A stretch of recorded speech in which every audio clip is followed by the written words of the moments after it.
opening.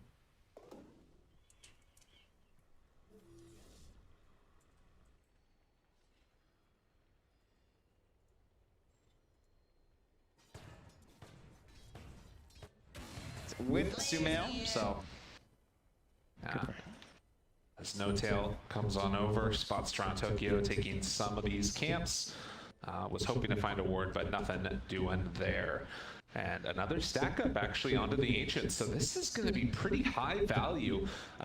Most likely, I mean, this is going to be probably a trade-off of maybe, you know, Sumail taking it with the Tiny, but likewise, you could give it to the Darkseer. yeah, No Tail. You can see very surprised. He's just like, oh, really? No wards? You know, checks with the double sentry, and again, this Nature's Prophet. Yeah, he's upgraded. He has a chainmail, so getting pretty darn wealthy now. As he suits up, but you're always looking for those gray wards when you're playing this Nature's Prophet, because you can just go anywhere on the map, TP back out, go for the really deep pillar wards perhaps, and that's going to be a huge factor for them, right? Because you're playing with this heavy initiation lineup, and initiation is always much, much easier when you have forward vision. Not wrong about that one for sure. Madness done now, trying to get some aggro, thought about going for the chrono there.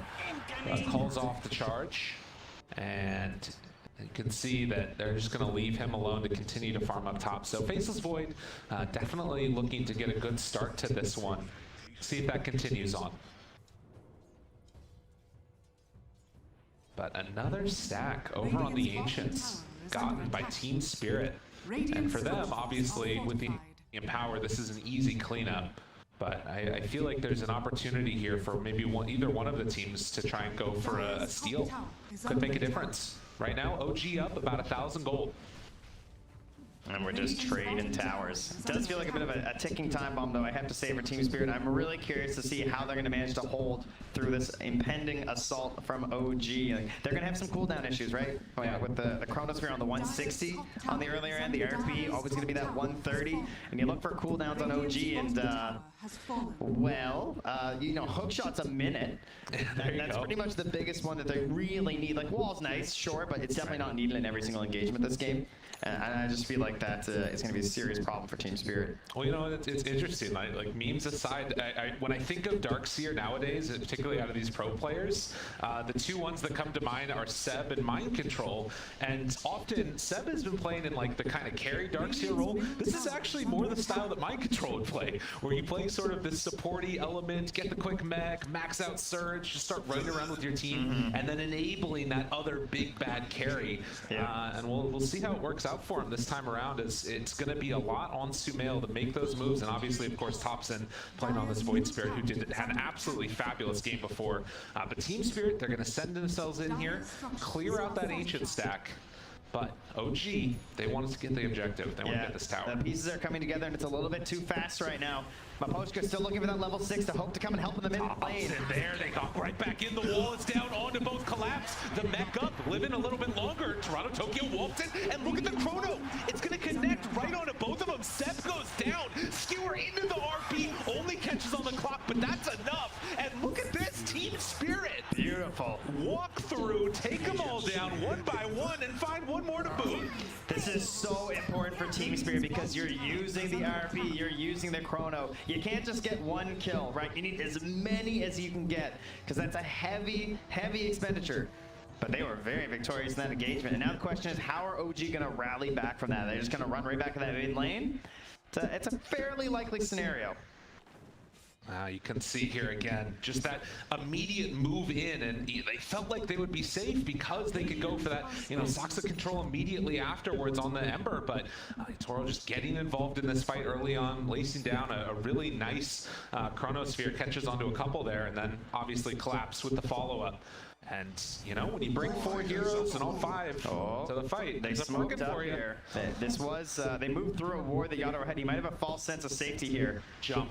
Lift up, Yule Scepter, the Remnant down afterwards, tries to catch, can they get the kill? Hook shot afterwards, it's enough. They bring him down. And with that, Team Spirit going to cancel the TPs. So like you mentioned, the low cooldowns on OG, they make use of it. Yeah, just right back at it, and I don't expect that to be the end of it. You can see they're just moving through their area right now, just saying, go ahead, we know you don't have much left. All that remains really is the winner's curse. It was gained during that fight in the mid lane. Maposhka found the experience from the kills. that Team Spirit gained. So really the last big spell they have left in the tank. And that's 2 tier 1 towers taken for both teams now. Both mid and safe lane gone. And the question remains, how do you transition this now? So often I feel like we've seen teams kind of blunder, perhaps? Blunder a flunder? That's the one, you nailed it. Yes, okay, good. Thank you so much for that, I appreciate it. But yeah, much like I was doing, they'll flub a little bit. Yeah. When most of your English just comes from chat lines, it can be difficult, right? It's a hard life we lead, but we get through it together. We're doing our best to share language across the globe with all these new chat lines, you know? You always gotta look stuff up, you can learn a new phrase. That's why Dota is the best global game. Too true. What a great message to send out there at the end.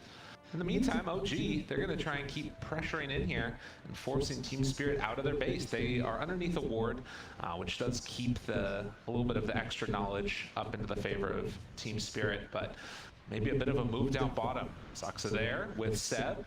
Thought about it. Decides not to go. No, they have those tools back up on the side of Team Spirit, right? Chrono's there, RP's there. OG. How will they decide to play around these? Are they going to try and force us in spells? Try and pressure a tower early? Are they just happy, maybe holding a little bit to a higher percentage of the map than their opponents? For now, I think the vision game seems to be a pretty key factor now. You can see some of those deeper wards you'd expect starting to come out from OG, but likewise, great wards in that bottom lane that almost spotted the smoke that took down Yadoro. And the wrap coming now.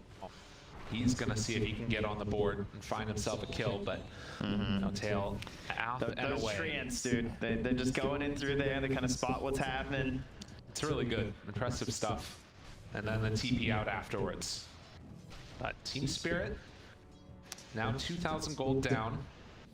Gonna have to try and deal with this as Mira is getting closer and closer to that Blink Dagger, and it feels like OG are comfortable with the state of the game, at least until they get those next item timings. Yeah, that Shadow Blade out on the Tiny could open up some new exploration options, but there are Ob Sentry combos as well on the side of Team Spirit's map, so could go poorly for them if Sumail steps in the wrong spot. They're coming over with these Treants to try and we'll see if they try and block out the Ancients after they get the kills here. Yeah, they walk in and immediately Taro goes for the kill on those Ancients afterwards. Toronto Tokyo thought about going for the haste, but Saksa there already to interrupt. And again, economic damage where they can on OG. Thompson, I'm curious if he goes back for that same build that we saw the other game. It was super solid, just into the E-Blade after the Sanjin Kaya. Very, very quick blow-up potential that they had going. I love the way Thompson has played through this TI in terms of just like relegating his own farm a little bit lower, even more so than before. It feels like they're really trying to offer a lot over to Seb and Sumail. Yeah. And he just wants those playmaking abilities. So just trying to get something that keeps him like active in the fights, going for this Sanj and Kaya. Not too worried about the next like massive item, just wants to be always there for the team. And right now, a big line drawn here from Mira. They want to go the whole way up top, perhaps hoping that someone's gonna try and go for their Ember. And trying to bait his Remnant in here. Oh, good job there. Gets on in with the Treant to block that camp again. Spirit having to deal with that. Thompson maybe in some trouble if they spot him. Oh, instead they're going to go for no-tail. Mira gets the Hex off, but caught by the Aether Remnant. Then afterwards, they got the Winner's Curse. Stun comes out afterwards. The full control finger of death. And dead. That was a long setup there from Team Spirit, just like waiting and waiting, trying to bait out Toronto Tokyo, and then sort of just kicks off because no-tail got a little bit too close. But best thing right there is that you're taking down a core hero on OG without the big spells. Very good sign for Team Spirit. The later this thing goes, game should get a little bit easier for them. Those big spells becoming more and more valuable as we progress. The RP, the Chronosphere, right? Some items, of course, not going to help versus those. Even when Sumail gets this big BKB out. But mind you, his HP, even, you know, Magic Immune or not, he is going to be a beast in this game. Not a lot of very tanky heroes in this match compared to Sumail. Well, and it's so interesting, right? Like, we think back to the matchup that we saw right before this series with Spirit, and it was against Fnatic, and we saw very similar things. Just Prophet, Jabs was blocking out camps. They had an Ember Spirit on Team Spirit, and able to play very much together. The big difference is there's no Luna this time. They don't have that tower hitter. So we'll have to watch if Team Spirit can keep the action going and then, you know, potentially make a comeback happen right now, because OG, they're in the lead. But will they be able to find another pickoff? They do. Soxa goes down. Yeah, I actually feel great about Team Spirit's game right now. I dong, think that dong, getting kill mirrored dua as Blink nih. Dagger without Mana losing sih? too much Yuk, of bisa their yuk. like towers and everything across the map is incredible.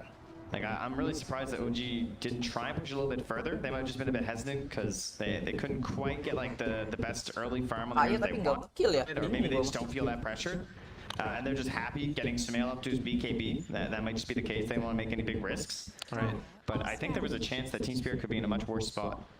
Right, it's interesting, right? Because like there's still that slight lead, but it's not a full item differential yet that's existing, with the exception of Sumail, and he's the one that's definitely having a very good game done with the Shadow Blade, the Echo Saber, and at this point, just about to get to 2 components of that BKB. So it'll be something to watch for. I mean, Toronto Tokyo is going to be in that BKB pretty soon. Nearly has it done. So a lot of pressure on pretty much just Soxa, honestly, to find that big play onto the Ember to get the chain stunts going, see if they can catch it before that BKB, but they're going to get the catch onto Seb. Uses the Greaves, though. Oh, tries to get out, but they're going to commit the chrono for this one, and that's going to turn into a full kill. As Seb goes down, Yadoro finds the finish. So a big ulti committed for that, but they get a core hero. These kind of games can look very confusing too, because the score, of course, is 2-11. You know, Team Spirit, they got all those kills in the mid lane, and you just look over at OG, and you're just like, well, why do they have like the gold lead? Like, what's going on here? But just being a little bit more efficient with the map right now. The experience isn't as varied; it's much closer.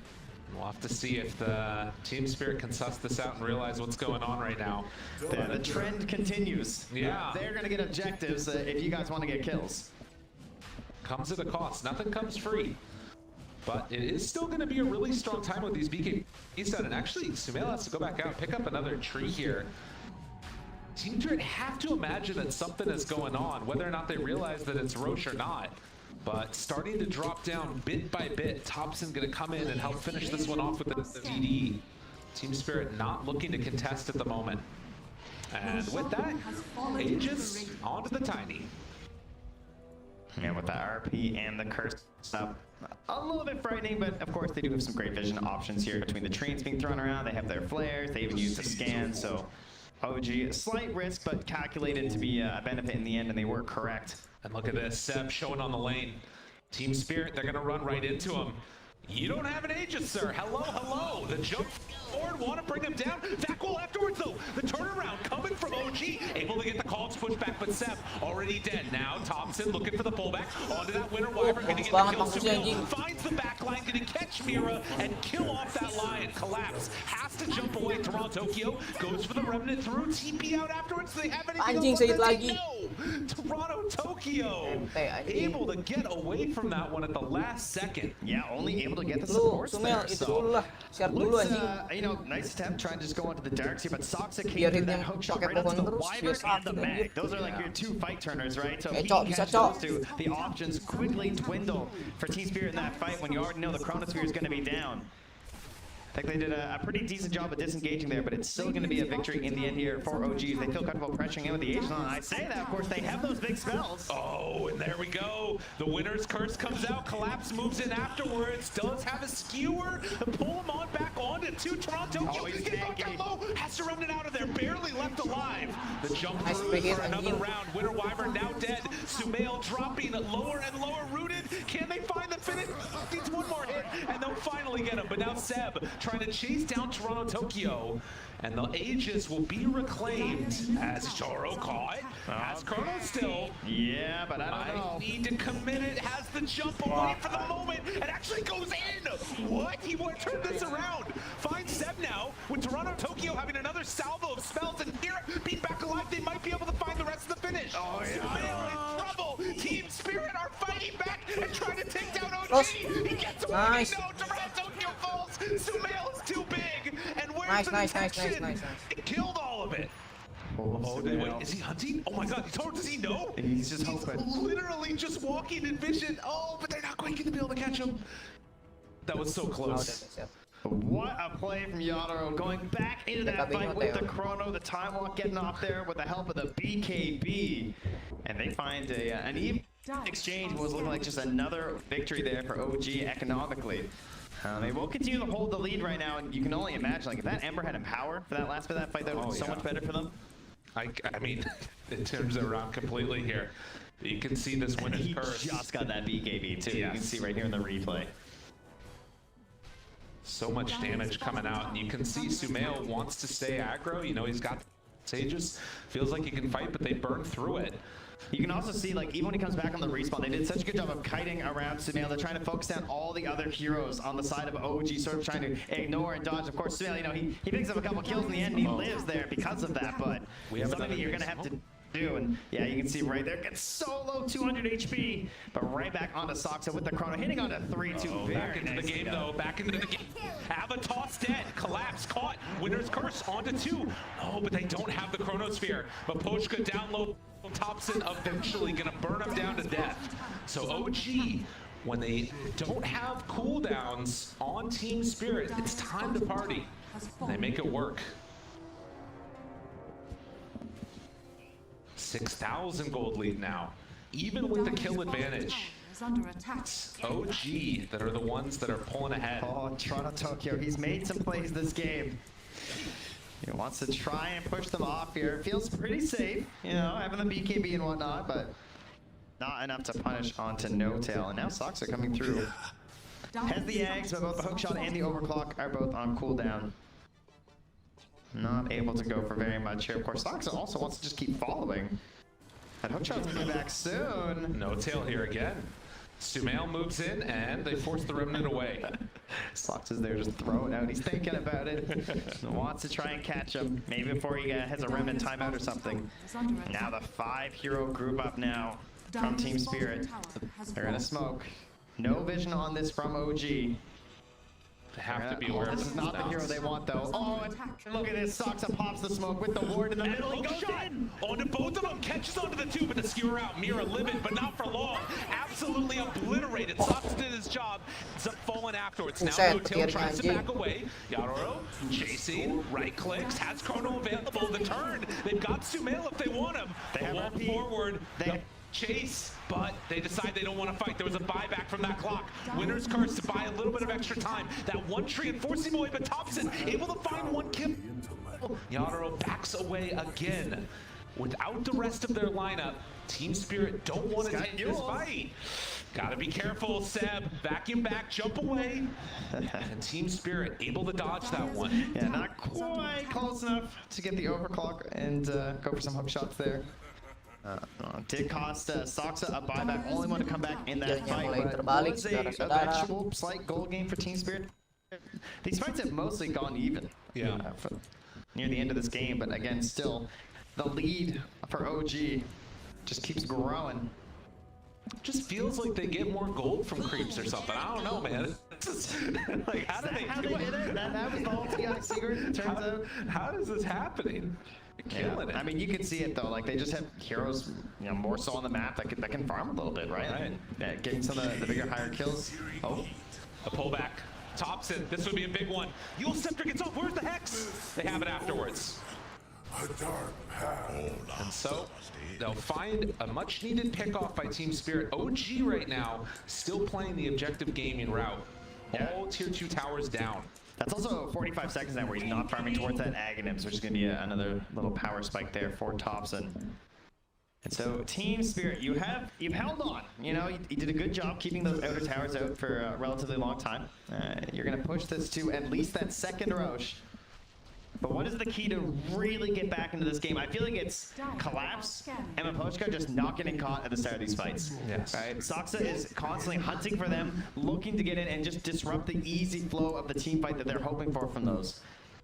These are supposed to be your like point and click winner's curse, easy setup for the single kill, and then of course you want to be lurking on the back as collapse. And you know, this is a good mag game in the sense that like he has heroes that want to go in first, right? He has this Ember, he has this Faceless Void even that he can sort of play around with the RP, but so far collapse not able to work that same magic that we of course know he has on some of his more preferred heroes. You can see all the pressure that's being put on. Like Toronto Tokyo constantly has to keep pushing out this bottom lane, and the tower is at half HP.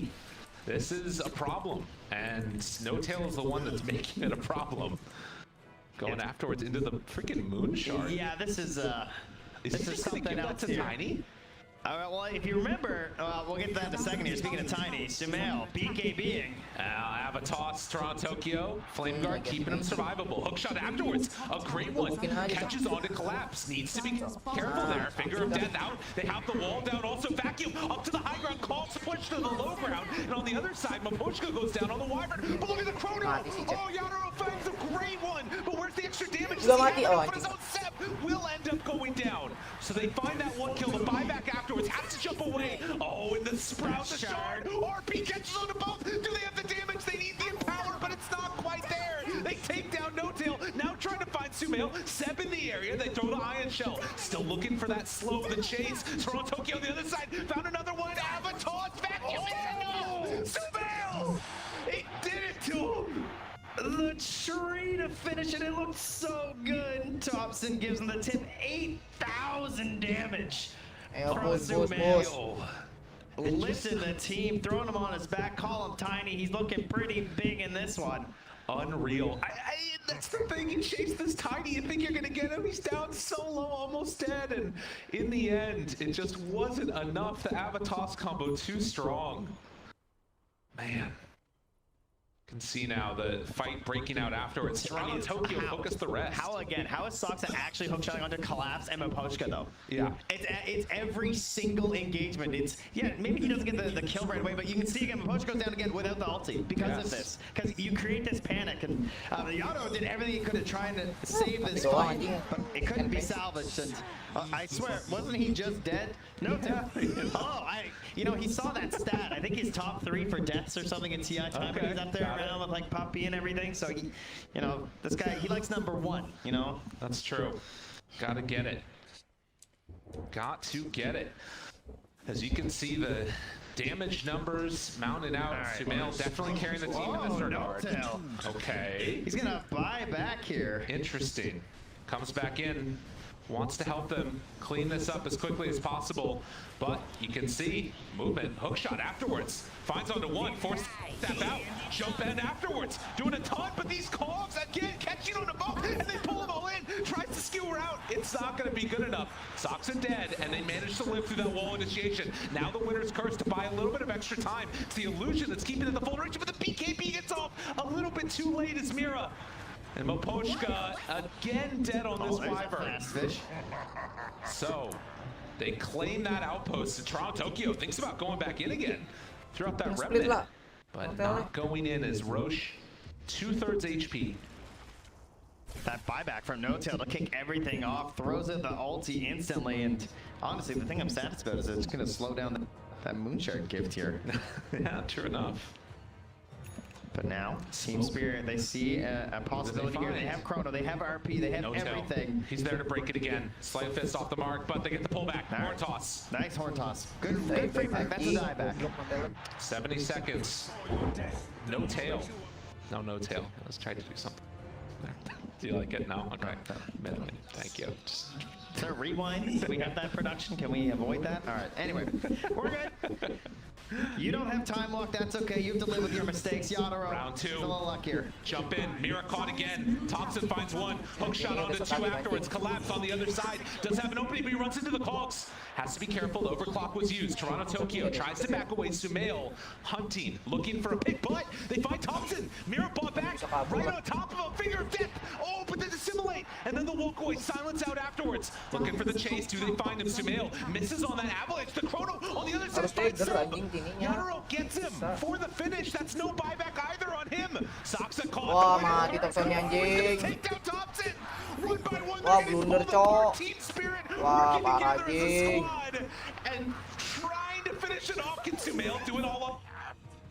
PKB, it doesn't have anjing, a saya lot of segitu duration goblok. left. Winner's Curse, another one dead. Sumail is pretty freaking large. Is he really going to do this all in his OT spirit? Are you biting off more than he can chew? The Rock Man is pretty damn strong. This is a frightening scene that they're running from one. Oh no, you got to be careful. Sumail is scary, and he is mad. All right, I mean, still, I'm gonna do it myself. That seems to be the only option left here for Sumail. Heroes on OG falling after that dieback from No-Tail led into an advantageous fight from Team Spirit. Great play from Yadaro. And they sort of just like spread out in that fight, you know? As you can see on the replay We here. gotta keep our eyes on this. Back into the game here. Cogs push back afterwards. They get the Roche. Looking for more. Avatars, remnants away. Toronto, Tokyo. Barely Ini able to get out of that siapa one. yang mau tuh? Yeah, but certainly not able to interrupt anything there. This game needs no breaks. Yeah, we have the Aegis and the Shard there for Sumail. So, oh, did he get gifted it, by the way? Yeah, so he does have the Moon Shard. So now, if you remember, OG, when IO used to have the talent that gave the Aghanim Scepter, they one of the first teams to do that. Tiny buys the Battle Fury, right? Sorry, the Butterfly strategy, not a Battle Fury. That would be hype.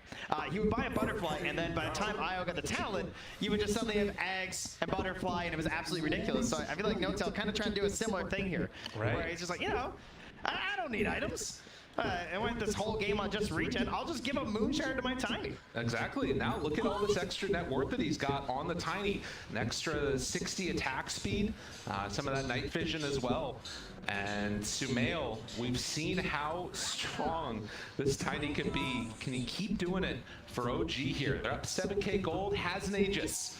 And how do you stop him? That's a great question. I believe it comes from this magical spell called Horn Toss. That's a pretty good one. Can they do it though? Finger of Death afterwards if they want to use it, bringing him down low and dead once. Round 2 though. Coming back in for this one, Yadaro caught, does have the chrono, gonna connect. They're trying to kill him off, hookshot in. Is it gonna be good enough? BKB out the wall, everything for my Sumail, but will it be enough? Murphy, they kill him. They take him down, no buyback, and now looking for more. Sep in trouble as they run him down one by one. They actually did it to him. Collapse God. Well, I'll tell you, Tiny, he might be the hero of the tournament, but the smell of the tournament is Horn Toss. This thing, it's so ridiculous. It's like I willed it into existence. Because that's how easy it gets once you have this available. It's such a crazy tool on your high ground. Dagger enak, Dark Seer is langsung good on the high ground, nyulik and aja. with this spell is good on the high ground. An unbelievable series of events. And to do it like this on the TI main stage for this youngest team at TI, Team Spirit, wanting to go up one game in this series, an elimination series against the 2-time TI champions. The gall. They're absolutely wrecking here. 20-33. It's now down to a 2K gold lead, and more importantly, Team Spirit have an opportunity to try and take down these objectives. The most impressive part is this is a game that's taken a lot of patience from Team Spirit, waiting to try and capitalize on what OG's up to. And now they're finally crossing the river. Have we jinxed it? Is there a problem here? Soxa gonna get ran at, misses on that hook shot to escape. That ends up going down. You can't give them an inch on OG for Team Spirit. We'll have to see if they can keep up this, but of course OG, they've got so much split pushing potential. You see No-Tail pushing up top. Yeah, OG, a team are very capable of just shifting gears suddenly. You know, you think you've kind of figured out their game plan, and something new sort of emerges and evolves as they're taking the game state and adapting to what you're doing. And that's, of course, why they're so hard to beat. So now as Team Spirit, you know, they're trying to adapt, right? They're trying to say, like, okay, now how do we shift from always trying to pull back and then jump on top of OG? How do we become the ones who are actually getting that first jump and making these fights look successful? And, you know, sure, you can do it on your high ground, you can do the horn toss, but you got to find it out in the open map. That's a lot harder to do. It starts with a vision, and they have some great wards down here. Despite losing their Lion, they did get some solid vision, and perhaps that'll be what leads them into some better plays. No-Tail manages to take that tower down on the bottom side. And a butterfly finish now for the Faceless Void. We also saw the refresher done for Toronto Tokyo on the Ember. So massive amounts of damage. Oh, Mapochka, he had to cancel his TP because there was a leveler sitting there on the ground. Oof. He had to drop the clarity. And can he actually survive? He blinked off to the right. Nicely played. Oh, getting the leveler back. The team needed it though, right? Like, yeah. They're gonna miss. They try a hook shot. He's out. What a play from my God. I mean, this is a leveler with Empower. You do not want to lose that. Yeah, you have to get it because they are missing that hero damage. And now there's no smoke afterwards. The pullback, they find No Tail. Gonna turn him in with that impale. Finds the kill. Doxa, he wants it. He's overclocked. Dude, they're thinking about it. This is a dangerous go with the overclock. I mean, you can see that OG, they want to try and punish this moment where Team Spirit was a little bit separated, but they stuck together and able to dodge the initiation. God, what a Spirit. Yeah, they're taking a look now. They don't know exactly who's up on that high ground right now. They do have a ward back behind by the hard camp, but at least for now, Adaro gonna beat away at this. Sumail goes for the opening. Ava, toss, jump in afterwards, but the force staff, and they get him! Dead for 100 seconds! That's their chrono, that's everything! Well, Collapse is still a lot, but he's gonna be forced back again. Goes for the long-range skewer, now looking for more. Mira goes for the Hex, and now trying to go for the TP out, but in the meantime, Tokyo actually picking off these supports bit by bit. Maposhka will go down as well. So it ends up being a 2-for-1 exchange. And Yauro is going to need to be a little bit careful on that initiation from Sumail. Too strong. I mean, they had double force staff on the Mag and the Lion, but it's just not enough to get the save there. You don't really expect how much damage is going to come up. That was almost 1,500 magic damage burst just from the Void Spirit throughout that, right? Like, you think it's going to be the tiny, you know, like, no, surely they can't get through like 4,000 HP-ish. But they did rather quickly. And that might be all OG needs. Again, he's sitting on an Ops and Sentry right now for Sumail. Wait, Portos again! They got Sumail! They don't have Chrono afterwards, but they might not need it. Mira continuing to control, looking for another round of this. Now, RP gonna get off the mark and collapse! Pulls him back in! What in the hell? Sumail has a Ghost Scepter now inside the fountain. I don't know if he bought that or not, but figure of death out! Usually, when OG is in the fountain, it's good! Not this time! Pull back down again! No Tail dies! Yeah, you want to give him a moonshot, you can go right with them, all right? Joined at the hip, joined at caught again. The Hex is out from the Lion, and another round, another salvo, and Team Spirit will not be denied as they chase for more. Maposhka right on top of Thompson, tries to jump out of there, buying some good time here, and Collapse finally tries to get it. Good. Oh my God, Thompson, what? Is he really gonna get out of here? Nah, they're chasing. They're going everything for Thompson, but it's not enough. We're good. All right. Run it back, production. You know what we want. Yeah. No one else die, all right? Everyone else just go away. No more fights here. All right, look, watch this force step. This force step is so sick. All right, ready? Oh, turn around, RP. Skewer him into the well. Oh, Collapse. Take that play more than Mars. Unbelievable. And again, the Ghost Scepter trying to keep him alive, but it's just not enough. And just like that, OG now going to have to stare down a very long time without the rest of their heroes, struggling at this moment. In game number 1, Team Spirit tested the champs, and now trying to take this tier 3 tower. I love this solution of how to get on the enemy side of the map. Just kill them all. Yeah. This is great. You know, wondering how do you kill them outside of your base? Well, if they keep coming to your base, well, you just keep killing them there. OG perhaps sensing that they were obviously much stronger, or they just felt like, you know, maybe we're on a bit of a clock, and they feel like with a single unit tiny is starting to feel like for them that they don't have enough to take this really late, and it is starting to look that way. And Roche going to be a long spawn this time around. So Team Spirit gonna have to buy some space and time as No Tail continues the split push. This is incredibly difficult to deal with, and Tokyo, the one that's sent to clean it up each and every moment. A smoke up now from OG. Yeah, Sumail leading the charge here. Of course, still has that Ghost after he bought in the well. Yeah, it might come in handy later with how Collapse is playing. Could find himself there once more, I'm sure. Yeah. Particularly if he ever gets to that refresher, because you got to imagine he's feeling it after that. He's like, you know, I would really love to have 2 of all of those. Exactly. It's not bad. And again, how many times is it, you know, that, like, thinking about where Sumail was when they were up on that top side, pushing that tier 3 tower, he had Aegis, he had the Moon Shard transferred over, he had all the damage in the world to cleave through those buildings, and it was Collapse. The real carry, put the team on the back. What's crazy is that right now his skewer is at 6.8 second cooldown, because he's this Octarine and this quickening charm, so it's a very cool solution compared to the refresher, right? Because it's just gonna be online far more often, obviously. Working with those big play potentials. Well, Team Spirit playing around the Roche pit. They know this is where the fight's going to take place. And since it's such a long timer, they might even have to actually go beforehand. And it looks like that's what they're going to do now. So smoke up, but somebody needs to deal with bottom. And OG continue to put this pressure on. They're doing such a good job of forcing Team Spirit's hand. Yeah, those big treants are just going to clear out that range rack. And it's dead. It's gone. And they're going for the next one. Guys, there's creeps there. Yeah. Anybody? Team Spirit, he's trying to get there. This is some veteran stuff right here. Make the split push play, force Team Spirit to show.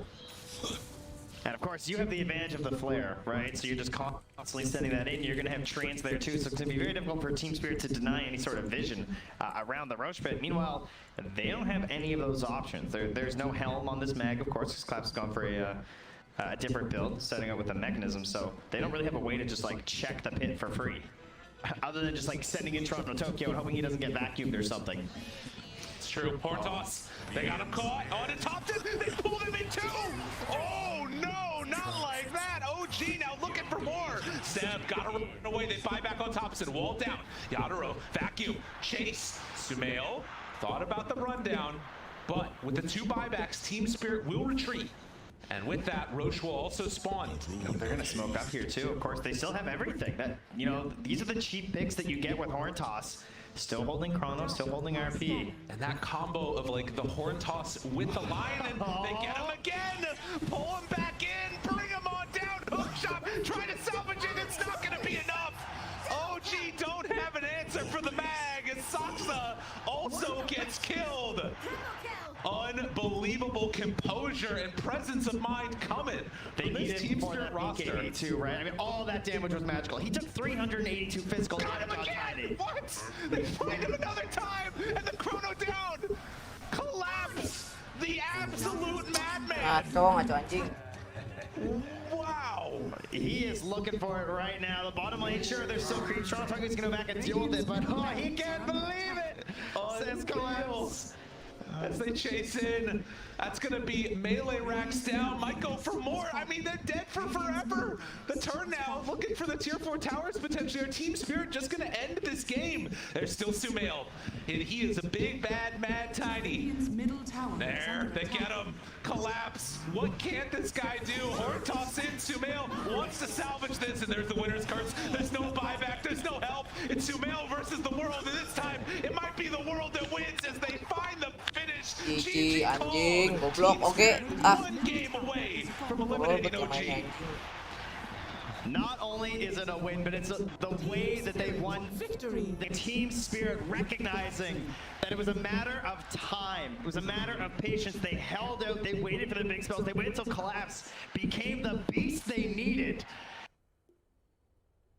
The Matrix guides me.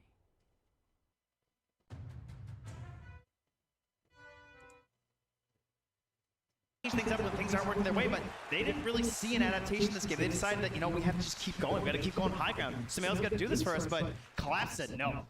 Collapse indeed did say no. What an impressive performance. And again, I think that this is the type of team that's been gaining speed throughout the tournament. They're a young bunch.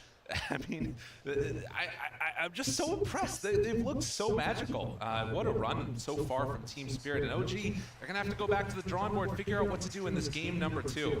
Yeah, the composure there from Team Spirit. Not even really like popping off too crazily either, I would say. You know, just kind of like, just chilling, you know. Another day in the office, just getting a win.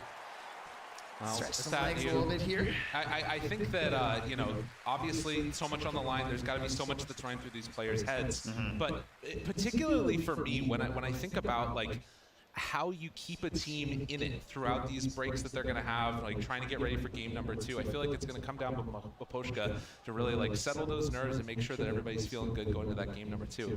God, I can't wait. Yeah, it's also important to consider how that game started, and maybe it wasn't necessarily always going that well for you, right? There were definitely a couple problems in terms of like, okay, we're being stormed. Oh, first couple fights, you know, they went pretty well, but then the map, you know, having a hard time controlling that. You're losing out on net worth, and you're just wondering, like, You know, are they going to get us, guys? Because this Tiny's pretty huge. It's true. It was that moment to me that I felt like really turned it all around. And again, I'm sure we'll see the highlights for it when we get back to the panel. But the big catch onto Sumail as he was going for the tier 3 towers up on the top side. Horn toss, pull back afterwards. It was absolutely perfect from Collapse. MVP for me for sure. We'll have to hear what the people on the panel think as we send it to them. Thank you very much, Trent and Lyrical. And absolutely, it seemed to be like Spirit was saying, oh, you want to come near our base? Oh, would you like to come in? Well, we've got our friend Magnus here, and he's just going to skewer you to the back of our fountain.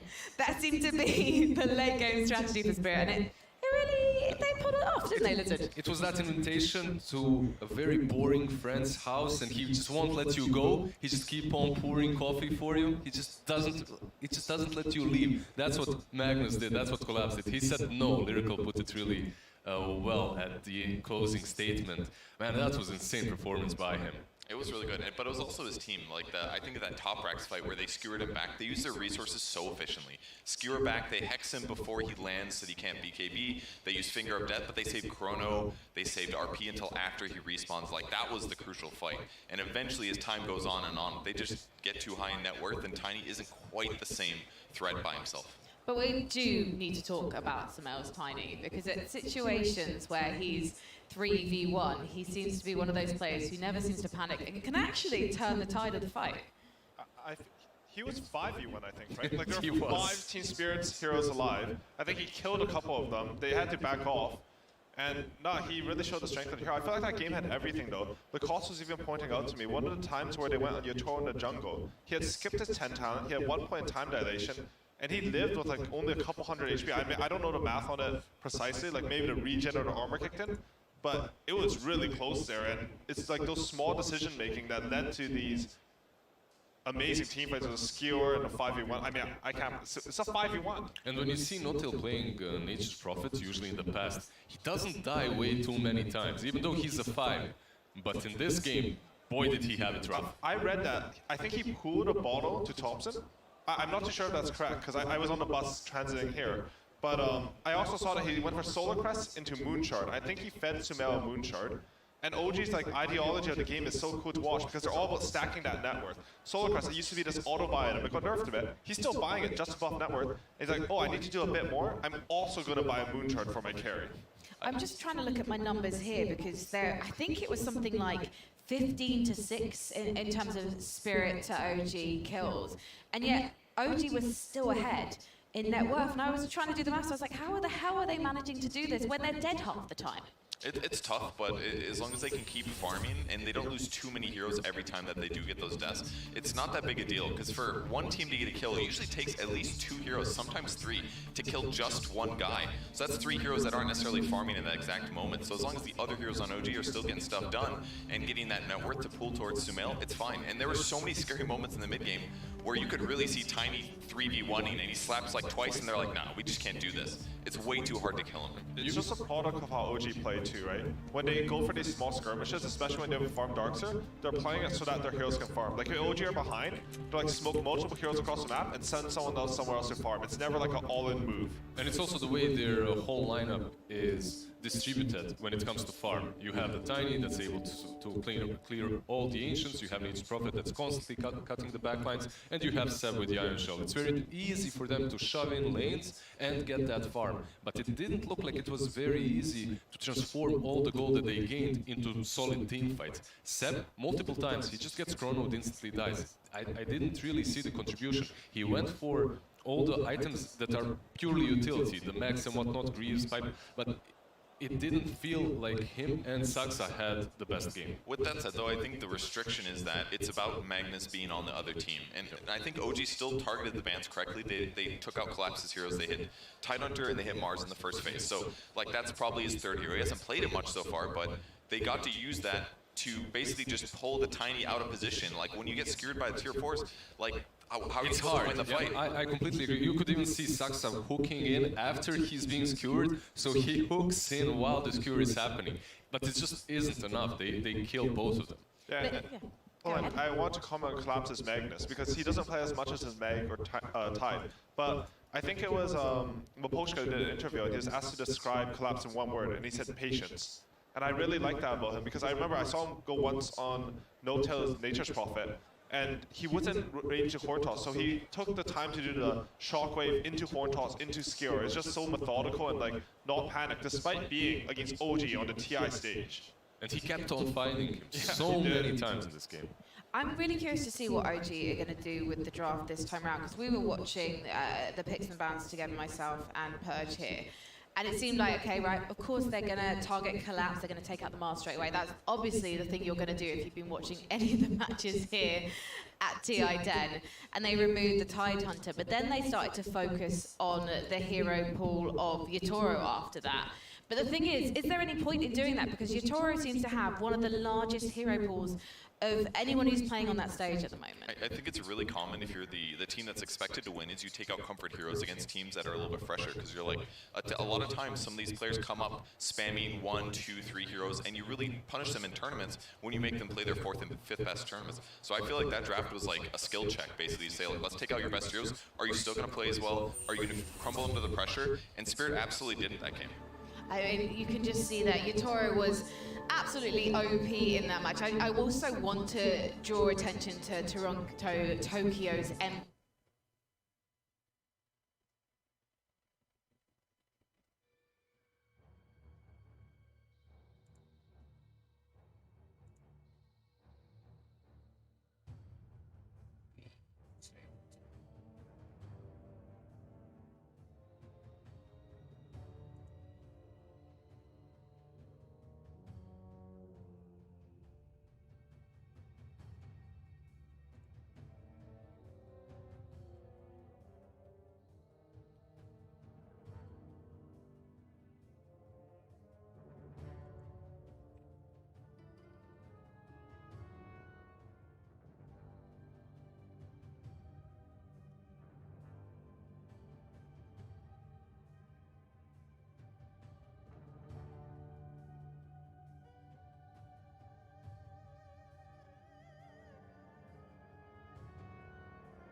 Have the chrono.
shift the ages for the 10th time, and instead we're going to be talking about what OG should be focusing on in this next draft, because it seems like this could be a last-ditch situation for them. Ari, what do you want to see them doing this time around? I think they should not give up on their style. Like, honestly, I was on transit here, so I didn't get to see the first part of the game, but I think they need to run it up harder. Like, I think they should double down on what OG does and play their game. I don't think that game was really a result of them. Like, it shouldn't result in them feeling like they have to do a shake-up or anything. Well, it does look like our teams do want to get straight into this match. That's an interesting one for me, because we have seen teams kind of taking their time when they get to the booth. But both of these teams are really keen to get into this fight, and this could be OG's last hurrah at the International 10. So don't miss a moment. OG versus Team Spirit. Game 2. You, Bisa, you, comeback you, OG you. Hello and welcome. The draft panelists back. They took my big table away, but they gave me two wonderful analysts to compensate. My name's Alma Plus. I'm here with Lacoste and Effie. How are you guys doing? You like that first game, Effie? That was a great game. So you told me earlier that you actually were not one of the analysts that was siding with the OG's draft. Can you explain a bit why? Yeah, I didn't really get much chance to talk about it, but Now you did. yeah. So Team Spirit were one of the teams actually playing this Magnus method of just horn toss skewer as an initiation only, and like getting Aether Lens and things like that months ago, right? So it's something that they're super comfortable with, and I believed in it. I didn't quite think that the game would turn the way it did because of certain skewers, but I was very fond of them just for that, right? I thought coming into this second game, they will address the Magnus issue that they had, but they will go with the same bans. Collapse Mars, collapse Tidehunter, maybe. Let's see if they just first phase this hero. I would not be surprised if they get it Team Spirit one more time. Yeah, what do you think they're planning on doing against this Magnus? What will be the traditional Magnus counters we could see here? I don't know what the counter is to horn toss, as you said, you know, because it's like an instant hook almost that puts you in a tough spot. What they did at Tier 3 Tower when they were defending the base, going for that double skewer, that was just insane. This might be the best Magnus performance I've ever seen. Yeah. Like, not necessarily the 4 or 5 man RPs, it's just his play, his understanding what needs to be done is what won them the game. Like, just the timing, the itemization, where he needs to be on the map. Everything was like 10 out of 10. He played incredibly well throughout this tournament. He's always been one of the standout players on Spirit, but my goodness, did he step it up. Yeah. I really have to say. So Magnus counters traditionally, I think there's no reason to never not first phase this hero if it's in the pool, especially after the past couple of days and what we've seen the hero is capable of. But I guess traditionally the way to quote-unquote counter it would be to just not, to pressure it in lane and to just respect the skewer. Understand that if you're in base versus Magnus, respect the skewer potential, right? And I think OG have the same approach. They're just going to be a bit more mindful of this hero. Throughout the Dota history, sieging the high ground was always the hardest part. If you don't have enough tower damage, there's always going to be, like, these repositioning abilities have been high valued. Lately, the toss, the spear, the skewer back. Unfortunately, Pudge, not there. One of my favorite heroes, but maybe we'll get to see him. It's always tricky going for the high ground, because like one misstep, one misplay could make a whole lot of a difference. If the team trusts you, which OG is known for, they are ready to back up the teammates, they go inside the base, results for even a full team wipe. So exactly the same two openers from both teams, which means they're confident in how the game will go on and how they're going to approach it. OG just seems like they're going to tweak a couple of things in like the overall macro of the game. Like what? What would you tweak here in the last draft? So I think laning went really bad for them last game, so maybe just either be more mindful about it or pick stronger laners, especially if you're going to play against a team fight heavy lineup, right? But the thing is what we highlighted before, you just have to be conscious of this hero's ability to turn the game around when you're in his base. And that's something you kind of forget about if you don't play against a new style of a hero as often, but eventually it does sink into the player's mind. Do you feel like the last game they had I mean, the lanes did not go as well as they expected, but the Darkseer Clockwork, right, MP usually considered pretty solid laners. Yeah, I mean, they got the job done. These two heroes, Seb was staying at the top of the network, so I think they should be pretty okay with what they've managed to accomplish. But to go back to the previous game with Nature's Prophet, I believe he bought him the bottle level 1 and also bought a Moonshard later on. So, you know, Sumail asked, you know, or actually, who is it? No-Tail asked how many buffs do you want, and Sumail answers yes, because he just gave him all of them, you know, going for that Solar Crest, buying the Moonshard later on. It's how Dota was played coming into this TI. All the high-level pubs is how can I buff up my carry, and one true carry was Tiny, who doesn't rely on cooldowns, can be active early on.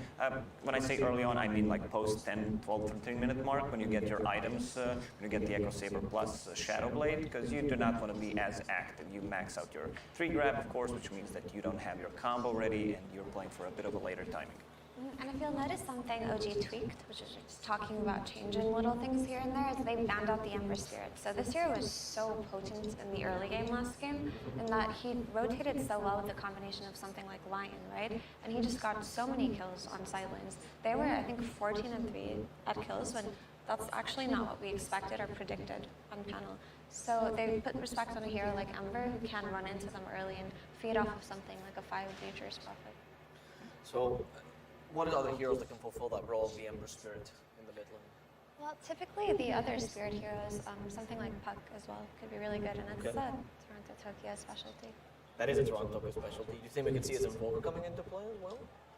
We could. We could see Invoker from OG as well, because it's a very good hero. When Winter Wyvern uses his heal, then you have a pretty good setup for the combo. It's a great way to counter-initiate against Magnus RP. Even the Skewer back, and also Lion does not like to play into it.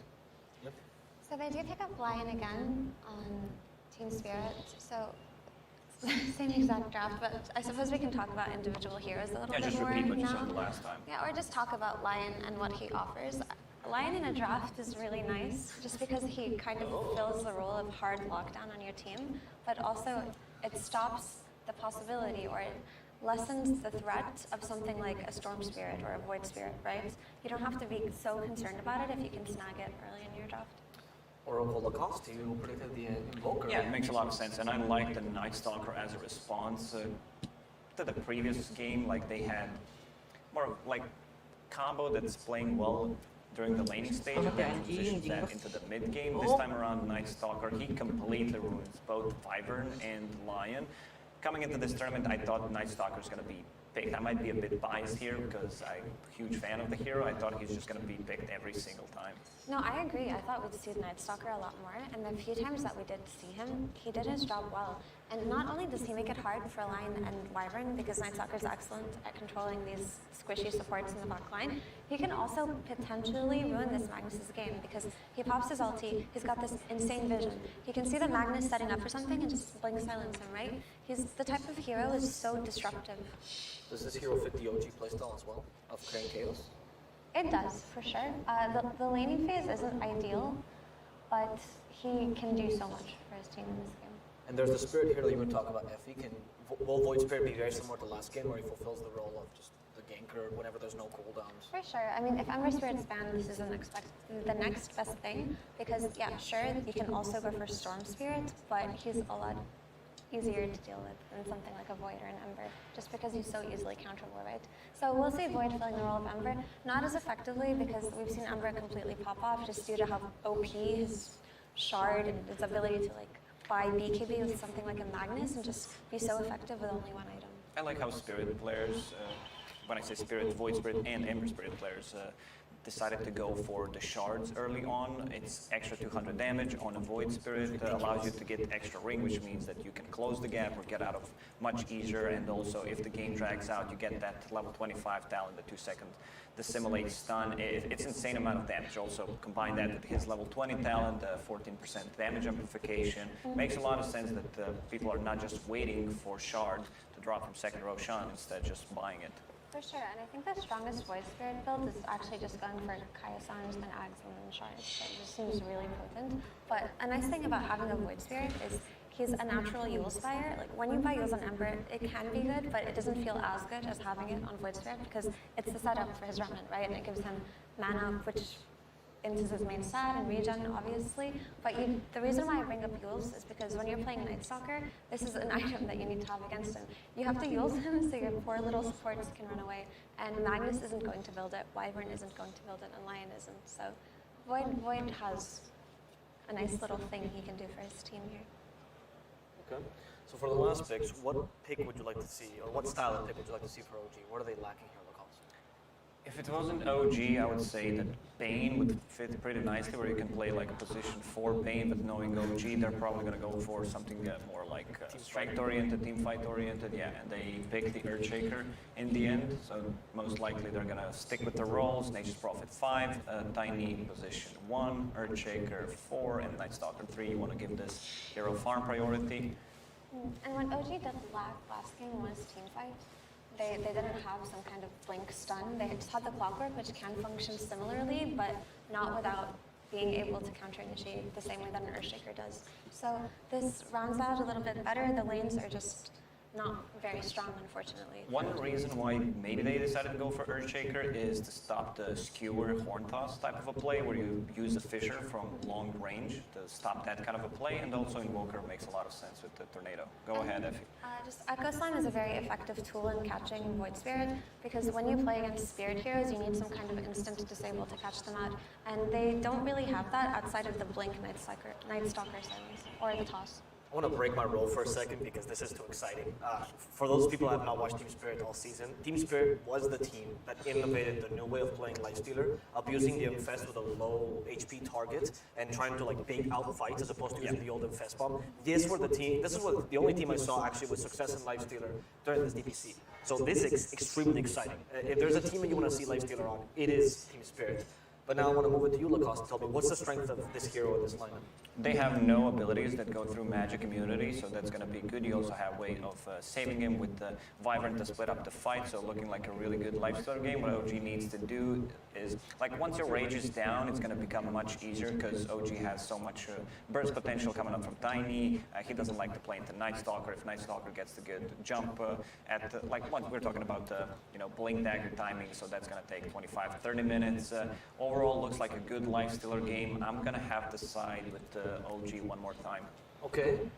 Effie? I will believe in my Void Spirit. I think this Lifestealer is going to have a nice time on the lane, and I think that if Toronto-Tokyo manages to carry the early game, similarly to what he did last game, we could see... They did a switch through. Night Stalker's going to be played by Soxa. Yeah. So, actually, I wanted to elaborate on that, right? Because it's always, okay, pick the winner. I don't care about that. I want to see what the game plan is for Team Spirit, if you believe in them. What is the win condition here? So you're just going to have Toronto-Tokyo playing and trying to kill the side lanes with his supports, similar to last game. You're going to have Collapse empowering Itaro and Lifestealer, and they're just going to look for the same openings, the same plays, and try to outplay in the team fights. Whereas OG have a more run-out use.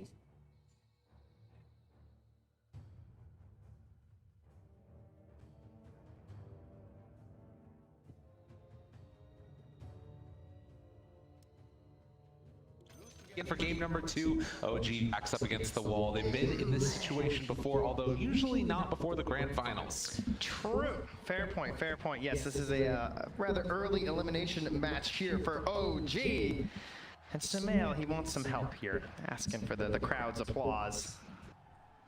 We'll have to see how this one goes for them. But yeah, the switch up that we're seeing there right at the end, they decide not to go for the position for Earthshaker and instead taking Soxa. No! Right off the bat, Thompson in some trouble, found, and they give the kill to the man, Toronto-Tokyo, that's going to be laning against him. What a start for Team Spirit. Oh, yeah, some further momentum here, and even a decent ops ward here down from OG, so perhaps feeling a little bit safe in that area. And look, they're going to find a collapse. They know. They definitely seem aware. Got and immediately get it. Must have been that obs on the high ground there before we came in, probably spotted it out. Right. Got them an idea that was happening. So yeah, the panel mentioned at the end there, a little bit of a mix-up here. We're going to have the position for Night Stalker, something that used to be far more common with the previous Aghanim Scepter, where you could essentially get this massive amount of vision for the team. But since that removal, we've seen it not really as often. It's definitely more of just like for the sake of the draft and a flex pick, I would say. I feel like lane could be rough here. Well, even the start of this game is a little bit rough here for Soxa. Yadoro chases him down, and with that Arctic Burn slow, forcing back that Night Stalker as he did not start with boots.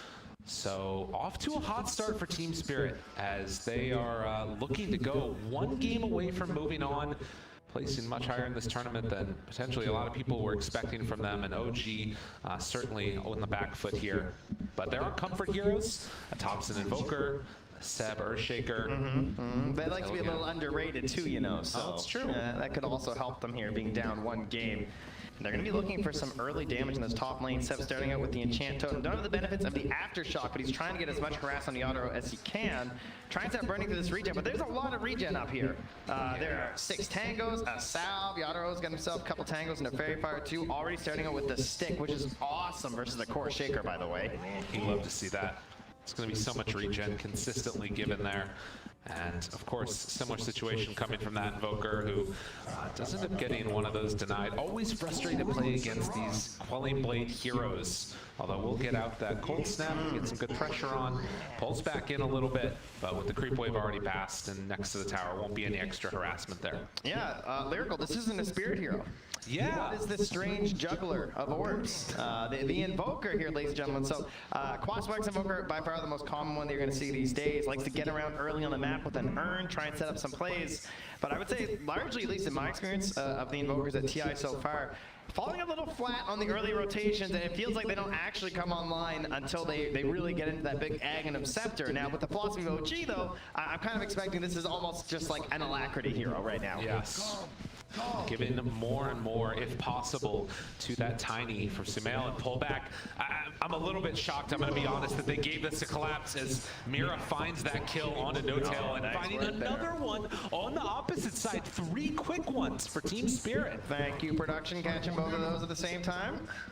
Very nice stuff here coming out. So again, yeah, I mean, this was similar to last game. The kills were definitely in favor of Team Spirit, but the economy kept moving forward for OG. But we mentioned that OG, they felt like they kind of stalled out a little in that mid-game. Despite having the heroes that seemed like all they wanted to do was to fight and to kill, but they pushed out the creep waves and they couldn't actually secure those further objectives, particularly the tier 2 line. Tier 2 mid and tier 2 top stood for far too long and really seemed to be the point in which the game became a serious problem for OG. So we'll see if they try and get a little bit more aggressive this game, see if they can combat that, and once they hit those first like round of items all around, just start getting a little wild. Well, for now at least, it has been a very interesting one. What I was going to mention a second ago is I just can't believe that they gave Collapse Magnus again. A lot of confidence being exuded by OG here to give it back after the performance that he had. And you know, think about that last game. He was making those horn toss plays into the skewer back, into like a Yule Scepter, right? Without a BKB or any of those things. He just made it work and had definitely the standout performance I've seen from him so far. Well, he's definitely still feeling it down in that bottom lane. He's spraying the Seb down. He's throwing out No-Tail's voice line whenever No-Tail comes around him. So surely in a good move after a game like that. Can they pull it together for the second one, though? It's the big question here. Sumail so far on the Tiny 19-4 versus the 10-3, and then of course we saw Mira getting a good couple of last hits there as well on the line. Zach by the Nature's Prophet, and just quickly up top it happens. What do you expect? You know, your Night Stalker and Shaker into a Wyvern and a Lifestealer. Doesn't feel like this is going to go very well for you. I'm sure they're aware of that. Not able to really get any like big pull plays either. You know, maybe that's going to start happening here soon. With the boost being available on Soxa. Soxa just sitting in a well like, do I have to? Yeah. I think I'm going to go mid. He comes on back there, and that's just to, I guess, pick up the bounty rune instead. So goes to get that one. Obviously no bottle refill on Thompson, and then we'll try rotating around a bit, make something else happen. Of course, No-Tail happy about that. Didn't have to buy the bottle. As thank you to our lovely brainstormers at home who told us that he also bought the bottle, which explains why he was so broke in that bottom lane, like literally just regen. So Invoker, not really a bottle hero all too often anymore. So No-Tail can start with a Blightstone and a Magic Stick this time on that Nature's Prophet.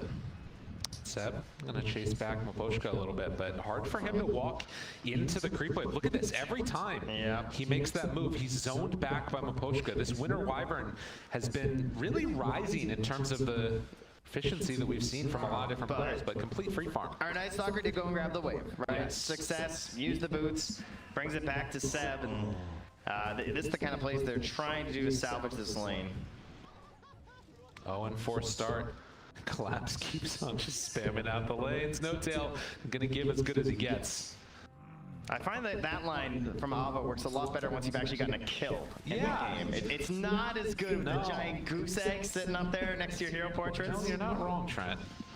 As they get the tornado into the EMP afterwards and a nice silence rotation. This is that power of that Night Stalker, but is it enough? I don't think so. They do burn through all of Toronto Tokyo's mana and will give a lane a little bit of a better time for this Invoker. Yeah, Thompson doing great here, ahead of the Void Spirit. Obviously, very happy here. One of the heroes that he's most comfortable on sort of came into prominence on. Are you suggesting I can get a Meteor Hammer? Is that no, maybe not. Maybe not. Maybe not. We might be a little bit far past that, guys. So 6 minutes in, No-Tail gonna summon some more trees and focus back Collapse a bit more there. And we can see that taking over in the mid lane, at least for the moment, is going to be as they go on Collapse and Mira. There's nothing here. This is such a... and the thing about it... bad Night Stalker game, dude. Like, right. The thing about it, too, is that you're giving so much space from Aposhka to start soaking up levels mid, right? This Winter Wyvern is kind of been left alone, and now you're also walking back home for Toronto Tokyo. So they'll have a pretty farmed Wyvern, most likely. Pretty 4.5. Yeah, if you can actually get there. Looks like Thompson is just holding the line. Yeah. Saying, no free XP. Get out of here. So, still, steady, slow beat down. I mean, the best part is that there's no Wyvern up top right now, so Seb feels like he can actually play a little bit more in the wave, right? It's like 1-2-2 build, actually has some decent tools now. Yadro sitting on 10 charges as well, so Seb's free to just cast some spells. Sox is coming back, but it is level 6 on Yadro, so this is a tough kill. No matter how you slice it. Gets the rage off. Quick fingers. Knew that he was coming. Lifestealer not going to be punished there at all. Already has the Helm of Iron Will too, as well as the Chainmail. Sitting on 16 armor. Yeah. Thompson getting body blocked. Poshka. They tried to set up on him, but Thompson hit a 2-hero tornado as well, so was able to start backing away, and then even with the jump through of the Astral Step, couldn't get the finish. So not an easy one at all. Yeah. The damage that you have right now from OG, it feels like these heroes don't really do that much, right? Like the supports don't have that much damage until Dangerous Prophet gets level 6. Invoker's kind of just running unlimited bits as well. It's really all in Sumail, who has to obviously keep farming since he's mid lane.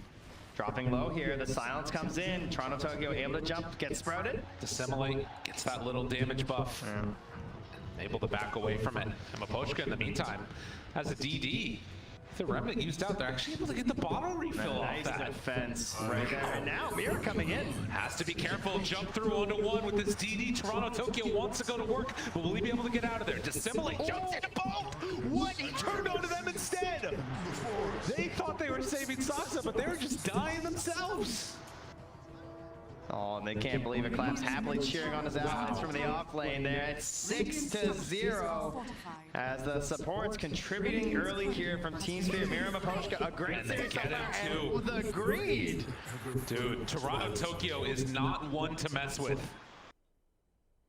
This man came here to play on this day. I mean, he must have been really low there, like 400 HP or something. Yeah. Just got blown up, sticking around too long. 7-0 start. This young team, Eastern European, making the most of it. They're going to sneak away that bounty rune.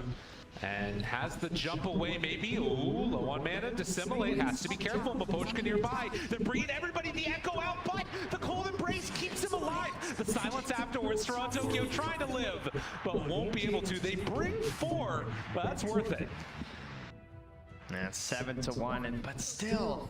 Only a 1,000 gold lead right now for Team Spirit. Sure, it's still early, but you look at those last hits and Sumail just towering above there. It's 70 right now, and a lot of those just straight up in the lane.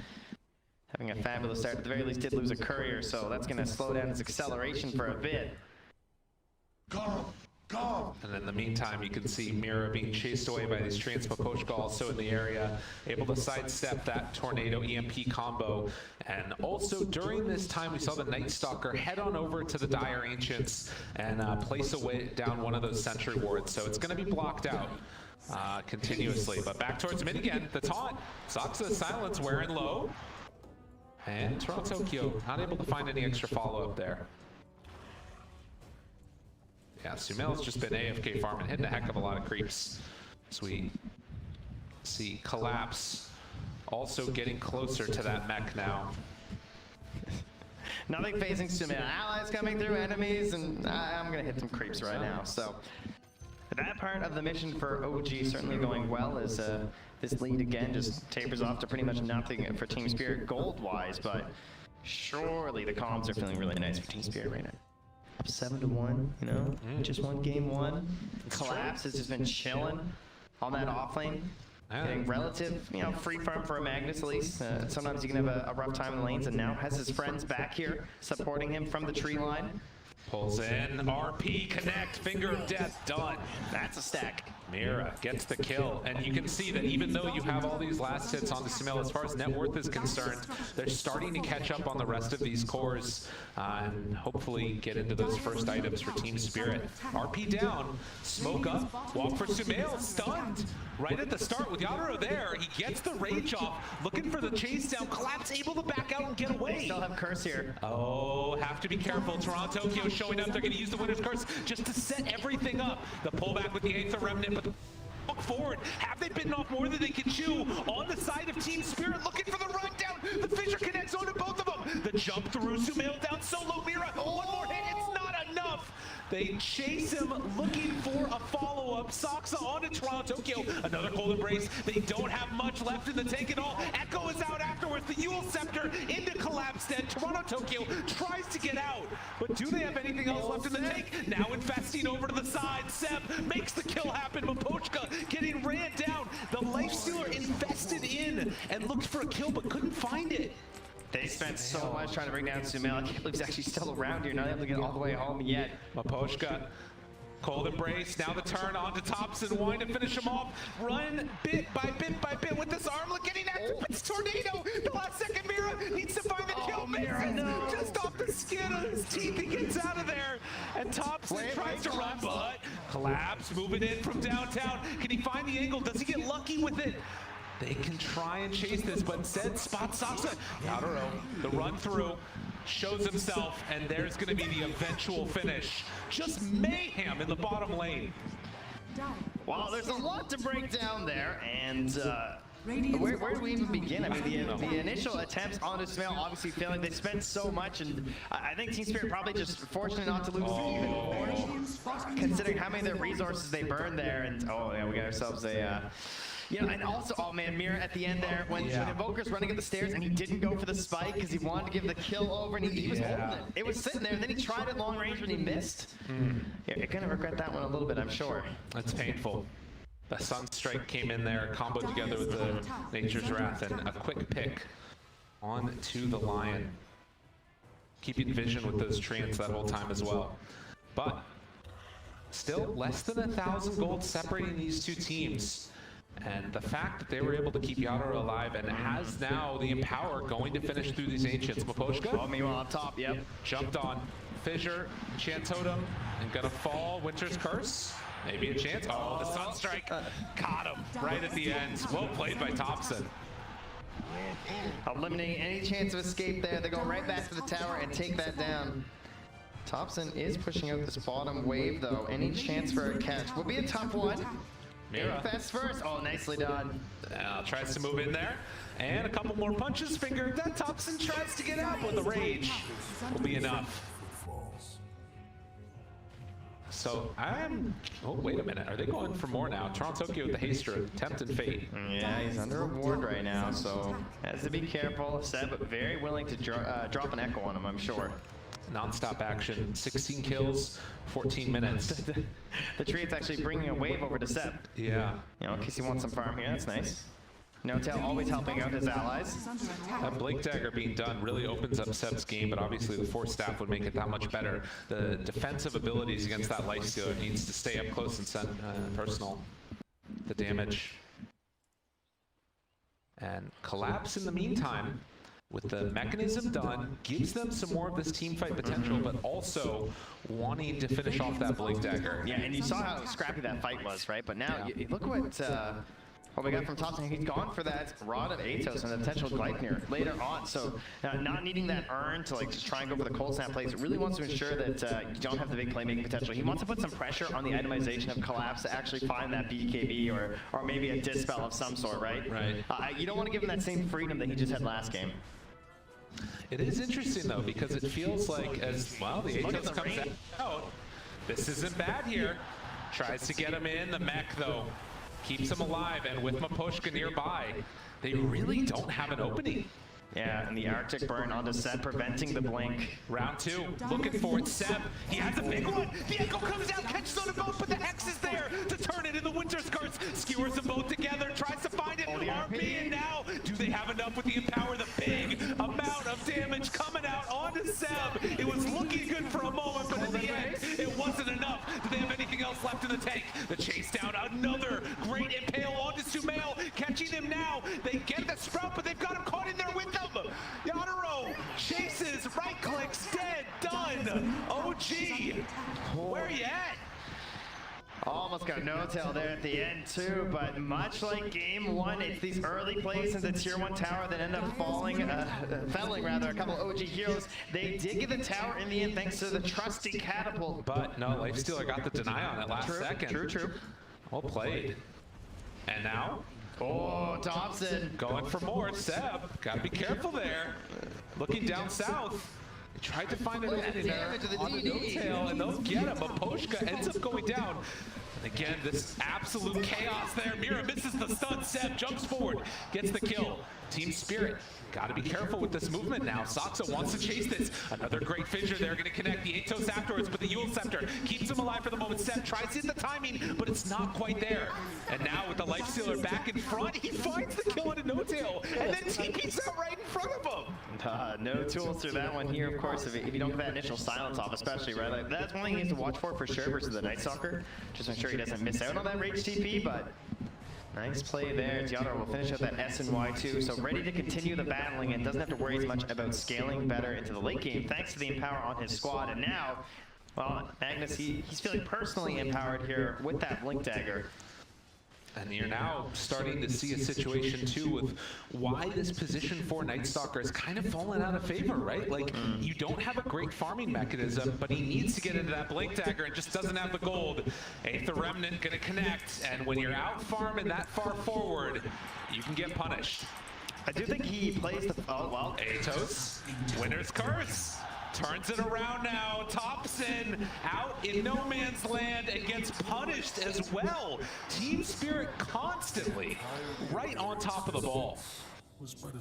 You know, the second half of that last game, we had to talk about Collapse a lot, but I will say, I do think that Lion is a fantastic hero versus OG in the way they like to play, right? They love these tricky little plays. They love to tease, to taunt, and to sort of break you with the outskill, but it's really hard to outskill Hex Earth Spike. Yeah. You know, you get a little cheeky, a little bit fresh, and then one single stun, you're getting chained all the way to death. Well, and I think that there's something too about like that horn toss into Earth Spike, right? It allows you to find kills without using RP that you otherwise would have to use that big ultimate for, and then you can save that for the big fights instead. It's just so strong. If you can have, you know, a combo that play together as well as Collapse and Mira have been. Yeah, for sure. Mira, of course, last game putting a lot of emphasis on getting that Blink Dagger despite being a little bit behind with the map pressure. Mira, again here, just farming up neutrals. Gonna get that Blink Dagger at a pretty decent time, especially with that mid wave coming in through here too. I imagine they'll probably try and offer that over to him. And OG sort of falling into a similar playstyle as last game, where things are just trying to be stacked on Sumail, but this game is just not nearly at the same pace. It really feels like there's a, you know, they have to play a little bit more passively, at least until these items come online. And Team Spirit, they're not going to give them that opportunity. They're keeping this pressure on. Smoke up. OG, do they realize what's coming? They're actually going to open up on the Yadaro, but the rest of the team coming in time to try and save their carry. Is it going to be quick enough, though? They jump in! Oh, the RP! But he already died! And now the Winter's Curse afterwards stops in some trouble. Toronto, Tokyo, and they are all in pretty deep at this point. If they can maybe find a couple quick kills, that could be good. Thompson down low, dead. Rooted afterwards. Maposhka, Mira right on top of Sumail. Jump forward, Seb trying to save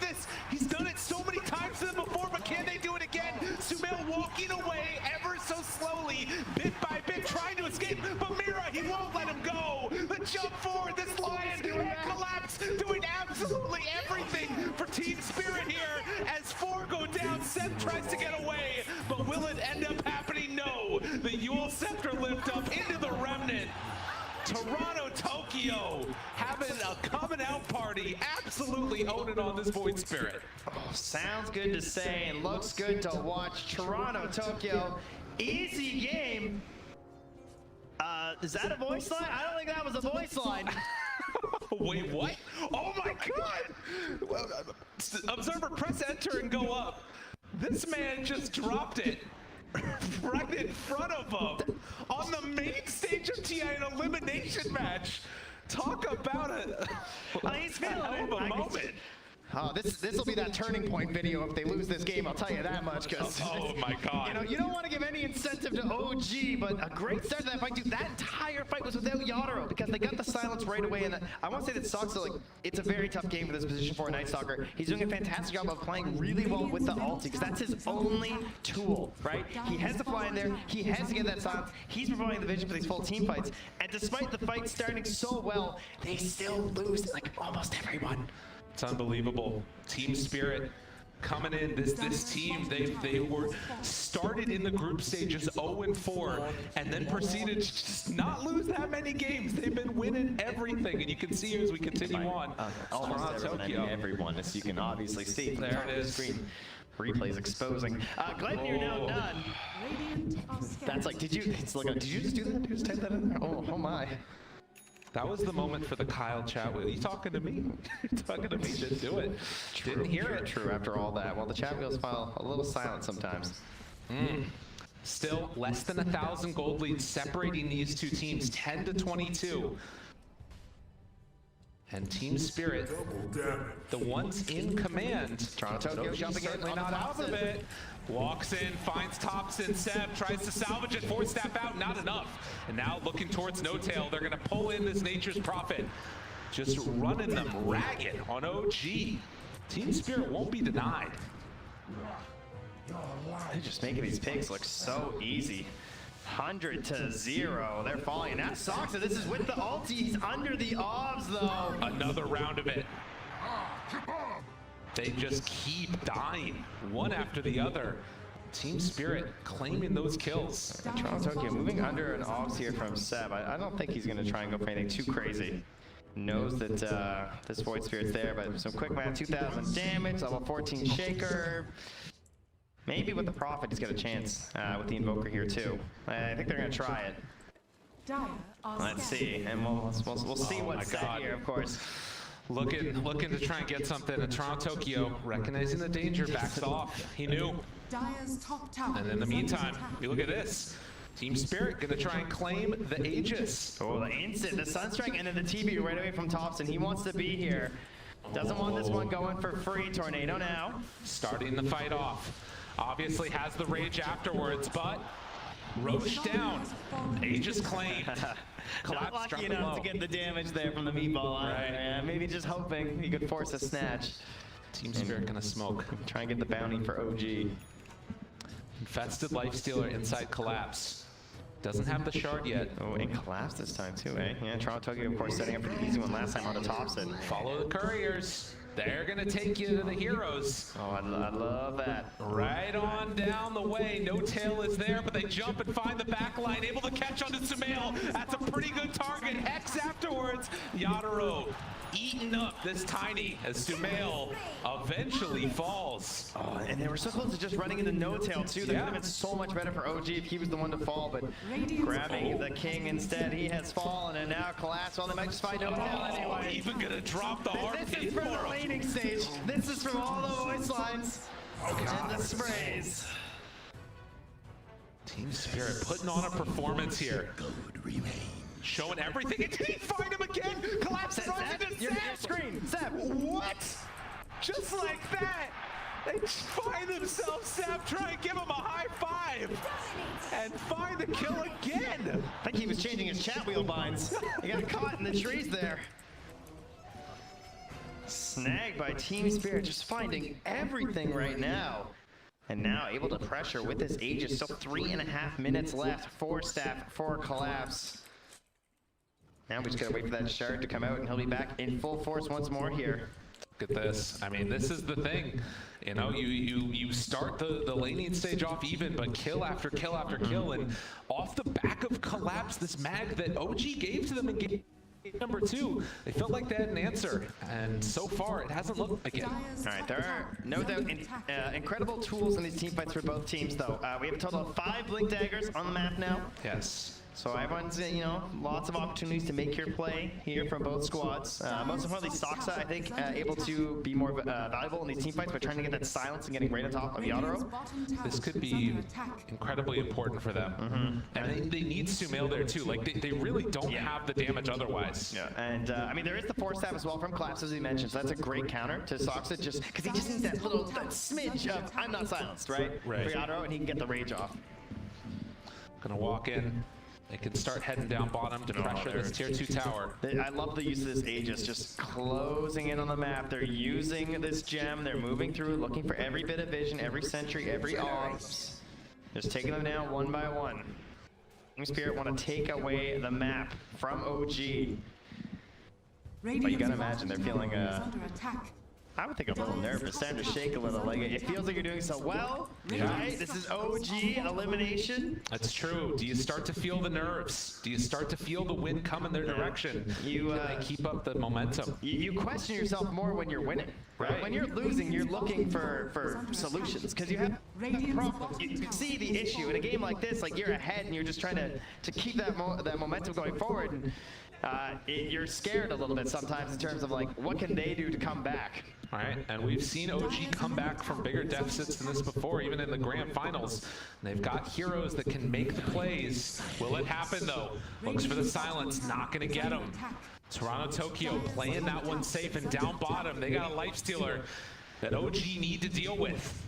Throws out that tornado, gets the lift up, the pullback, skewer, catch, Thompson in trouble. On the other side, they're also paddling it out with Seb. The chase is there, and Thompson going to fall. Mira jumps in, gets the finger of death finish. Collapsed off to the side, Maposhka not going to be found. They get the skewer, or rather the shockwave, into the kill, and they force out that buyback. No Deal's going to pressure top. Yeah, he's got no other choice. He's just going up there. Can I perhaps send in some treants here? Fissure, the only thing that can slow down this lifestealer right now. We'll get kicked by that tornado now afterwards. But again, that pressure, it's going to be mounted top. We've seen this before where Nature's Prophet can force back heroes, but will they happen now? They're so weak in comparison though right now. Like, it's true. He's got the Solar Crest, he's got a couple of the big ones, but yeah, I mean, there's Yadro just hitting your base. 30 seconds still left here. Yeah, they still have Glyph available on Team Spirit if they need to use it. Yadro hits it, range racks down, takes the first, backs away with the team. God, what a match. What a series. Team Spirit came out here punching the champs in the mouth. I will say he got more damage down than I expected. Yeah. He's sending them back in and no one's TPing. They don't want to break the formation. So they're just going to sack the tier 3. Now tier 3 is not as valuable as they used to be, but look, the fight's happening. This is why they don't want to break it up. Catches there. Stun afterwards. Pull back in. Dead. Done. Looking for collapse. He blinked in. Collapse. This guy's a little bit crazy. Thompson. Mail looking for an opening there. They spot one. Avalanche walks forward. Mech, but the save is out. And now Sumail BKB'd. It's going to wear off soon. Has to back out of there as Yadro chases the winner's cards. It's going to connect. And afterwards, Thompson, he just has to disrupt it, but no, he can't get there in time. The jumping. Sap tries to salvage it. Isn't enough. The evil scepter lift up. Mira goes down, but they pull it back in for more. Yadro too strong on this lifestealer. 3 dead, no buyback. Is this going to be the end for OG? As Soxa also to fall. Everybody's gone. And look at this Team Spirit going in for more. Oh, Yadro, you tempted fate. Are you thinking about going into the fountain? They regained some focus, but with no buybacks, can they just try and end it? It's tempting. There's tier 2s in the other lane. Bye-bye, OG. Team Spirit, they can sense an end right now. A chance to move forward, get top 6 in this tournament, and you've got 25 seconds with no Sumail. They're not hesitating. Trying to end this one. Team Spirit looking to go all together. There are racks that are being taken up on the top side of the map, but they've got their eyes on the prize. They want this Ancient, the Sprout, the walk inside of it. Oh my god, he's just going for the spider legs through. They get the vision. OG, there's nobody left alive. It's only no tail. There's nothing left, and GG is called. Team Spirit end the game, taking down OG. What a Cinderella story here on the main stage. Absolutely incredible Team Spirit. And look at them, they're cold. They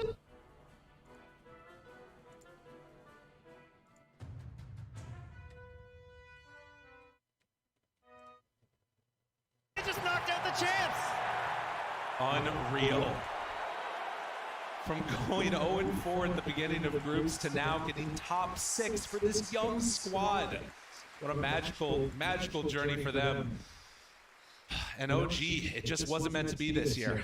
And it's just early, of course, for Team Spirit. It's important that they're not getting too excited because they still got games later today. You're not wrong. Staying alive here in that lower bracket, going to be facing off later this evening as well. And I'm sure a lot of people probably didn't expect them to be there. No, absolutely. I mean, this is the thing, right? Like, you play now, and you've got Eastern Europe playing Eastern Europe in the next round for a potential top 4 finish at the very least. And Team Spirit, an incredibly impressive performance, coming in as one of the dark horses in this tournament. They made it work here in this game number 2, and like you said, absolutely stone cold walking out of the booth. Toronto Tokyo throwing out that easy game in the midst of it as well. He was one of the standout performances for sure. Yeah, he really was. And of course, OG, you know, a team that maybe not the highest expectations coming in just because of like how the season works and everything, but everyone knows that they're a threat. There's no doubt, right? You know how they can perform in pretty much any situation. And with bringing in Sumail, that wasn't going to lower their pedigree whatsoever here. So we will say goodbye to our champions. And just like that, we'll head on back to the panel. Well, it's certainly an unusual sight to see OG walking away at such an early stage in this tournament. I'm sure they're going to have a regroup, but my word, Team Spirit. Let us remind you that they have the youngest player at TI in their team in Yatoro, and what a performance he's pulled off. A 19-year-old collapse, clearly the anchor of this team. This is absolutely phenomenal just to see them come here and to completely defy expectations and to do it against OG Lizard. It's incredible. Something just clicked after the group stage for this young team full of pop stars, and they're having fun. The game versus OG, it looked like they were just enjoying themselves, all chatting a little bit. But in any case, collapse on that Magnus 2 games in a row, switching up the item build a little bit, but looking insanely strong. And I don't think it was just him as well. Their whole team played fantastic. I feel like they had a bit of a draft advantage. They had what they wanted to beat OG. Those early skirmishes, even something as simple as a cold embrace.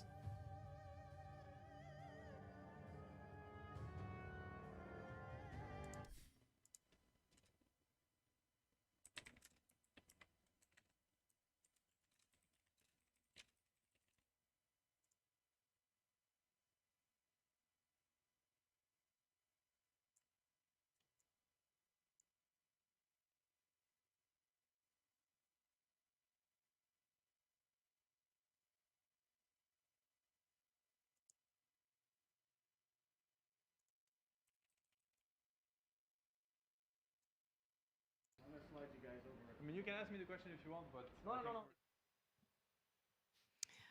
I can definitely hear that they're on the sidelines together, but I believe that they're actually just getting ready. Again, we're not used to this situation here at TI. Seb's certainly not used to this situation anymore, but I'm sure that interview is going to be well worth the wait. As you guys were saying, an absolute team effort from Spirit, and the draft from OG just wasn't good enough. But that's the strange thing. I thought that the OG, they are the master drafters, and I'm not sure what's going on. It felt stubborn to me. It was kind of a repeat of the first game, draft-wise. Both teams were like, oh, we're confident with our openers. I would say from the Spirit side, their draft improved a little bit. Their mid player was on a hero that buys a Spirit Vessel. That's a percentage-based damage item, very effective against Tiny. That was one of the things they had trouble with in the first game. So that gave them an even better advantage than they had in the previous one. And who was their other new hero? It was... don't remember. The carry also percentage-based damage, very good against Tiny. And so it just felt like they had a better draft against what OG played than the first one, and from my perspective. And do you also think that Spirit are going, well, we know OG likes to fight, so because we are coming into this situation knowing that, we're just going to practice doing it better? I really want to be hyping up Spirit for as much as possible. I wasn't impressed with OG's draft in this second game, but they're OG. They always have a plan. Sometimes it doesn't work. This was sadly for them one of those times. We've seen that through the group stages and the main event. The Hoodwink didn't work out on the mid lane. If they do get all the pieces right, they dominate. If they don't, and they have a Night Stalker that's lowest net worth and a position 4, it gets a little bit trickier. But it seemed like also the focus was off. Like there was one moment when Seb was in the trees, maybe he was shopping, maybe he was checking his map or something, but it was just like it wasn't even a gank, really. I feel like when your draft is off, sometimes you'll make mistakes because you're trying to figure out how to win the game. Like it's very confusing for OG. Like for me, I think Night Stalker should have been 5, Fearon should have been offlane, and it would have been a lot easier to play the game. But Dota's weird like that. Like, you play so many hours into the game, you commit so much of your time into it, the smallest thing being off can make it so that you're not able to play your normal game. Like a lot of pros, they always say, I want to play as if it's a pub, because you feel so comfortable, you know what's going to happen, it feels so natural. If you're thrown off, this is sort of what happens. Is it fair to say that Spirit were playing like a pub? I mean, no, I don't. I mean, they're I'm not saying you are. It's just we keep Yeah. referring to them as pub stars, and they're top 6 of the international. And I just want to, I guess, put some respect on their name, just because when we talk about pub stars, yeah, listen, it's no surprise. I come from Counter-Strike. If we talk about pubbers, we're not necessarily talking in a positive light. So I just want to just double check. Now I've come into your space, that we are giving them the credit that is due. I would say calling somebody like a pub star is not really as negative in Dota, because it's like, that means you're like insanely good. If you're a pub star, you're beating pros in pubs. I think the problem that usually translates is you need a captain, and maybe in this case this is an advantage. You get this experienced captain in Maposhka who can make sure that they're playing the right heroes for the game, and then he can kind of like corral them. So still let them play their pub, but also make sure you're checking those boxes for how to compete against other teams that are organizing as a cohesive unit. So making the most of that raw talent and then making magic on the stage. Exactly. Perfect. Well, standing by right now, we do have Avo with Seb, so let's hear some final words from Team OG. Thank you, Frankie. I am here with Seb. Thank you for your time, Seb. I wanted to ask you just your thoughts on the last game. I mean, it was a good game, hopefully, for people to watch. I think Team Spirit played a very good game, and they deserved the win, and I wish them best of luck further. As for us, I mean, we did a lot of right things in terms of preparing, in terms of keeping a good mood, you know, and fighting as much as we could. I don't think we let the toughness of the game affect us, but definitely Dota was not good enough yeah, to win this game, and I think you have to also accept that. So. OG always talks about being a family. What does family do in moments like these? How do you recover? I mean, we are still in family. We always will be through wins and losses. What family does is support each other, of course, for those who need support, and also give each other space. Just, you know, like, be loving and caring. This is a big deal for everyone. It's a big deal to lose, in the sense that so much effort put into it. So yeah, we're there for each other. At the same time, you know, losing is part of competition. We've been on the winning side, and we celebrated that, and we were grateful for that. I think the wins don't taste nearly as good if it wasn't for the losses. And I think that, you know, losing is really rough. It feels really rough. We feel all very down, and but you have to stay strong through these times, and you have to learn, and there's going to be time for that. Everybody needs, you know, have different ways to process everything. What I do want to say is I want to thank everybody that supported us and followed us. What is really special about OG and about OG fans and just the community like around OG is that there is support. We feel the support through, you know, the highs and through the lows. Today is a low, but as I said, there wouldn't be any high without lows. So we appreciate that, and we are very thankful and grateful for the support that we get. And yeah, this is something that's much bigger than a tournament. Well, you heard it. Celebrate the highs, accept the lows. OG's run at TI10 ends here, but OG will continue to exist and there are going to be much more highs for this team, right? Of course, OG will continue to exist. We will see what the future is made of. I want to also give a special props to everybody, like my teammates, everybody around us. I know everybody gave it really their best. They did everything with their hearts and all the, the love and the talent that they're capable of. It wasn't enough today, but it is what it is. Back to you, Frankie. Thank you very much, guys. I know it's not easy to talk so openly after a loss, and we do really, really appreciate it. But right now, we need to go to Sumi, who is on the sidelines with a top 6 player here at TI, Miposhka. Thank you very much, Frankie. I'm here with Miposhka from Team Spirit, who have just won their match. Welcome and congratulations. Thank you, thank you. My first question for you is, what are your thoughts on being the team that has denied OG the 3-peat? They are no longer able to be 3-time champions because of your team. What are your thoughts on that? I guess I didn't understand exactly. Can you repeat, please? You eliminated OG from the tournament. How do you feel about that, since they're such a strong team? Actually, I don't feel like something special. I don't know, like we prepared for them. They are some usual team and who we're gonna meet. So I don't feel anything special, so that's it. You don't feel anything special for eliminating one of the strongest teams? I guess I can feel only that if we win TI, it's gonna be like legal win, I like it. They are already looking at the next step and looking at winning TI. So one question that a lot of people have asked is, what's up with Yaturo's hair? What happened?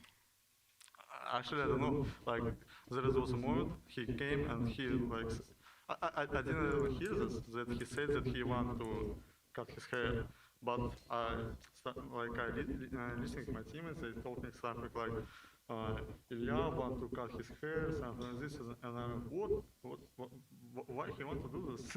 I have no idea. So I don't really know why he did it. So Yaturo's hair is a mystery to all, including his own team. All right, final question. Your next team, the next team that you'll be playing against are Virtus.pro. You have a lot of experience playing with them. Do you have any words for them as their next opponent? I would say that it's kind of sad that we meet our CIS team in that stage.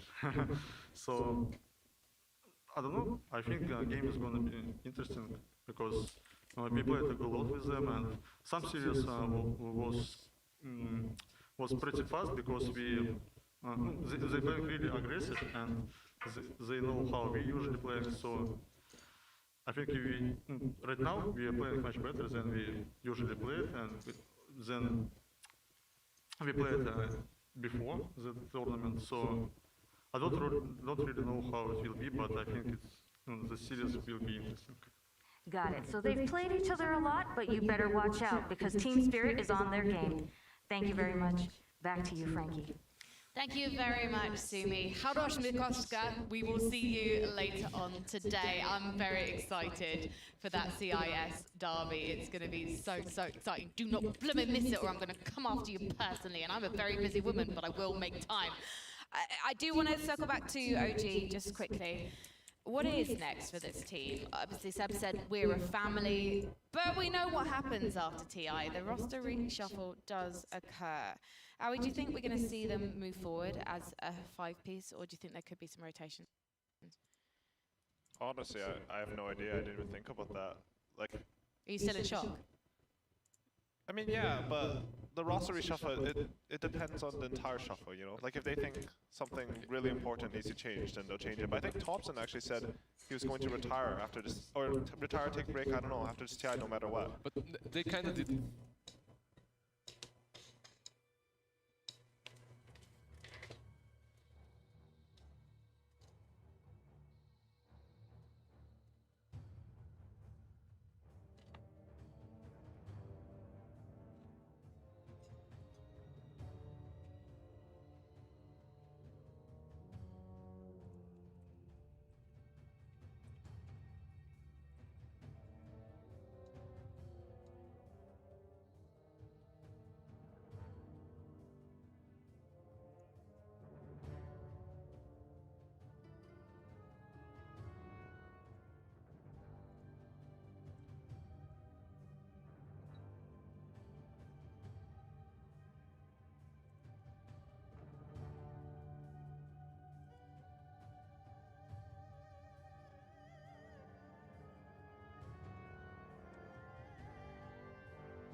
but it bears repeating, don't blooming miss it. Right. If you want to know in qualifier, that is going to be a much more even matchup than we were expecting. So again, keep saying it, but it bears repeating, don't blooming miss it. Right. If you want to know the magic of the International, to be honest, you just need to keep watching, but it's always a treat to go down memory lane. So we're going to head back a couple of years to TI9.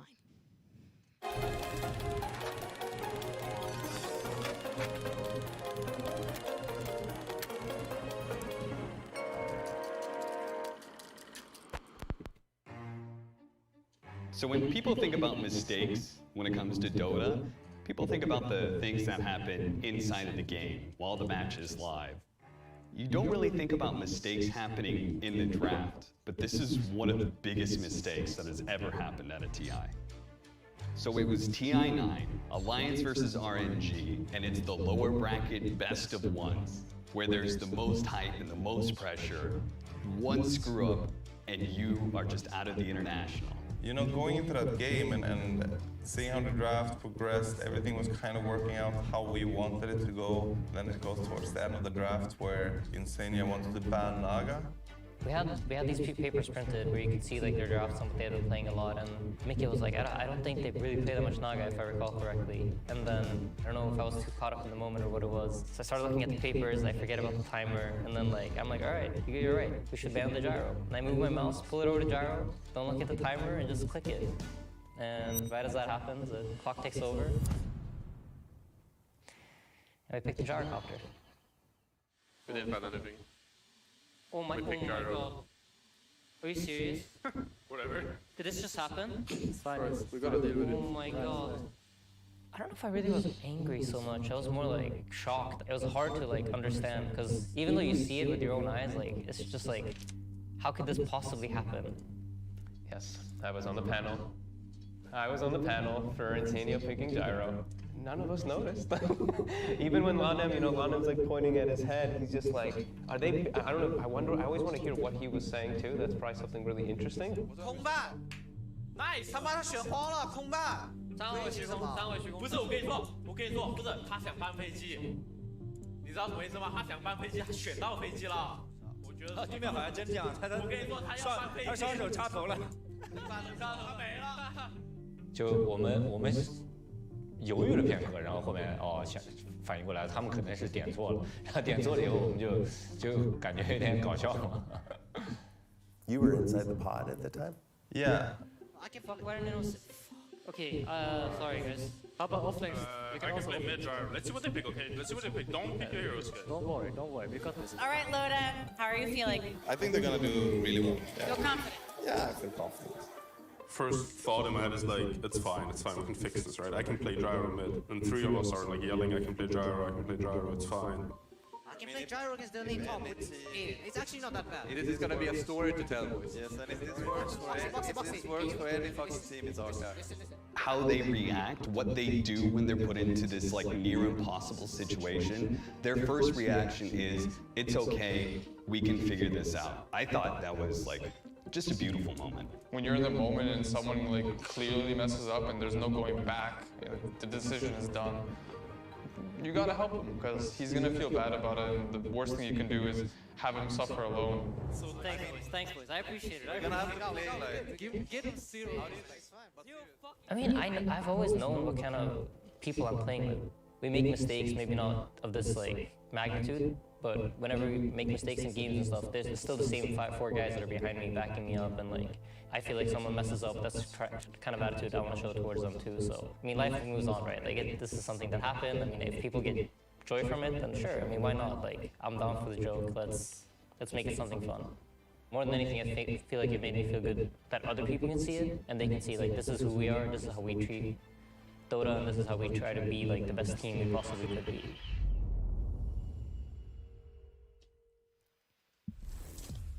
Welcome back, everybody, to more Dota 2. That was a fantastic series between Team Spirit and OG. But we still have a lot more Dota coming up. Gentlemen, tell me what to expect from this upcoming series, Vici Gaming and T1. Chaos. utter chaos, and I don't think that will be Vici's doing. Vici so far, to me, has looked like a really patient team, not really chaotic. They know their timing, and they're willing to wait for it, even if that means like playing in their base for 30 minutes. And T1 is the type of team where if you give them an opening in one fight, even if they're behind, they'll just keep killing you over and over. Like, these guys are just, they smell blood in the water. Can sharks smell blood? They smell blood in the water like a shark, and they'll go at you. They'll go for you. The shark's been knocked out of the tournament, my friend. I'm sorry, I shouldn't have done that. I shouldn't have said that. Not good. Yeah. But no, I think this matchup's going to be two very slow teams matching up against each other in my mind. I think T1 is a team that they like to farm up all three of their cores. They don't really want to get into your face too fast into the game. And I think Vici's going to let them do that. I think Vici's completely fine with letting you sit back and, you know, they're going to hold their side. I wonder how that'll go, though, for them. Because I feel like T1, anybody that lets, like, car farm in on Doom just loses. Even OGD, right? Like, that's how Even T1 beat OGD. Yes, exactly. And I think Vici, I think coming into their matches, I don't think their team atmosphere was very good, for what I've, some secret sources. But they just beat EG, like, that's a huge confidence boost. And, I mean, T1 versus Alliance, I think they sort of stomped them, so the both teams, I think, going on a high. All right, well, it looks like the teams are ready to come out, so let's welcome them.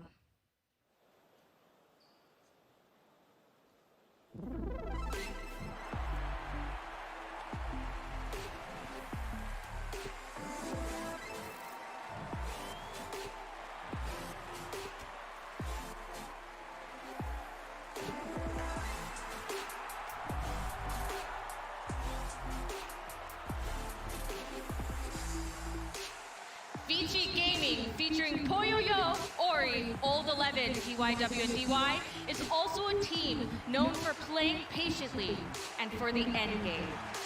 Taking third twice in the DPC and placing fourth at the Animajor. This team full of incredibly seasoned players has somehow managed to stay low on the radars of other teams, but blink and you'll miss it. Their objective-taking strategy and trio of supports will hit you when you least expect it.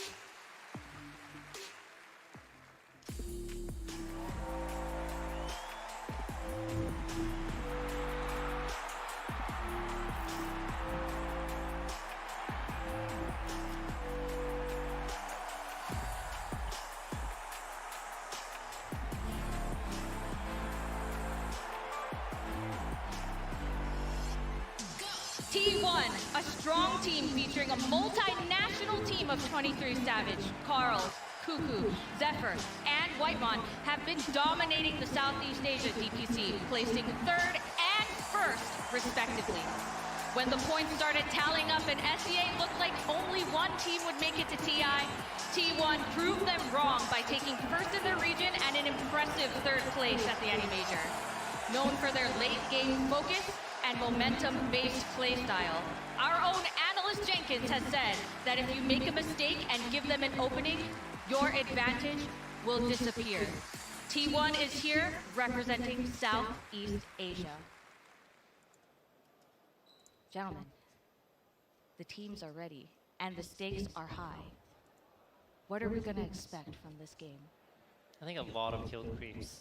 A lot of first kill 15 creeps? minutes. A lot of kill creeps. Probably the most efficient creep slaying game so far.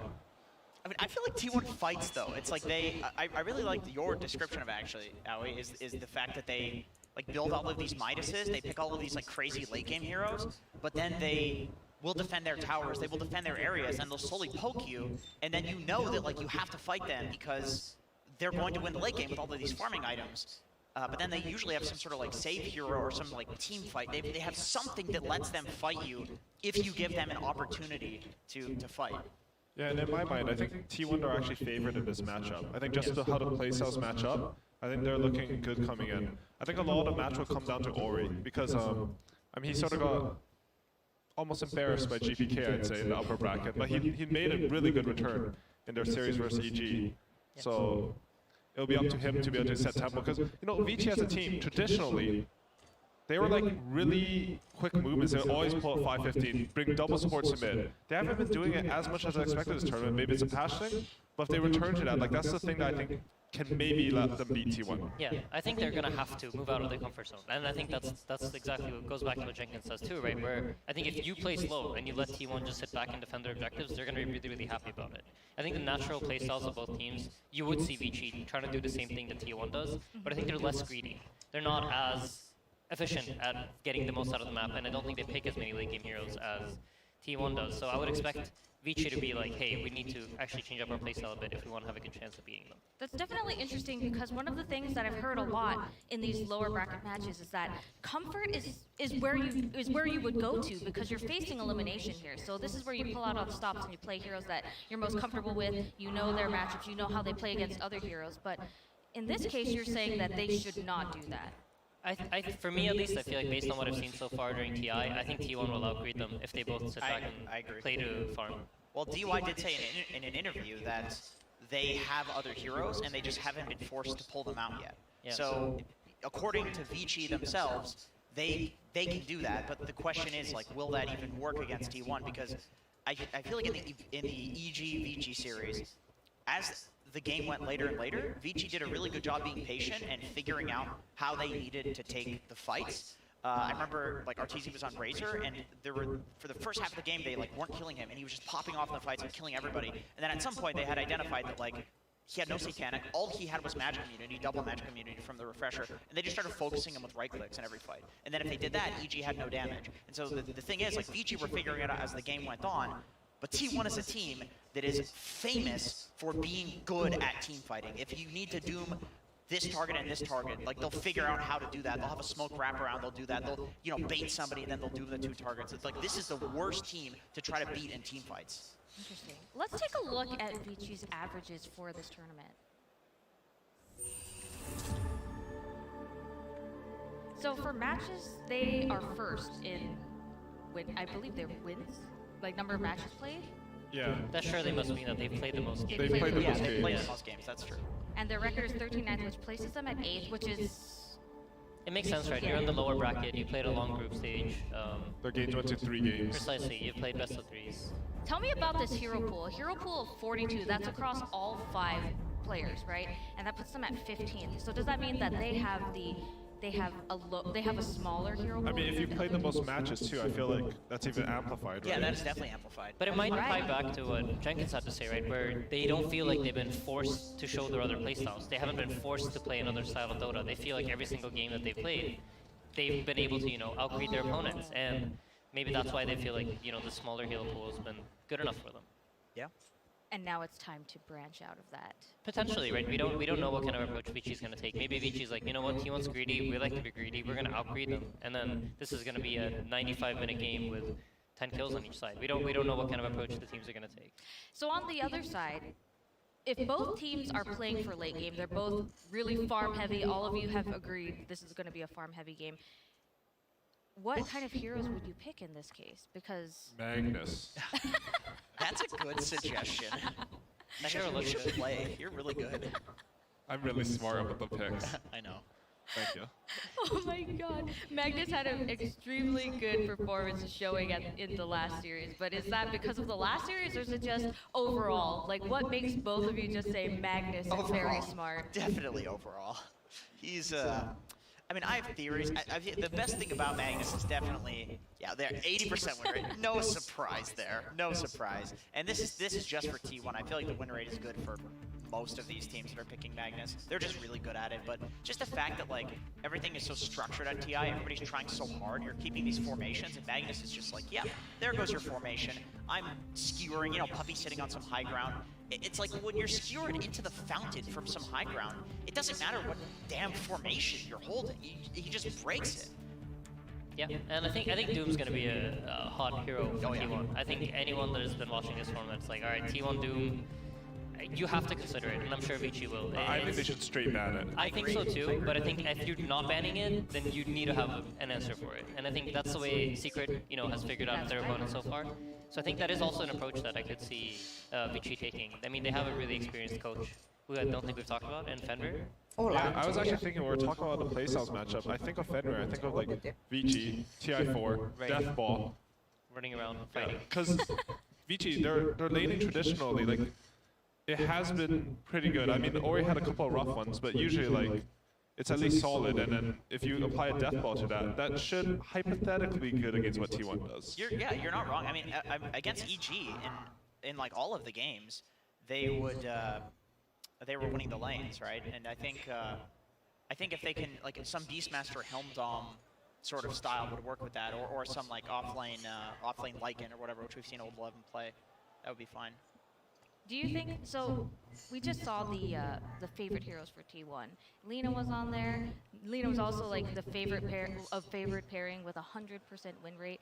Do you think that we'll see that coming out at all? What do you think, Jenkins? Yes. Yeah? I think so. I mean, Carl is for T1? Yeah. I think Carl is like the Lina player. It's like him and nothing to say. I remember at the Animator, they both were kind of like simultaneously. I don't know if like one copied it from the other or what, but everybody was picking these like spirits, Void Spirit, you know, Ember Spirit, whatever, and like playing this fast style of mid. But then Carl was just like, no, I'm going to be Doom every game, or I'm going to be Lina, build into a Daedalus, build into a Satanic, Scotty, and like essentially carry the game. And it's like, you know, oh no, 23 Savage is having a tough game. They're killing him in every fight. Well, guess what? You have Carl to deal with as well. He's the real carry. You look at the damage numbers at the end of the game. It's like Carl always has higher damage. Okay, now on the other side for Vici Gaming, one of the things that you were quoted as saying, Jenkins, is that you expected Vici to take the whole thing because of their incredible consistency on LAN. Viewing their performance in TI so far, do you think that answer has changed at all? Stop giving me these looks. Okay, this is 2 weeks before TI. Why would you choose Vici? They're here. I just know I said I think Secret LG is going to be upper bracket finals. And that's Jenkins really like, smart. there's no way it's going to be Vici. I'm not 10k MMR, okay? I'm sitting here because of fart jokes. That's why I'm not 10k MMR. But I will explain myself. So my reasoning behind Vici was that I thought that they were a team. They were under the radar. They would always get like 3rd, 4th place. Nobody would talk about them. Everybody's talking about the question mark. Everybody's IG. Everybody's talking about LGD. Everybody's talking about EG. Nobody's talking about Vici, but they have this consistent record of doing better and better on LAN. And then also, they do extremely well online as well. And so they have this improvement. They do really well on LAN. And then also, I thought that the way that they played prior to the stack nerfs would be better in a non-stacking meta. And I think that's true, otherwise they wouldn't be here. Whether or not they'll win, I mean, LGD's looking pretty damn scary, let me tell you. And T1, like, T1 was not looking like they were in their T1 form prior to TI. They just weren't. I actually thought Fnatic was going to do better than them, and Fnatic did very well, and I'm super happy that T1's doing well, because when they're playing like this, it's fun as hell to watch. Right. But now they're in form, so yeah, I don't know. It's hard to say. I have no idea. I don't know. But they did look good in groups. Like Vici and T1 did not look nearly as good. So I think there are things that back up what Jenkins actually has to say. There's more than just fart jokes inside this man. He doesn't make up everything. No, exactly. Some of the stuff actually comes from somewhere. And I mean, you saw it on the group stage. Vici Gaming looked really, really good. So. It's so funny because I do want to say that before we started this panel, I was talking to Jenkins about this matchup specifically, and he was giving me so much good information. Like, he taught me so much, and I'm able to ask these questions largely because of him. So I do want to give him a lot of credit for that.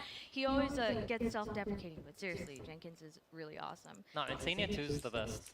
I think he outshines the Prime version in many ways. Can I join your team? Yes, absolutely. Wow. I don't think Victor? History was made here today, everybody. Insania and Insania 2 will both be on the next team. At the next TI, you just caught it here. Verbal agreement. I have lawyers. All right, back to the match. Jake said, Sir Action Flax had said that Vici is, they are really good at taking objectives. Like, they're good at taking Roche, and they're good at capitalizing on those timings. Tell me a little bit about that and how that would compare to T1. Honestly, I don't... Okay, so I have to think about it, because I've never looked into how T1 think about objectives. I know they like to defend their towers a lot. They do. Yeah. They're one of the teams that play Train quite a bit, so they definitely like to hold their side. Does Vici take that early towers dispatch? I feel like traditionally they have, like when they rotate both supports with the wagon mid for 3 years. I think this tournament they've been slow, though. I think so too. I feel like LGD and Vici have been holding their towers and not taking towers that fast and focusing on making their game work. Yep, absolutely. All right, well, it looks like the teams are ready to get started, so let's go with game 1. Vici Gaming versus T1. Game 1. Hello and welcome to the draft. As we start the draft, I would just like to throw myself under the bus to recover Jenkins because I also thought that Vici Gaming was going to do very well. So, you know, Jenkins, you're not alone. And some people in the talent pool, Trent, also thought that. They're going to hide now, but they believe me. I'm here in the draft panel with Lacoste and Effie once again, and we're here to analyze the first draft between Vici Gaming and T1. So, expectations for what we could see for Vici Gaming here at Lacoste.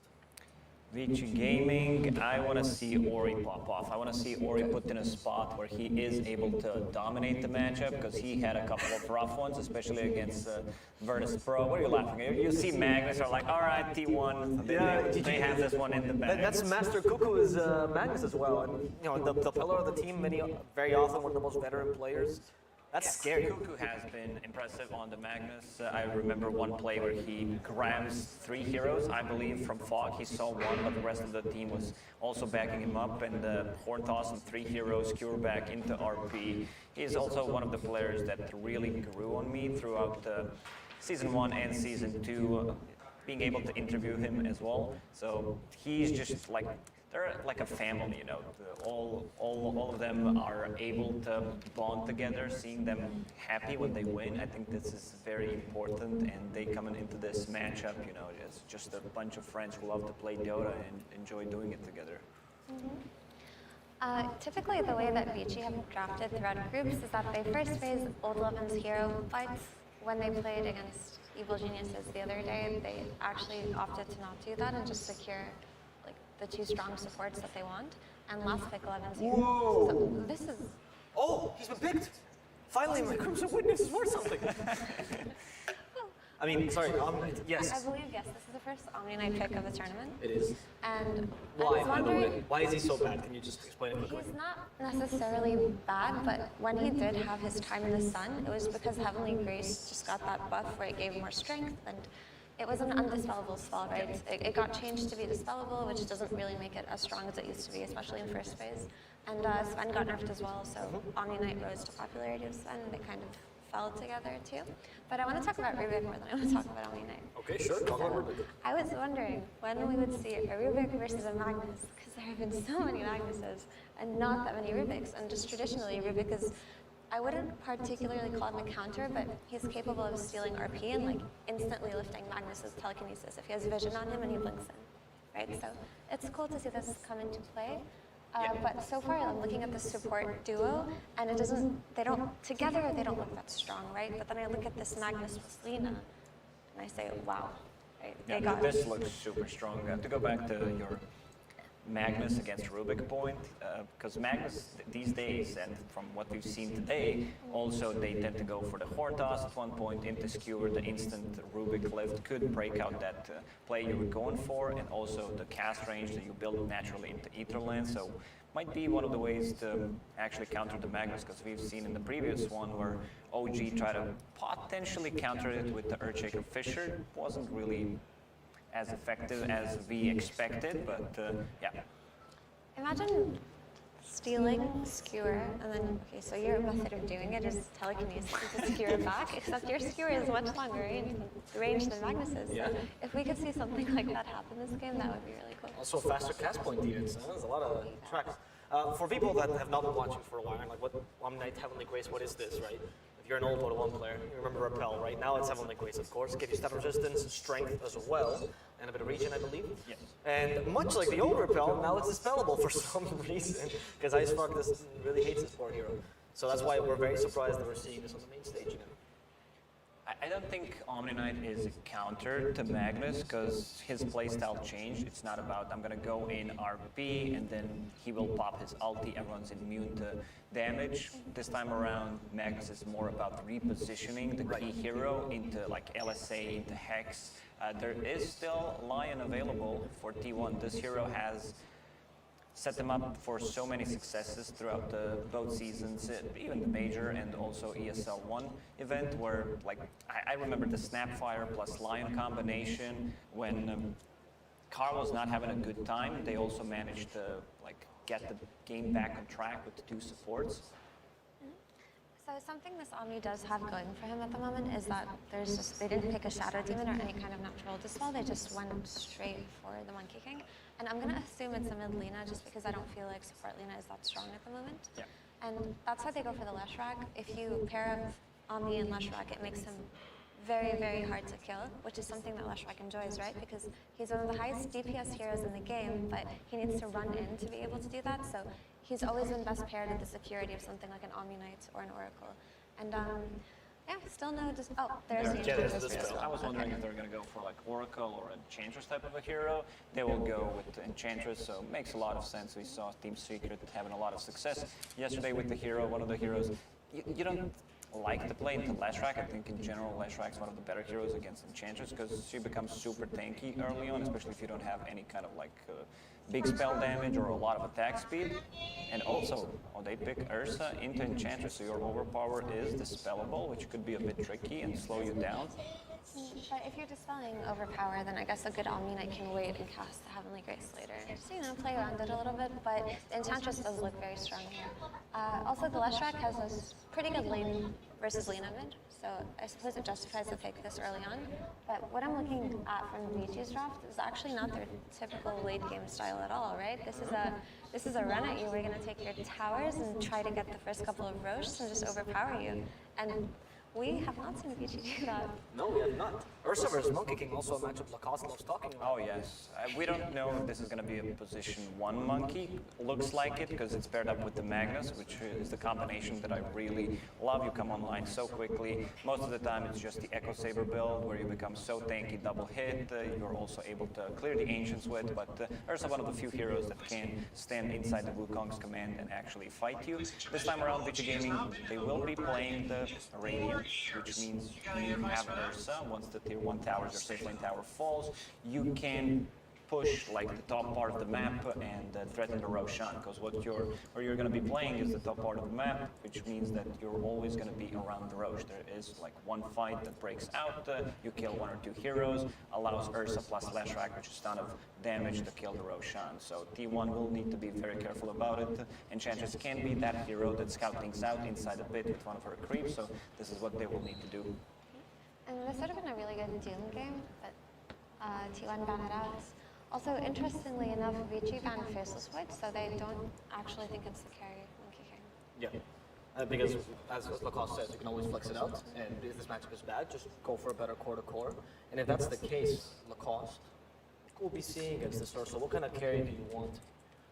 Do you want to pick? I still feel like this, should be a position 1 monkey. Sometimes what we see from the bans is they like ban a carry hero that they don't like to play into, and then they play, and they cover some of the weaknesses of the draft. Right. Fair enough. So, something Vici lack right now is a proper way to take a fight, because yes, you will have your Leshrac running in, but you do need some kind of Jenkins.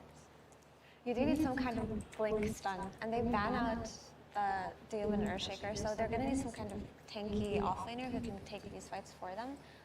There is still Mars left in the pool, but he isn't that synergistic with the heroes that they have at the moment. Is Lycan still in the pool? He is, I believe. Yeah, and the Ursa Lycan's a combo we've seen before. It is an old 11's hero pool. The Wolf Bear. The Wolf Bear. Will it make a return? Do you think that this is a decent Lycan game? I know he's not great against Monkey King carry. Yeah, so as we've said, they covered the weaknesses of their draft, so they decided to go with the Faceless Void and Shadow Demon, so that's position 1 and 4. Another way of dispelling things, Shadow Demon has a built-in dispel, also one of the heroes that kind of ruin Ursa because you can put him down in the disruption and also slow him, which is not dispellable, so I really like what they did. I don't think they would go for Shadow Demon in this situation. I would love them to get like a position 4 that can fight, maybe something like, Lion's still available, right? Do you? No, I just wanted to say, because you brought up Lycan, the thing that made their Lycan so successful versus Evil Geniuses is that when he ran his units at the Skywrath Mage, he instantly died, right? But if you run your units at Enchantress, they're max move speed, but they don't have max attack speed or anything like that. It's not like you're going to clear these backlines out instantly. And if it does end up being a support Monkey King, he's just going to be in the trees, and I hope it isn't, right? So, and if they do have this last pick for their 4 hero, I don't think it'll be a Lycan. Oh, it's going to be a Razor instead. So it is. That's the carry Razor. Okay, so Razor is very good versus Ursa for obvious reasons, but to those at home who don't know, Razor can just use static link on Ursa and drain all of his damage, and Ursa's a melee carry, so he doesn't necessarily have a means to disengage. Also, Omni-Knight and Rubik are not natural force staff builders, but they're going to have to go to that if they're going to play versus Razor. That's a very good point. Could we get shot at Rubik to fulfill that role of a force staff? Eventually, maybe, and that would do well. Thinking about the offlaners that can lane against Razor, there aren't many, because yesterday we saw Magnus was like the great pick. This time around, T1 already has the hero. It's very hard, and that was the EG series that I'm talking about. Sometimes it feels really hard because most of the offlaners and what Vici wants is something strength that can like get the jump. Right. Because they don't have a way to start a fight. You know, Ursa running in, possibly Asrock running in with the Omni Knight's Heavenly Grace. It's a tough one. I'd say they're in a spot where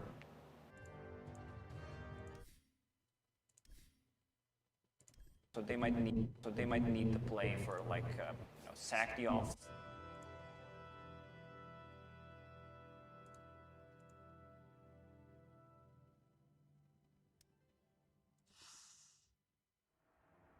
You may now select your heroes.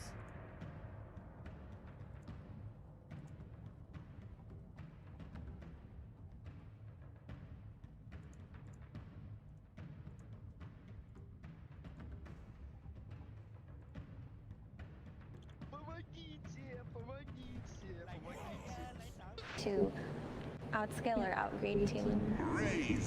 For you, Lacoste, tell me this. She's worried. Tell me the strengths of. I don't like that they also picked 2 range cores with the Empower. I would prefer if it's something melee, so that's a big downside of their lineup.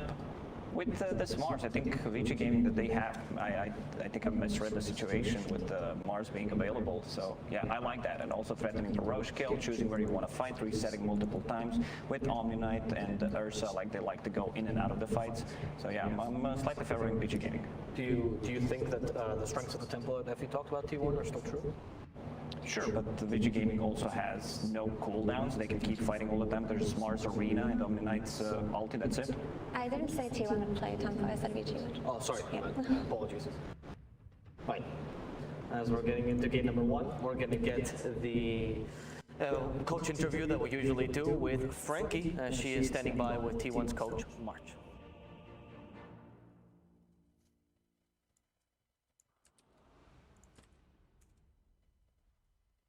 What a punk.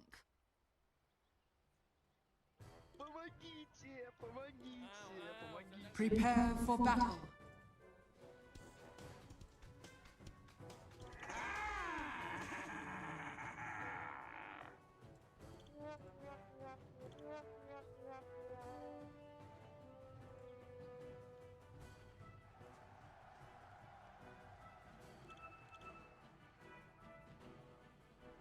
Thank you very much, Frankie. Sunshine with Cinder in here. Vici versus T1, best of 3, Cinder Man. Are you ready to see Omni Knight? Yes. It's been about 2 months since he's been nerfed, and everybody forgot he existed until he was first 2 picked.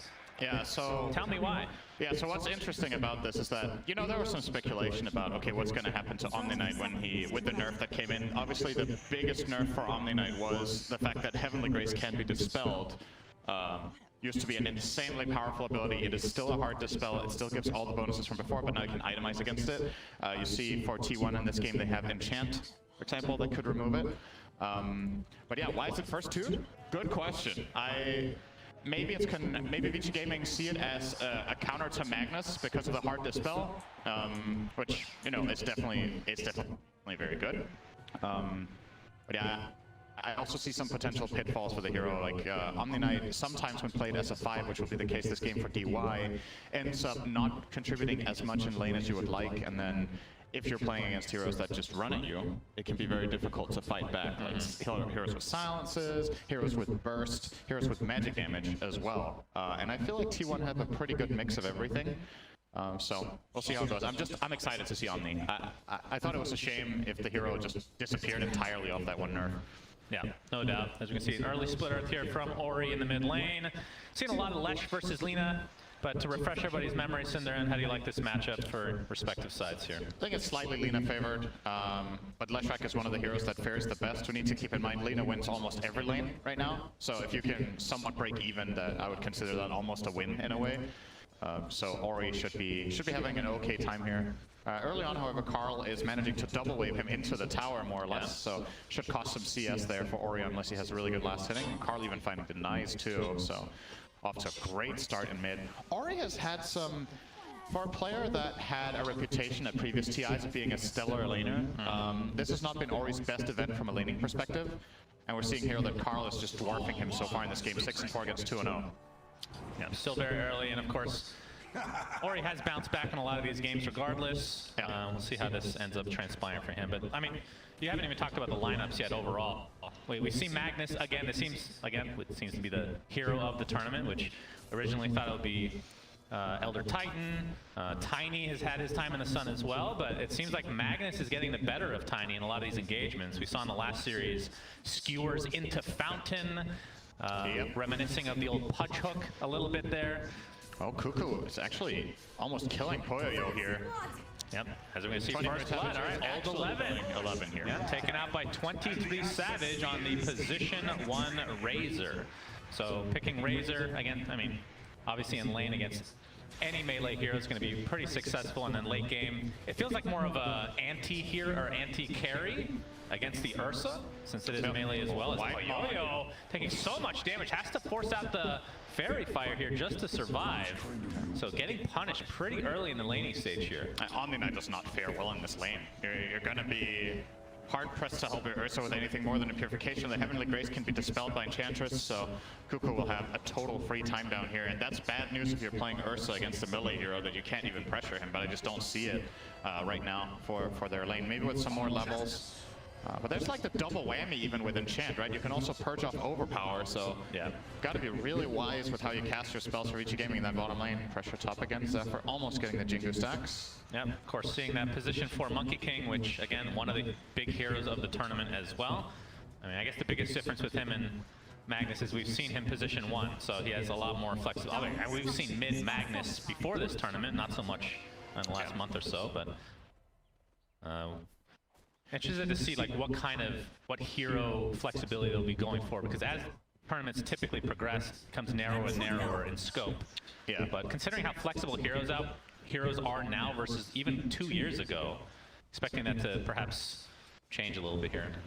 Let's say one of the things about Magnus that makes him so incredible is that almost no matter what role you play him in, Horn Toss is just proving to be the shard of the game right now. It is incredible. And honestly, it feels like RP is kind of the luxury at this point. Yeah. Like, Horn Toss is the real RP. Oh, good damage onto DY, gets the skewer. Shockwave into skewer, DY, TP's away to safety. Oh, okay, never mind. Impetus, just enough damage there. It gets sent to safety. True. We'll be back to the fact that he used the TP is very sad for Vici, because he has to do the old walk of shame. Good old big bad news. Oh my god, Ori is getting owned. Yeah. I just realized 9-3 to 24-14. If you're new to Dota, this is not a slight win. I said it's slightly Lina favored. Is that a Gaven level win? That is a very, very stompy performance so far from Carl. What about the comeback potential from Lesh? Because typically you want to be the one pushing the wave and doing some damage to the tower. Okay, they're going to trade stuns here, but the tomato coming in from afar. And we'll see DY, yeah, forcing back Carl, but doesn't really offer that much or any harassment because he is an Omni-Knight after all. So in terms of Zephyr, yeah, he's going to get pinned to the tree and brought down. So Vici Gaming getting their first kill of this series. In terms of comeback potential for the Leshrac, the way you usually get that is by farming some camps in the jungle with Pulse Nova. The problem is Lina's found 14 denies, so Carl is 3/4 of a level ahead. And once he hits level 6, any rotation from Enchantress with a creep, or even without, just with an enchant, should be enough to set up a kill on the Lesh for Lina. Even going to get a bottle refill here brought in from Zephyr. Yeah, Carl absolutely crushing right now.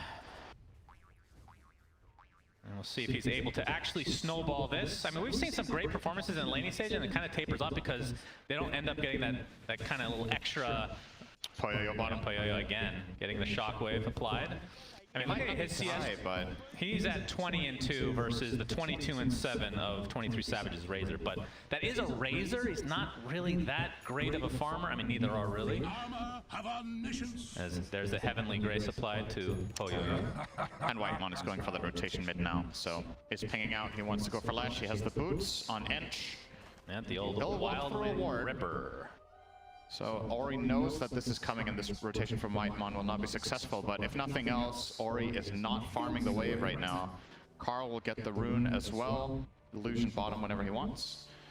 And Whitemon gonna start pressuring PYW. Zephyr actually cutting in behind as well. Yeah, now they're gonna clear the trees a bit here. DY showing himself Laguna Blade, and down goes the Omni Knight, only level 3. So setting himself up there to just get killed right off the bat. But as long as it's not their mid hero, then perhaps they'll be fine with that. This is still looking really bad for Vici. 2 minutes in, 6 minutes in, sorry, it is 2K. 2K already, yeah. You're losing the damage to the tower as well. 6, almost, you're not fully losing it here, but it's going to be pretty damn close, so any move later will get it done. Oh, actually, wait, that's an enchanted creep, not a normal melee creep, so a lot tankier, but it will still hold. Yeah. This is all T1 right now. One of the biggest leads we've seen in the whole tournament, minute 7. Winning all 3 lanes, almost getting mid tower. They have a strong scaling lineup with some of the strongest heroes of the tournament, Magnus and Lina. It is... We're gonna need... Ori trying to catch up in the jungle here. Nice telekinesis onto Whitemon. Will the Pulse Nova be enough? It looks like it will. Wait, yep. Just in range for that last tick of damage as the Wild Wing Ripper doing some damage in turn. So, at the very least for Vici Gaming, their mid laner starting to get back into the fray of things a bit, but again, it's really about Carl right now. Has only found the... Actually, it was an assist. He didn't actually get the kill on the Omni Knight. He gets the mid tower there. 11 tried to TP in for the deny, but got stunned immediately on arrival, and the creep wave got the tower, so... Another bottle refill for Carl. Yep. He's getting everything that he wants right now. Absolutely. I mean, he's over 1,000 net worth ahead, or exactly 1,000. No, more than 1,000 ahead. Just gonna provide procs for Zephyr. Yep, thank you. Thank you for the Jingu, my friend. Yeah, Poyo-Yo. All right, from Vici Gaming's perspective, nothing. Thank you, Cinderin, for the great commentary as always. Like, what's the plan here? Obviously, Blink Dagger is what I would assume you want on Old 11, but yeah, he has not gotten the greatest of farm this game. It's still better than Ori's though. That's honestly my biggest concern. I know I'm harping on it quite a bit, but Leshrac needs a comeback in this game, so I like the smoke from Vici. Yeah, you gotta get Dagger on Mars. You need some way of setting up fights so you can start snowballing a bit with the lineup you've picked. I think it's more tempo reliant. Whitemon here will break the smoke. Tanking the gank here. As Poyo-Yo trying to get credit for this kill, and he'll do so. No, actually, Our 5 heroes down here killing a measly Ench. Yeah. Oh, wait. Maybe they get Mars Arena. Spear sets it up onto Cuckoo. TP is coming in. Purification doing a lot of damage. RP not going to go off in time. Maybe for the best, honestly, from T1's perspective, that did not go off. Yeah, I don't think that would have really led to anything good. So, I think you're right about that. They're losing a couple of kills, but keep in mind, from an efficiency standpoint, Vici Gaming are not farming 2 lanes for that full minute that they're making moves bottom, whereas Razor and Lina are just going to town on creeps. Carl gonna get what looks to be a 9-minute 30 boots of travel here with the next wave. For comparison, Leshrac sitting on brown boots and 400 gold on the way to a first item Yules he's hovering right now. And you gotta wonder, from Vici again, I understand they make this 5-man rotation bottom because they're a little bit desperate to find fights. Their lineup needs to play fast. I don't know if they can just sit back and farm a Dagger on Mars so that, okay, now we can make a move finally because we have a reliable catch. You're just gonna be down by even more than 3K. Exactly. You drafted in a way that puts you under pressure inherently, and if your lanes go badly, if you play a snowball lineup and you lose all 3 lanes, times are tough, you know? Yeah. I don't think Vici Gaming are gonna win this. Not to harp on the Omni Knight pick either, but the fact that you're behind, Omni Knight's not really going to help you get back in most cases. He helps us stay, but not set up. Exactly. He doesn't make plays. 11. Whitemon, he's going to find Old 11 here. Cuckoo with the shockwave. Old 11 might be resigned to his death, but Ori comes in with that Pulse Nova. Doing quite a bit of damage, but the RP does come out. Laguna Blade, not enough to kill old 11. Dies shortly after the Boundless Strike onto Ori, now completely out of mana. Shockwave back into the fray. This is going to be a 1-for-1, or 2-for-0, as T1 just continuing their dominance in this early game. Wait, which one was it? Was it 1-for-1 or 2-for-0? Depends on, it's a 2-for-0. Okay. Depends on what? It's an exchange of 0 for nothing. What? I don't know. 0 for nothing. Cinderan, pleasure to just this one. just move on, okay? How does that interaction work? How do you trade nothing with another person? Is there even stealing? That's something. Well, then they have to steal it back, or it's nothing. Well, you got to figure that out for yourself. Don't get that. Does not compute. Yeah, runtime error for Cinderan. It's okay. That's fine. Sometimes things don't make sense. 5k lead. Surprisingly enough, good old Statsman Gaben only gives them 62% of this. Okay. So does believe in the Vici Gaming comeback in quite a lot of games. This is a monumental lead for a Magnus lineup, minute 10 usually, but maybe it's the potential teamfight prowess of the Radeon lineup once the right items come out that give them a decent amount of win probability here still. So all eyes for me are on Ursa as well as the Mars Dagger. You need to get a good timing on the Omni-Knight Heavenly Grace onto the Ursa so that he can go and find kills. He needs the Diffusal Blade that he's working on. Still far away though. Yeah. And the Mag Dagger to set them up, so. Maybe we see them do a rotation top, however. They are starting to move some heroes up toward that area to begin a siege once Honestly, again. It feels like BKB for T1 is almost a game ender in a lot of ways. There's not much you can do from Vici Gaming's perspective. Like their big setup is the Mars Arena, because like look at Ursa's perspective here. Razor is a terrible matchup late game. Razor is just so fast, he can just walk around and static link you. And Lena's super fast as well. So really the Mars Arena is the big setup, but once BKBs come online, it's under attack. gonna be really hard for Vici from a draft perspective. Dire are scanning. You can see PYW and company in the triangle, trying to get Poyoyo back on track. 4th in net worth right now, but top of his team. I love Rubik Tree Dance. It looks so goofy. I'm sorry. He looks like he never jumped in his life. Get a highlight of that one, Cinder. I can relate to that. I'm not a very athletic person.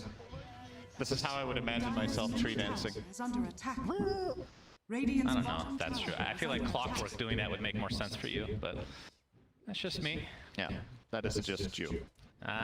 Maybe not. Carl's got his boots of travel, working on the BKB now. And I mean, you talked about the fact that Empower doesn't necessarily have to be for a melee hero, especially with Lena's attack speed.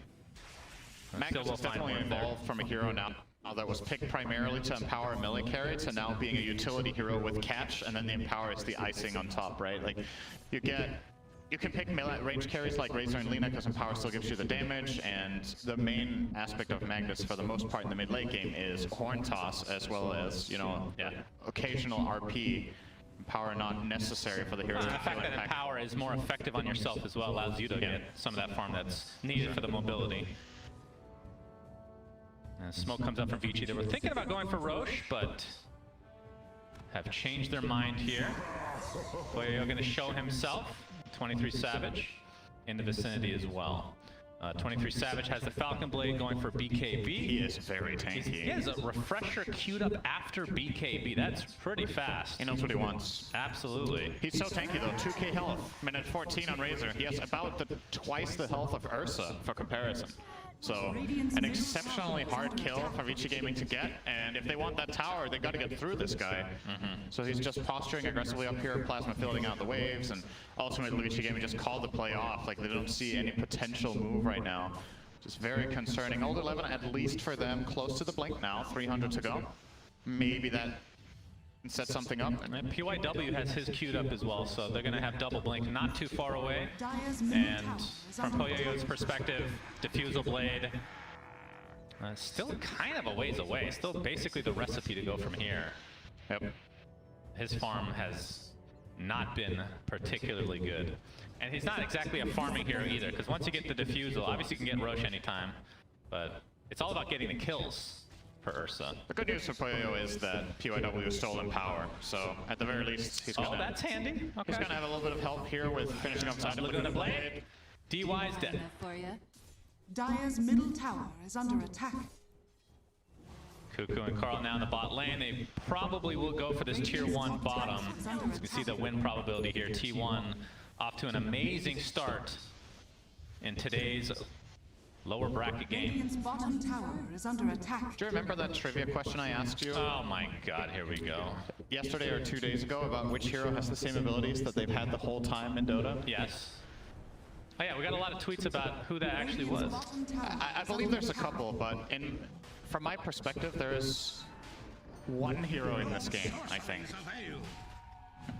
I guess Leshrac. Yes, correct. Yeah. I think Lina did not always have Fiery Soul. Apart from that, the kit is very, very similar. Yeah.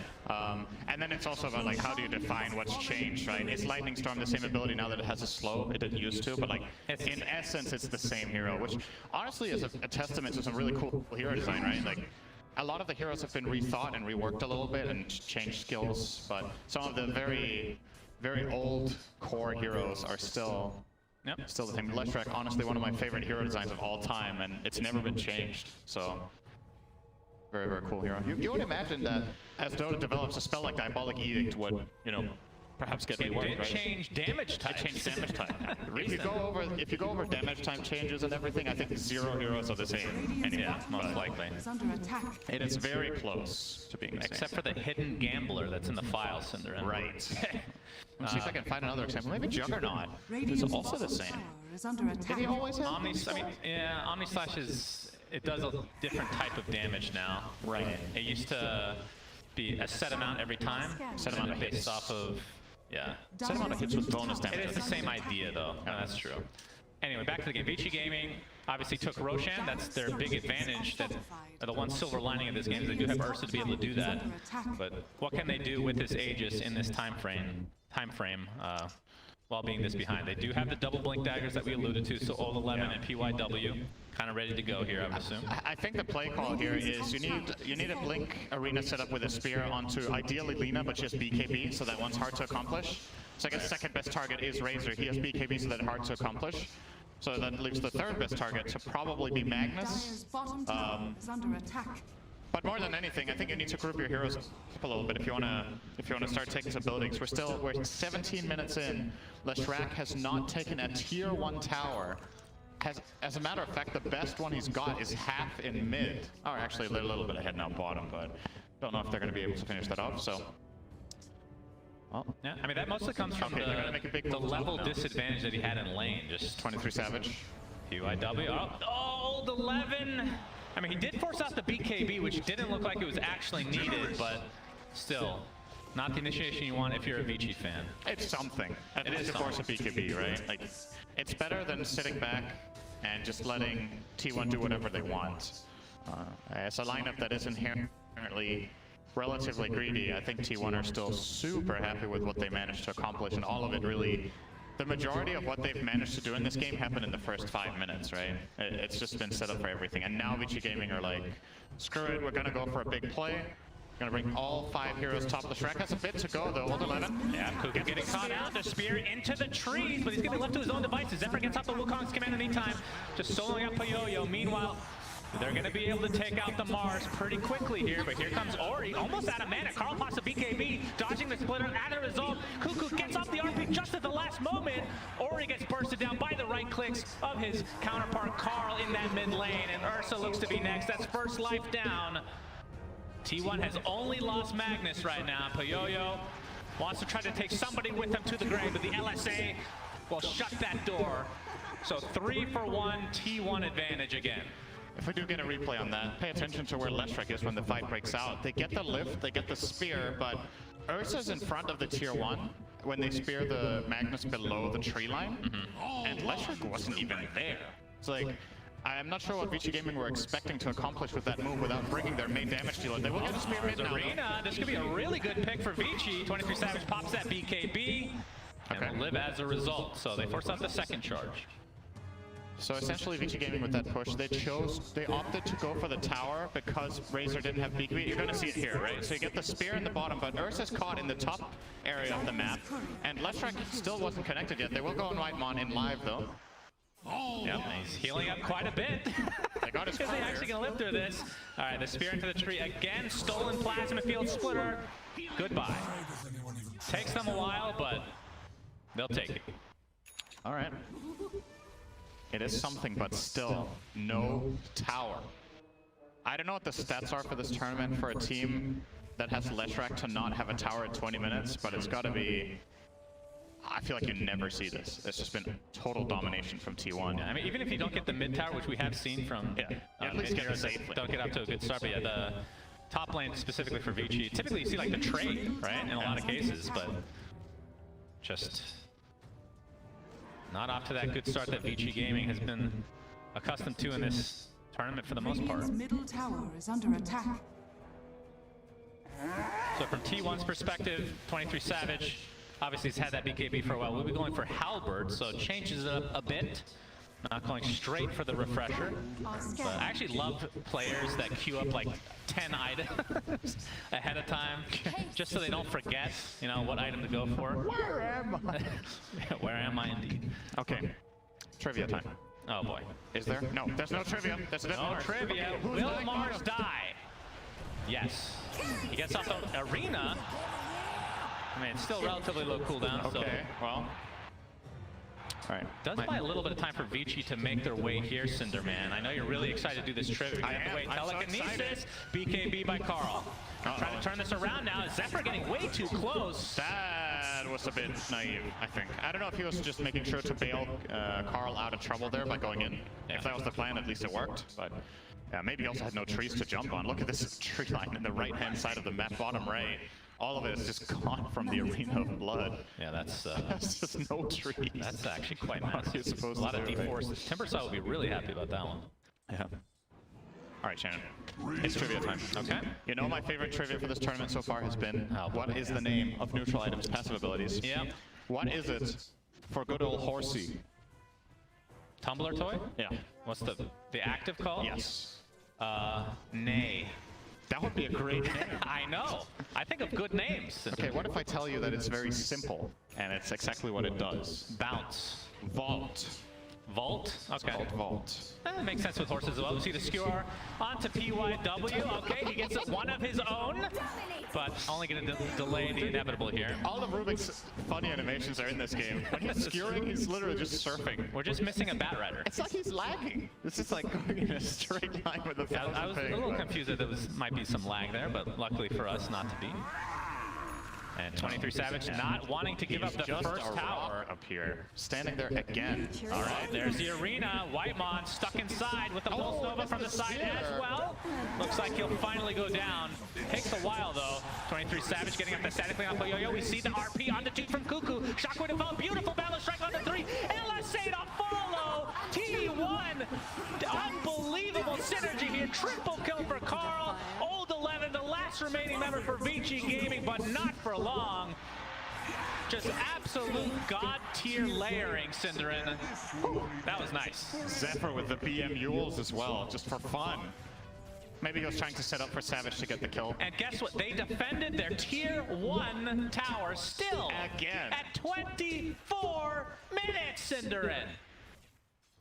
So we see the replay here. Okay, so this spear missing, it's not that big of a tragedy. I think, you know, Whitemon dies 2 seconds earlier if it hits, but they can't effectively get anything onto Savage. And as soon as he links up the Ursa this fight, Poyo has no damage and that Boundless. Just beautiful, right? Oh, that was sick. Wonderful follow-up to Cuckoo. Absolutely filthy play. Yep. See the Guardian Angel come out a little bit too late. Obviously was just stun locked the entire time. But all DY can do is smile. I first faced Omni Knight and... Fear not heresy. That's the face of someone who I misclicked Omni Knight. LSA onto 23 Savage. Can they burst him down? Poyo is going to get Yules. And as a result, 23 Savage will live. So good attempt from Vici, but I mean, it seems like Ursa's bane, the bane of his existence, is Yules. Yeah, it is a great item against him. Also, Yules is one of the only items in the game that doesn't get affected by status resistance. Didn't used to be the case. I believe that was indeed not the case at one point, but with it being, it's just a great counter to Enrage. Just Yule him right away, buy yourself the time. Good away. They're coming back in. Is T1 trying to build on his 10k lead. Old 11 jumps in. Big BKB by Carl. Poyo and company stuck inside the arena, trying to right-click down 23 Savage. Gets off the static link though, and my goodness. Ori just melts every single way as Poyoyo looks to be next. And T1 just absolute domination. That's a full team wipe with the buyback coming out from the Rubik. But PYW, all he can do is try to push out these lanes just a little bit. And T1, I mean, Roche won't be up for another minute. It's a little bit unlucky on the timings here. Yeah. Because denying that would obviously be big against any Ursa lineup in general. There will be a chance for Vici Gaming to find a fight there, but again, Vici Gaming haven't won a fight all game. They're trying their best to set something up, but they're just too far behind. Both 23 Savage and Carl are so absurdly tanky. This is a 3k health Razor with 13 armor. Belina has 2.3, BKB Shiva. What damage do you have on Radeon? Like, how do you kill these heroes? I don't know. But what I do know, Shannon, is that I have another trivia question. God. Hold your horses, Cinder, and PYW's dying. All right, go ahead. What is the name of the active of Arcane Ring? Arcane. Oh, I used to know this one actually. Is it a dumb one? No, it is very much what it does. Okay, mana refresh. That's not even correct grammar. Try again. That doesn't always stop the It has a verb in it. Cinderin, why are you It's an active. Are you trying to embarrass me on live Twitch? I would never do that. Okay? Never. It's called replenish mana. Okay. So refresh mana is not that wrong. You said mana refresh. Like you were some sort of open sesame, like trying to chant the ring into working. Well, we already talked about this. English zero language for me is there's the Yule setup, Zephyr. He's got the Boundless Strike and an easy kill for T1 again. Alright, I was wrong. Well, Ori does buy his BKB before he dies, I believe, so doesn't really lose much gold there. That's true. That's something. Roche is up here though for T1 if they're so inclined. Their heroes aren't exactly the best for killing Roche. They have a medallion on Edge, which helps, but Razor, with Lina in the fountain, you probably don't have enough damage. Oh, Carl just got himself a Scotty. Wonderful. Yeah. He is an absolute beast. Look at the GPM. 27 minutes in the game. Look at his items. That is sickening. Poyoyo in the mid lane. You can see T1 trying to play with him a bit. But is under attack. I mean, you still have to fear the bear. This is a hero that, if given just a little bit of time, can burst anybody down despite being so far down in net worth. Smoke on smoke action. This is Vici Gaming's last chance in the game. If they lose this fight, they're gonna lose. Yo-Yo Smoke gets popped here. Heavenly Grace applied, going on top of the Enchantress, but they still can't burst him down. Poyoyo has to pop that BKB, gets the Enrage off, the RP comes afterwards. Poyoyo finally will get one kill, but it's just on the Enchantress. And you see the Wukong's command on the downside. Ursa dies, buys back into the game. Zephyr will be bursted down as well. So it's a 2-for-1 with the buyback onto Ursa. The stolen RP by PYW. Do they have enough damage to actually clean this up? Vici Gaming finally winning a fight. 23 Savage is dead. Triple kill for Ori of all heroes. That is exactly what they needed. And into the Roche pit, Vici goes. Yeah, so Ursa does have to buy back for that, but that is a huge win for Vici Gaming. And the key part of this whole situation, Cuckoo's RP on the Ursa, honestly, in my opinion, felt unnecessary. He was fully drained by the Razor. You're going to see the replay here. So watch how Poyoyo goes in. They try to get the Edge burst down. It doesn't work. And here comes 23 Savage with the static link. So Poyoyo's fighting potential is almost non-existent. They RP into the Enrage. He still gets to do a little bit more damage before he ultimately does die to the Laguna Blade. But you gave Rubik that RP by setting it up in this way. And Vici Gaming are going to capitalize on that big time, pulling back about 4k of the lead. 69% win chance now for T1, down from, what's that, about 90, I think. 91, just a moment ago. Yeah, and that, I mean, again, looking at the net worth for the heroes themselves, you can see that, that Carl is so far ahead. It is everyone. Honestly though, Rubik is going to have another RP. If Vici Gaming set this up well. He has a 1 minute cooldown on it. Spell Steal is lasting for another 2.5, I want to say, roughly. So they have a window of opportunity of 90 seconds where their team fight is so much better than it has been for the rest of the game just with that steal in hand. So it looks like they're very eager to look to squeeze as much out of this as they can, getting their first couple of towers in addition to the mid one now, finally opening up a little bit more space by getting bottom tier 1 and tier 2. Carl will respond by taking top tier 2, however, so it didn't come for free. Yeah, T1 are rotating down. Does he have travels on Ori? He does not. If this fight breaks out, there's no Lesh Cuckoo. Smoke behind will seal 11. He's scared though. He won't blink away.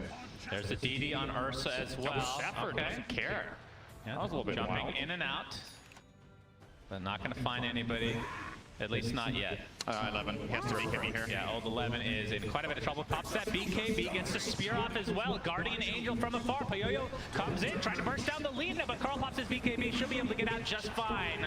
Cuckoo and company trying to take out the Ursa in the meantime. You can see the Eye of the Storm. So much minus armor against this Ursa.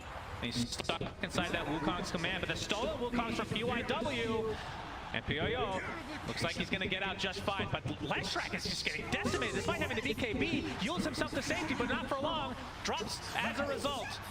And this is turning into a fight for T1. The skewer back on Poyoyo, and despite having the Aegis earlier, they still lose this fight, Cinderin. Yeah. I'm not sure if they used RP. I'm guessing they did on the Rubik after He did, right. So what's really crucial in this fight is Zephyr on the Monkey King getting into the backline. So he forced PYW to just RP only the Monkey King, and that makes that fight so much easier. So he RPs and then he steals the Wukong's command, and that just doesn't cut it. They need that RP on the big course that Ursa is hitting. So it's off camera right now. You see the green marker bottom left on the minimap connecting in. Yeah.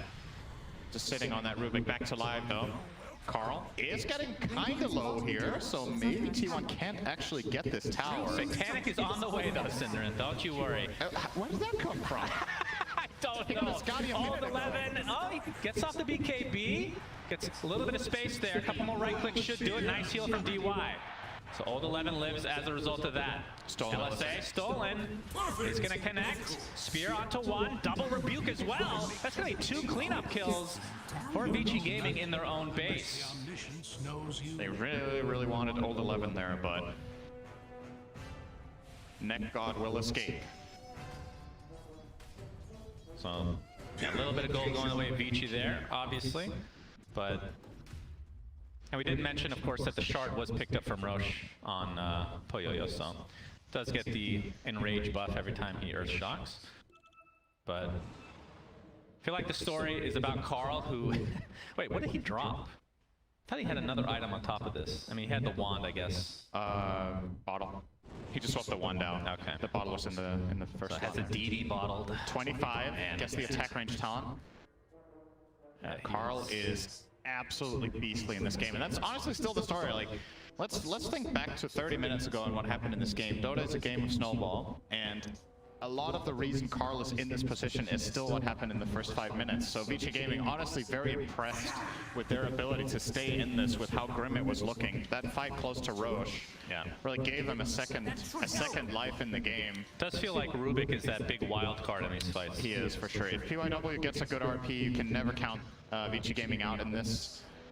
Will be a pretty big difference maker if they find some sort of better solution to the Razor life, static draining the Ursa as well. Wukong's command, Boundless Strike, trying to create some space here. Okay, that's already being forced out, but there's the Horn Toss back into the Wukong's command, and the right clicks from Carl, but Ori's going to live for now. In fact, going to turn this around completely onto the Magnus. So despite a good setup there from T1, could get on they lose Cuckoo. There's the Mars Arena, 22 Savage has to refresh to get that BKB off, but they're just going to kill Mars in turn, so it's a 1-for-1 now. Ori is trying to play a lot, as much pressure as possible onto Carl. He's getting right-clicked down by Poyoyo, now pops his BKB. Carl just getting stunned like that was a stolen LSA as well. Boundless Strike to follow. Carl has to stand his ground with that Satanic. He's doing a lot of damage, but will finally go down in favor of Vici Gaming, but they do lose Poyoyo. 23 Savage has to stand his ground as well, but it's not going to happen. DY and PYW, the last 2 remaining members of Vici Gaming, an absolute bloodbath of a fight. It's just the supports left over, but Monkey King is so strong, he gets lifted by PYW. Oh my god, that evil Zephyr! Jingu Mastery for the freaking win! Has the high five to nobody, but well deserved. My god, that was sick. Can you believe that ended up being 2 supports versus 2 supports? Dude, epic showdown. I love that. And then T1 wins it by 2% health on the Monkey King. And then gets off that. He took the Jingo Mastery talent on level 15. I don't know how many levels Zephyr got in that fight. I think he got like 3 or 4. With everything that just happened on that Monkey King, so is approaching a potential level 25 here. Yeah, see the he is replay 20 here. before this final fight. Now all the cores die. The support battle of a lifetime. And I totally understand why Vici Gaming thought they could kill him here, right?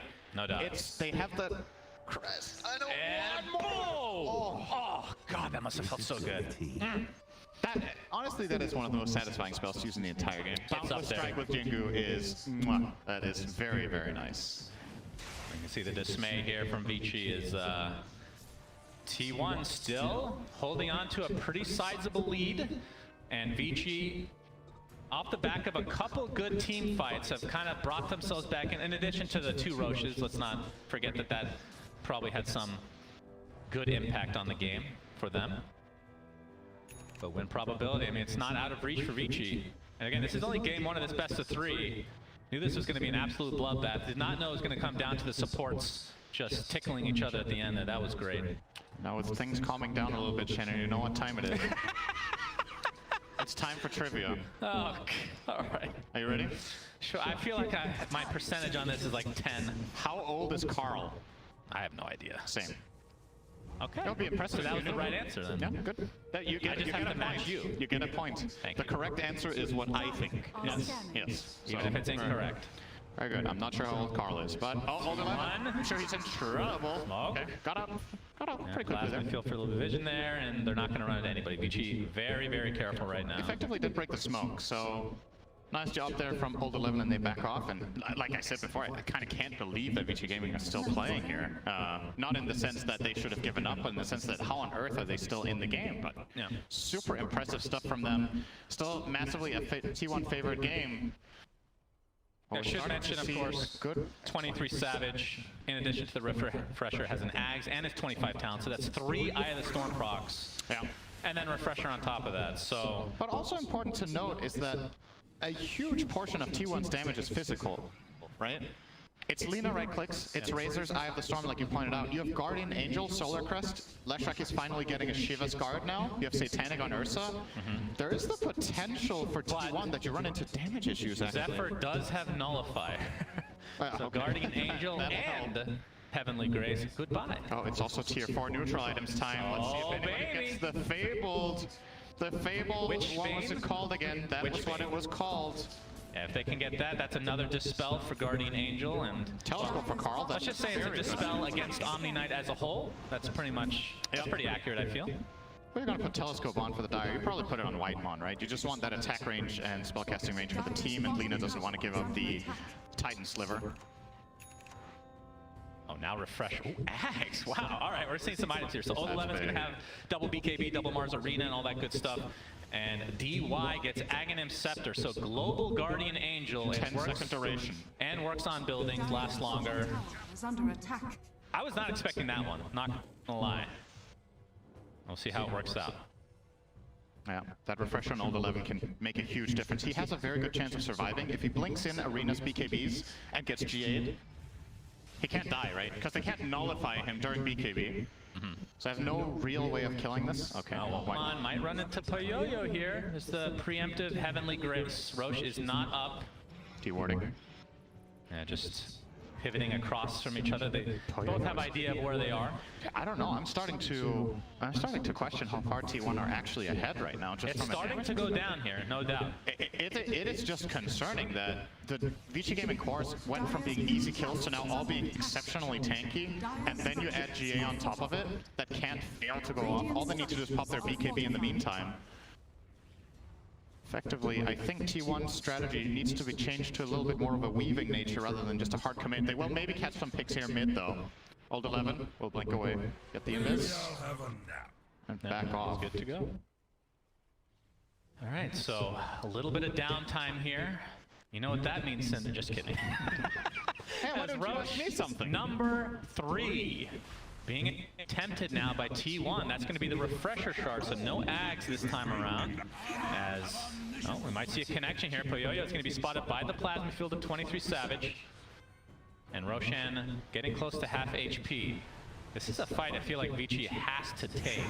They're going to scan, so they know that this is being attempted right now. Old 11 jumps in with the first Arena, BKB by Carl. He just walks out to safety. Old 11 procs his passive now, 23 Savage. Gets up the Platinum Heal. There's a Refresher from Old 11, able to blink to safety. Yo-Yo getting kited on the backline right now. As you see Kuku, Boundless Strike into RP! T1 decimated this fight, but ends up buyback onto the Rubik. Ori inside. This Wukong's command just getting kind of with that nullifier. Easy kill goes the way of T1 again, and DY basically the last remaining member. There is a buyback from Rubik, but ultra kill from Carl into second Roach, I would assume. And T1 might have just won the game off of this fight alone. Vici Gaming, I am so sorry for believing in you. The moment I said you had a good shot, you get absolutely crushed and get no kills in the fight. It's okay. And get run over. Feeling a little bit like Kyle here. Radiant's middle tower. Oh man, that was. I don't think he got 5 from 2. Yeah, he didn't get off the second arena. I'm not sure if that would have made a difference. Right, so first of all, he doesn't get off the second arena, and I think they didn't layer their Guardian Angel with the BKBs too well. And there was nothing, like, there's no clear target for Vici Gaming in that fight that they were able to get on top of. They just kept being, you know, kited around. Some insane Boundless Strike cast there. Yeah, into the throne. Oh my god. They know that these buybacks are likely not here. It's going to be a tier 4 tower, and you can see 23 Savage. Yeah, GG's called. So T1 take game 1, and, I mean, they get off to an amazing start, but you got to give Vici credit making some sort of a comeback when we didn't really see much avenue for it, but they played really well despite not having the laning stage advantage. Still feels like overall, you know, a deserved win here for T1, even though they had to grind for it a little bit. They were the better team in this game, Vici Gaming with moments of brilliance, but not enough. And again, I want to come back to this, and I think this is something the panel is going to talk about as well. How do you enable Ori to have a better laning stage? Do you ban the Lina just so he doesn't get crushed? Because that kind of start at this level of play recovering from just takes so much extra effort that you don't want to have to funnel into the game. You need to pull heroes around to even give your mid laner a chance at playing the game. And Carl just masterclass on how to win as Lina mid against the Leshrac. Yeah, outside of that, you know, if T1 don't get off to this dominant of a start, it definitely looks like this can be a very competitive series for Vici Gaming. Imagine if they're not 10k gold behind when they start getting team fights, or 15 as it actually was around that Roche pit. They definitely have what it takes to take down T1, but they're looking great in this first game. Yeah, I mean, this was a series that I was expecting to go 3 games, and I'm still expecting that going forward, but we'll have to wait and see. I'd like to give a huge shout out to Shiver for tying my tie today. I think she did a wonderful job, so really appreciate that. And with this game number 1 over, Senator, let's see what the panel has to say about this start to this amazing series. Good job, Shiver. Rock him.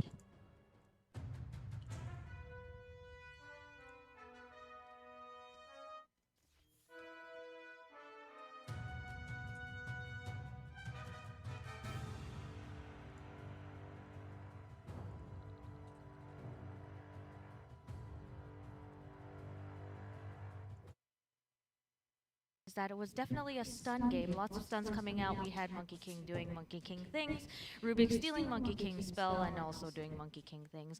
But what would you say was the winning point of the game? Wait, actually, forgive me. Because we have a special guest joining us on the panel today. We have none other than the one and only Saberlight from Team Undying. Welcome to the panel. You. Is this your first panel ever? It is. Oh, I'm so sorry you have me as a ghost. Apologies. But anyway, sorry, back to the question. So, Saberlight, I'll ask you first. What do you think was like the winning point of this game for T1? Honestly, I think it's just their gameplay. I think the way they executed and the way they pressed spells was incredible. Especially like the fight at the top tier 1.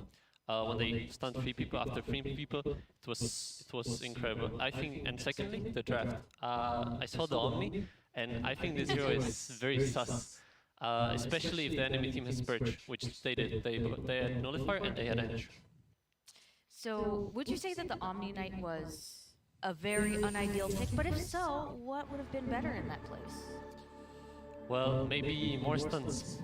I think the Omni Knight hero, it can work in some cases, but I think some regular position 5 could maybe work better in this game, but you know, Vici went with their strat, and props to them for trying. Alright, so AUI, what do you think T1 did very, very well in that game? I mean, it's a very high kill game, you can see that 21 on Lina. Who would you say the MVP is for this match? Who drafts for T1? It's Cuckoo, right? I think so, Yeah, I think it's Cuckoo. I think the draft was just... Also probably March. I mean, we talked about this the other day, but I think Korean coaches are just OP, and they also have one, right? It's just how it goes. You have a Korean coach, you're off to a really good start. I feel like though, if you see Omni Rubik supports, you're able to just abuse it with Enchantress. T1 is just so well set up for success. And they did it. I mean, at the early part of the game, they took over the map, and then they played T1 Dota. You know, they slowed down, they got their timings, and Vici, they're trying to mount a comeback. They took some really good team fights with good coordination, but it just wasn't enough against T1. Yeah, we actually have one of those team fights. Let's cue it up. I believe it was the one in the Dire top lane when it was shortly after Mars was in the base doing Mars things. So, Insania, can you explain to me like what the key point of this team fight was? I know that people were kind of yelling a lot when this fight was happening, especially toward the end. I mean, I know generally speaking, Chinese teams really like this Lina and Lesh matchup. She just could sit back and just auto-attack, but it didn't really seem to play out that way this game.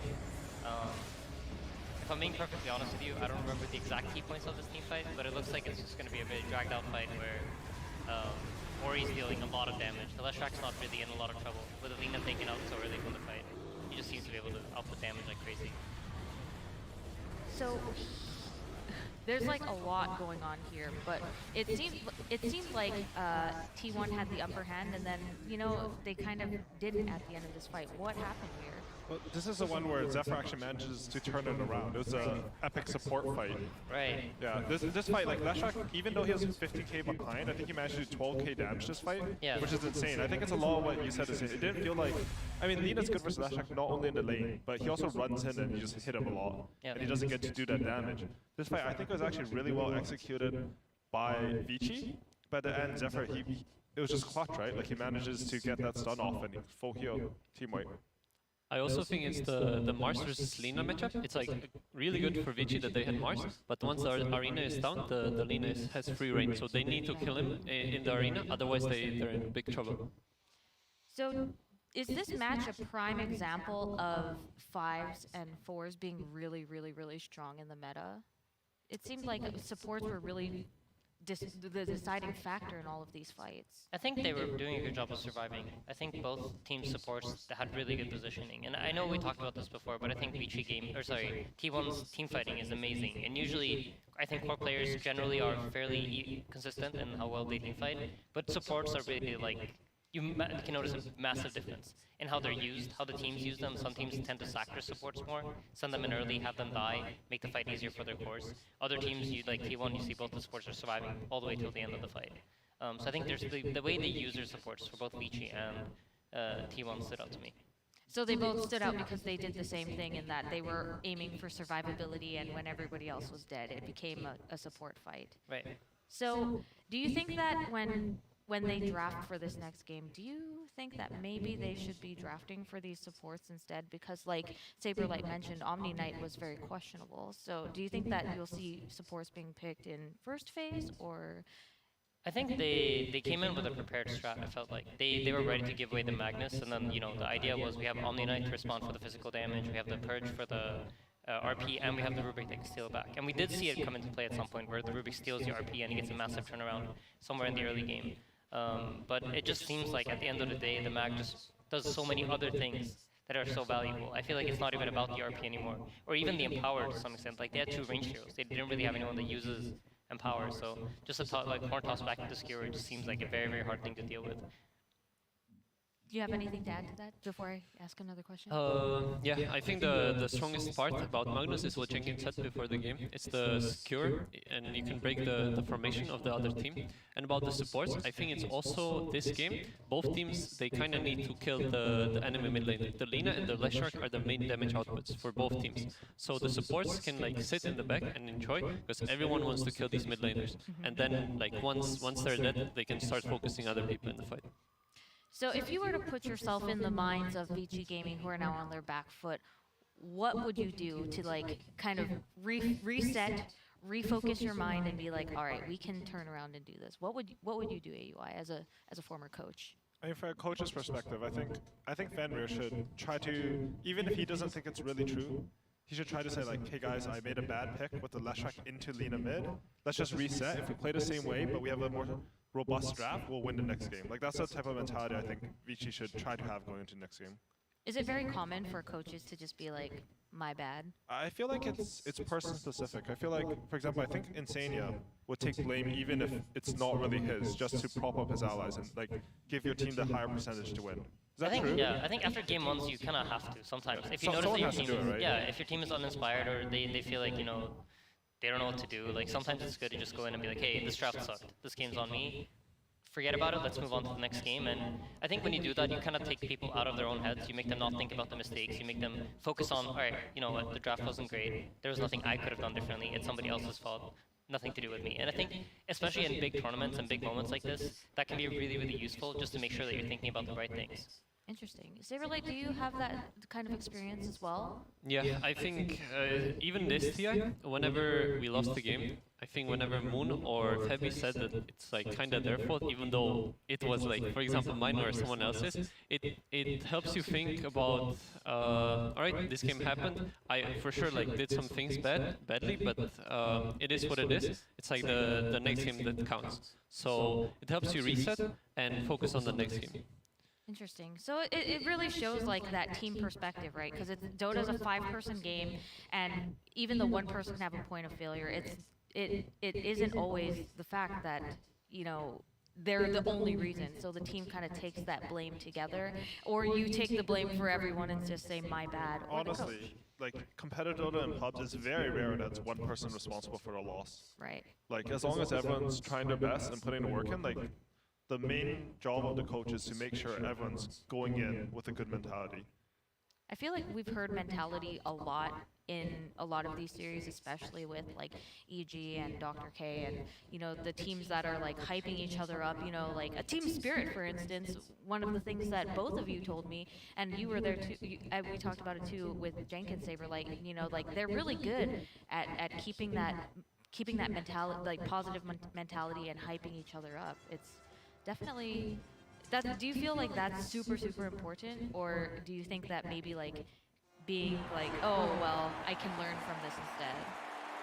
I mean, I think when you're playing during the season and when you're playing scrims, having like learning attitude and talking about what goes wrong is really important. But once you're at TI, you want to put that aside, because at this point, it's too late. You're committed. Whatever you came in with, that's what you got. But that's so hard. Yeah, but the beauty of Dota is that, right? Even if you get absolutely destroyed game 1, when you play game 2, it's even again. It's not like there's some like World of Warcraft where somebody has better gear than you at the start of the next game. It's dead even. So you get a reset and you get to play for free again from the start. So. All right. Well, before we get started with this next game, let's take a look at some TI memories for Vici Gaming. 就是整个 TI 生涯里面最伤心，或者说最惋惜的一个场景，应该是在。 那可能是 TI6 那年我好像在以后面打的 TI 嘛，然后那年小组赛也比较顺利的。然后我们赢了A队以后，我们已经锁定前6了。然后在下一场的胜者组决赛那个比赛中，我们就是那一场比赛对我们来说很关键。我们在那一轮遇到了一级战队。当时其实我们觉得一级并不是很强，我们挺有信心拿下那场比赛的。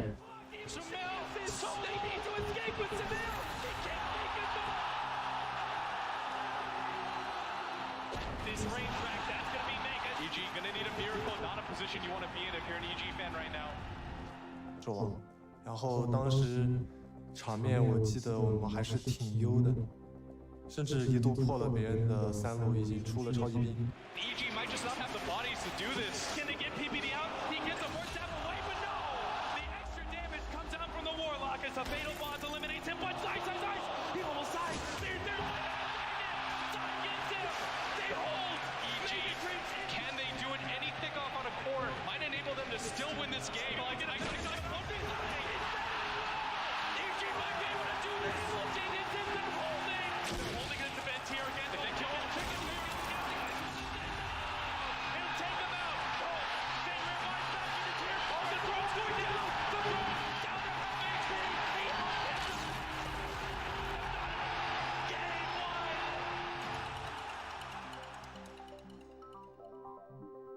然后就被超级兵翻盘了嘛，然后就作为史诗一直被大家吐槽吧，就领先特别多，然后被超级兵翻盘了。TI 上的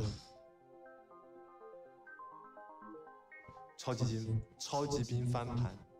因为我跟艾斯艾斯关系也好嘛，然后我就打完特别生气，然后就非常生气的指着他说：“哎，你小狗实在让我太失望了。”然后直接影响了我们那一把输了以后，直接影响了我们第二把的心态和操作，直接导致我们第二把输的很利落。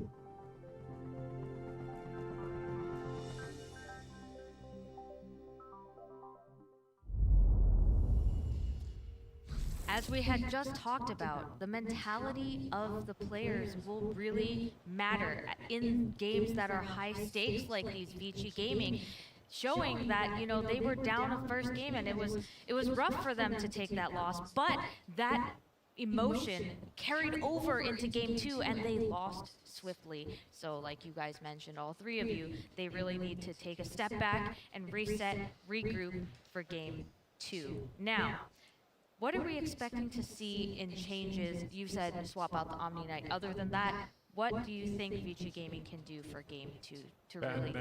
Yeah, I think you tried giving away the mag. It didn't work out. Most likely, you know, this game you're going to be like, okay, our prepared shot didn't work. I don't think we can deal with this unless they've got first pick now and they can first pick it themselves. Interesting. Well, I don't know if we're gonna see this Magnus ban. They have 2 bans left. We're currently in the ban. In the ban phase, we see Io and Tiny getting banned out. We are going to go ahead and, Oh, they want to run them over, right? What do you we think? are going to get started with this game. Apologies, sir. Vici Gaming versus T1. Game 2. Is that pretty well? So you might want to just reorder the status already. Hello and welcome to game number 2 between Vici Gaming and T1. We're the draft panel and we have changed the cost for FE, Canadian FE, sorry, my apologies. And we have FE here. He had some issues, if you know what I'm talking about. Yeah, so we decided that for this draft we should get people who play Dota till 4 a.m. as opposed to studying the team so you can get the best information about the heroes. Jenkins, how do you feel about that statement? I think you shouldn't put people on blast for a million people. Right, well, you know. I'm the host. If he's Canadian FE, I'm Jordanian Jenkins. Oh, look at this. These guys actually behind the scenes are best friends. They spend the whole time outside of the panel holding hands. So, Vici versus T1. That is not COVID safe. That's not true. They socially distance. Vici Gaming versus T1. What can you tell me about the expectations for Vici Gaming this game? Because they need to win this. I think the Omni Knight was interesting. It was an experiment, and it's likely that that experiment, they've decided that it was a failed experiment. I think it's a 39% win rate guy, and you mean in Dota Buff? On Dota2ProTracker.com. Did you know that he has a 0% win rate in TI right now? Yeah, that doesn't surprise me. You can purge all of the spells, which is quite an issue, and there's an item that you can buy that chain purges. That's one problem. Yes, he lost 1 out of 1 game, so absolutely 0%. And those stats are not good. No, but I'm glad that Vici is going back to basics because Weaver is one of the best heroes that they had during groups, was one of their highest win rate heroes, and I don't know why, but during main event, Vici just strayed from their comfort, right? They were first phasing 11's heroes, and they were picking their Weaver whenever they could, and it feels like they tried to be a little bit more experimental, maybe because they thought that they were studied. But I think for this game, they have to just play what they know. Actually, a little tidbit for you, Effie, about PYW. He was one of the innovators of Weaver support back in the day when he was on Serenity, and that the hero started getting picked up a lot. So that's why he's so comfortable on the hero. It was back, and he's like, this is my TI, which I know you believe, Jenkins, because you have a great belief in Vici. May I say something? Okay, sure, other Jenkins. There was, Jordanian Jenkins, thank you.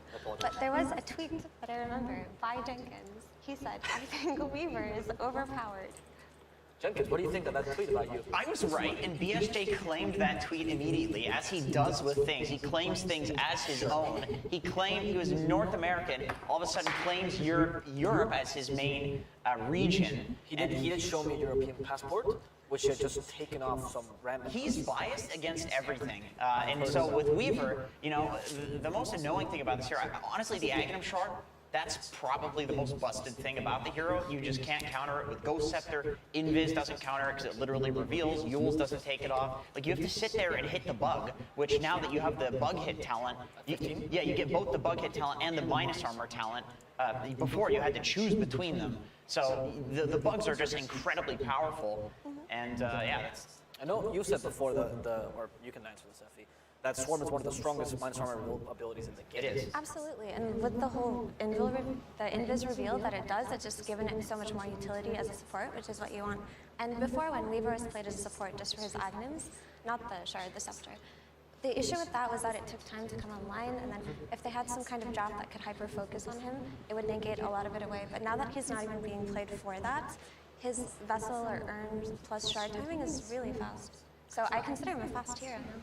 We've spoken about Lina a lot here. We get a comfortable pick for Ori, and also a hero that has no bad matchups. Do you believe that, Jenkins? If you'd like to say that. I think that's true. I do think that's true. So I think over the years, mid laners have gotten a lot better at playing in general. I remember speaking with Gunnar about Lina versus TA back when there were like no changes and TA was considered to be like somewhat of a Lina counter, but then just it progressed with no patches so that Lina countered TA. And I remember him telling me something along the lines of like, you buy an extra Fairy Fire, something like that. Like, you literally just need that little bit of extra damage, something like that specific. And I think the mid lane has been optimized to that point. And then on top of that, the runes also really help Lina. Like, she abuses the runes. Worst case scenario, she hits you and just pushes the wave and then farms jungle. Can I add to that? Because you were actually making the same argument at a point where we were starting to say that Ember Spirit actually beats Monkey in the lane. And you were saying that exact thing, that it was because of the optimization of Ember Spirit and the armor, of course. Did I say that? That sounds smart. I don't think I said that. You did, actually. It was in the DI broadcast last year when you did with Moondog. Oh, all right. Yeah, no, that's another one of those matchups. I mean, I'm not a mid laner. I'm terrible. But they've figured it out. They've optimized it. I think the big thing with the Ember matchup was that they would push out the first wave with Flame Guard and like take the hits from Monkey King, but then just choose to push it. And that sounds so simple now, but like back then it wasn't. That like wasn't the thing to do. Effie, can we look at the T1 draft now? Monkey King Lion. What are the strengths of this opener? So this opener is incredibly versatile just in the Monkey King pick alone. We've seen it succeed as a carry, and we've seen it succeed as a support, right? Yeah. But vision has been so important throughout this tournament in that we've seen Beastmaster, who typically hasn't performed that well, excel in certain games where vision is the name of the game, right? We've seen Monkey King be able to just by scouting the backlines and choke points or Roche, just give so much control to heroes who like to hit from a distance. So we can see it paired up with something that's kind of long-ranged, like Alina in particular, but things like that. Or maybe a hero like Shaker who needs a setup for some kind of jump.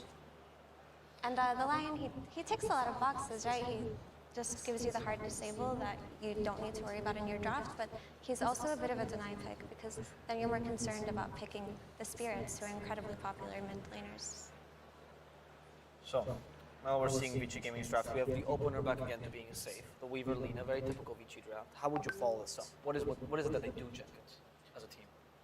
I think they need some setups done. That's pretty important. Lina, you know, the Yules build is something you just like never see anymore. So, you know, Monkey King, obviously it's picked on the other side. That's a decent. Okay, that's all right. So you can like have the Elder Titan sitting in a side lane, and then like, you know, he's obviously going to throw the Spirit out occasionally and maybe try to sleep you. And then like one of these times that you get slept, Lina shows up and kills you.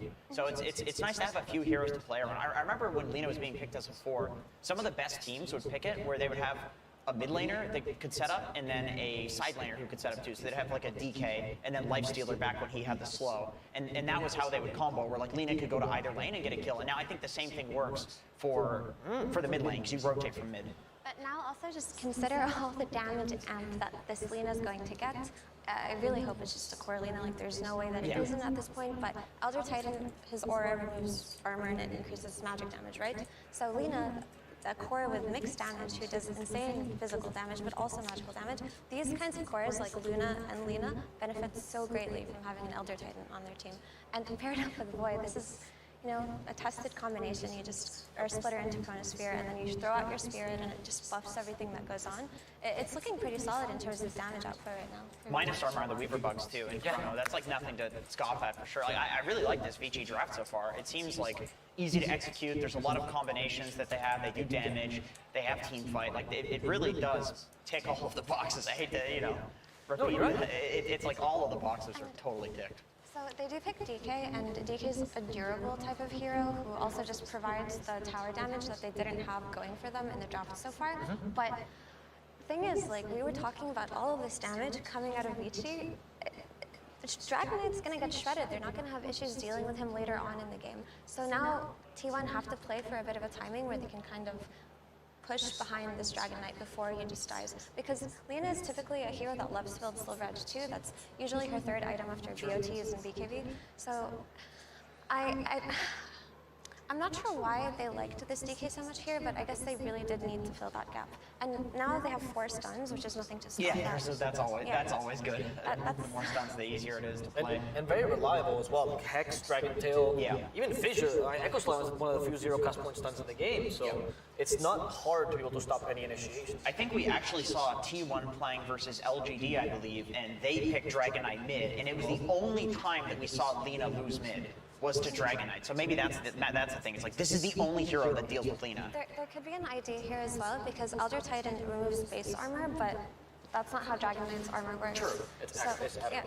So it's actually kind of, it counteracts ET's armor, and that's Is DK a call hero though? Is it the kind of hero you expect him on? Because it's similar to Doom in a sense.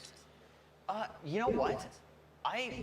This is going to be maybe a stupid prediction, but I feel like Carl might actually go for a Midas, because I remember him doing this at the Animajor, and I know that is the last thing that like Dragon Knights, I mean, people aren't even playing Dragon Knight, but that's the last thing that Dragon Knights have been doing prior to this patch.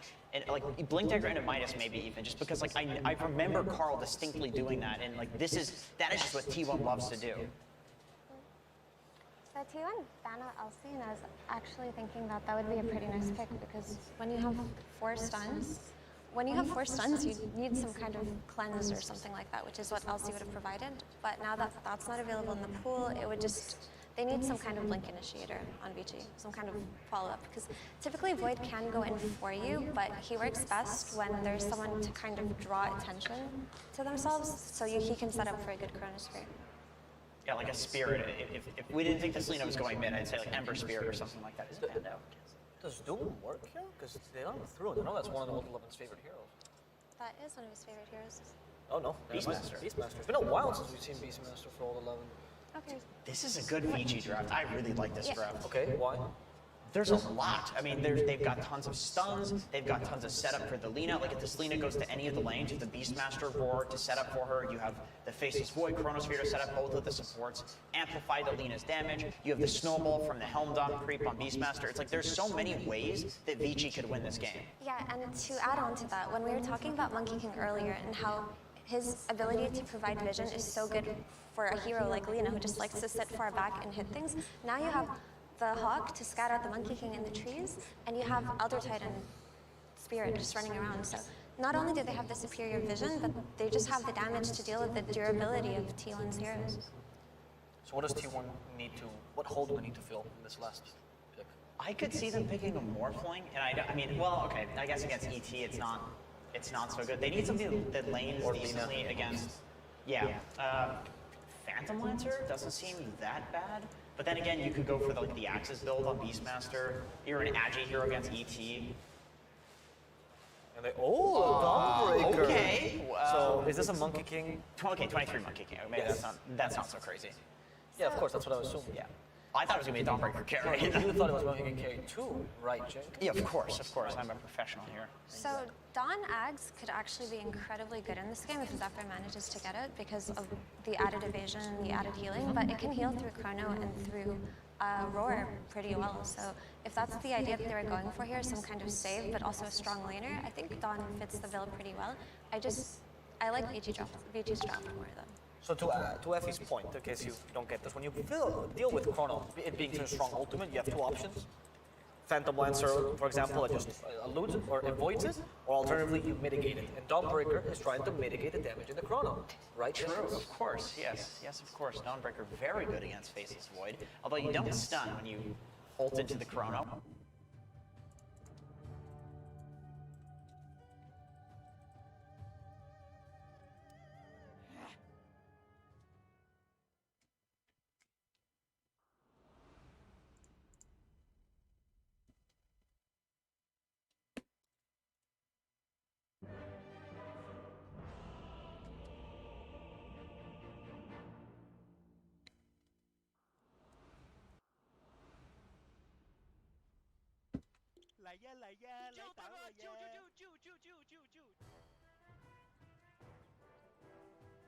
Prepare for battle. It was your own damn fault.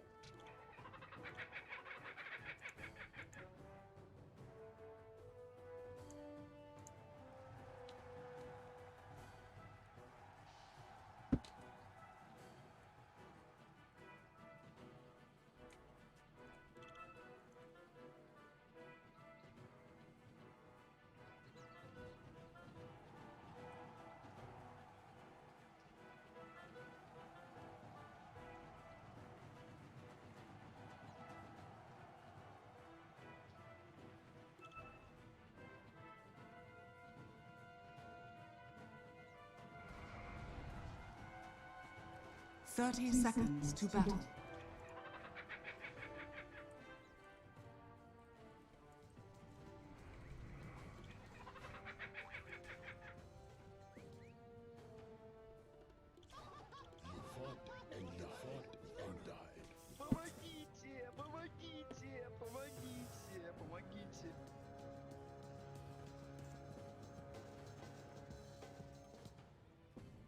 The battle begins.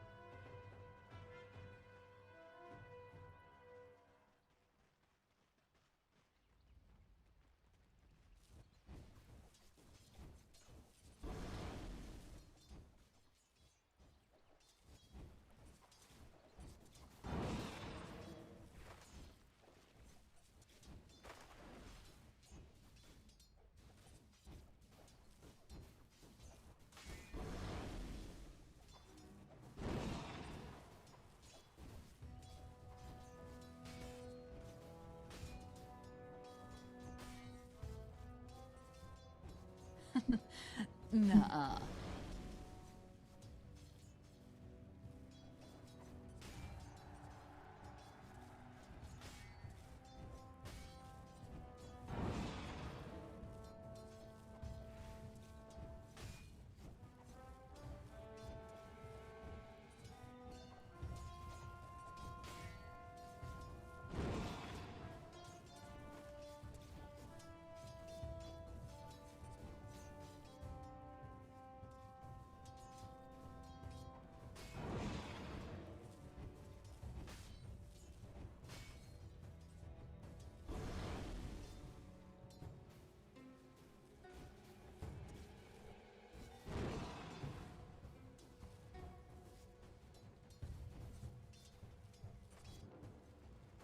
This one still belongs Dire's top tower is under attack.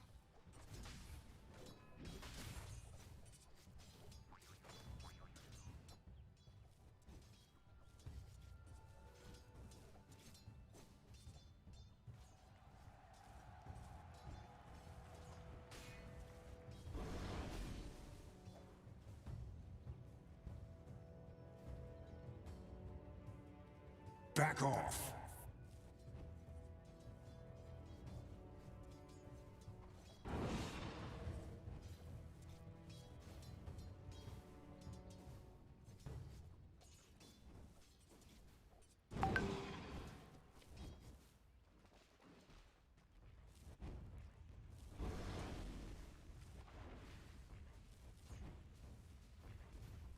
Nuh-uh.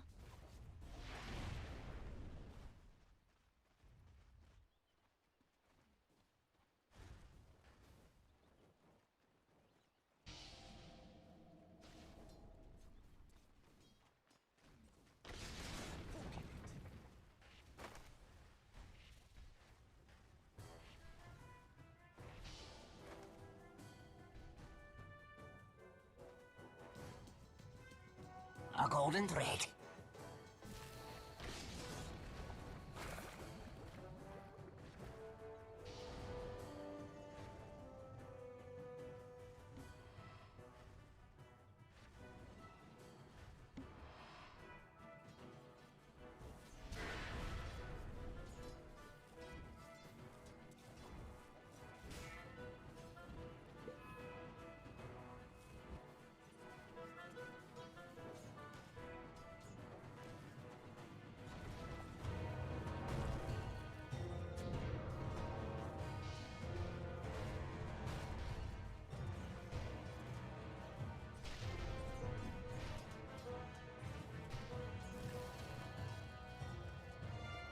First blood. The first thread is cut.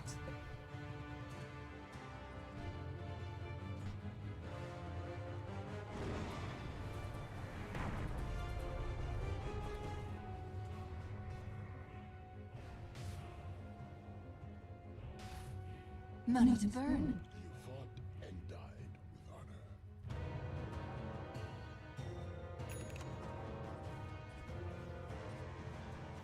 Dire structures are fortified.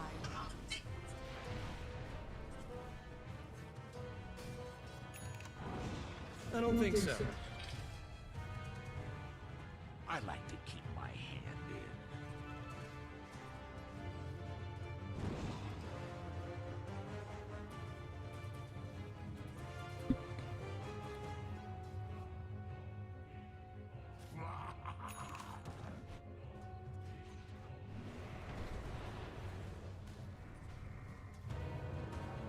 Radiant's courier has been killed.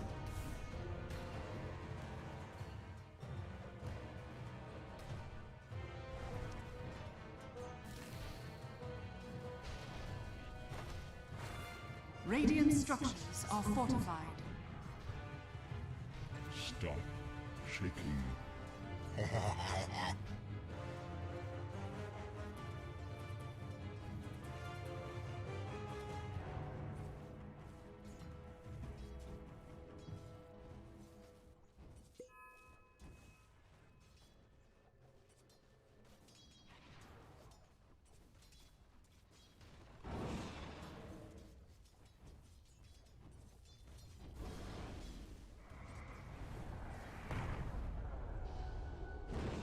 Dire's middle tower is under attack.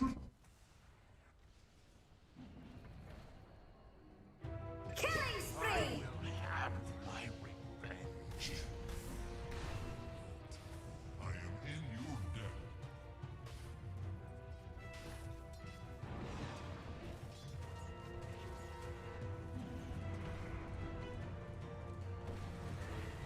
Better not.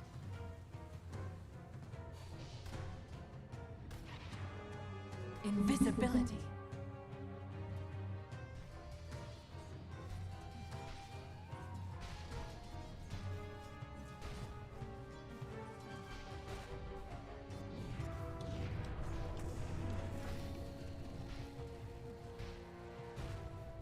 Dominating. My fault.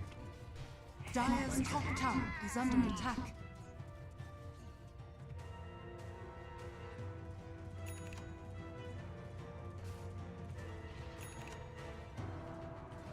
The Monkey King's gratitude is worth more than gold.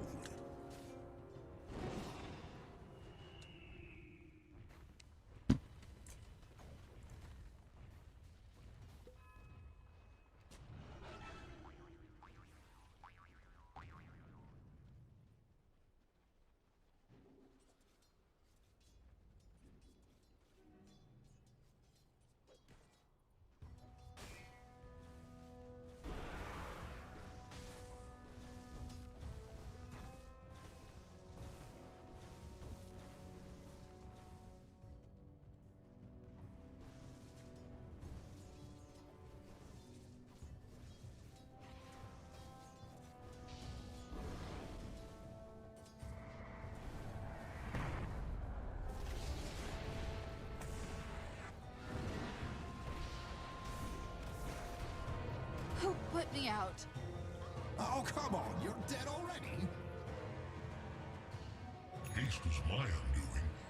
Radiant's middle tower is under attack. Dire's top tower is under attack.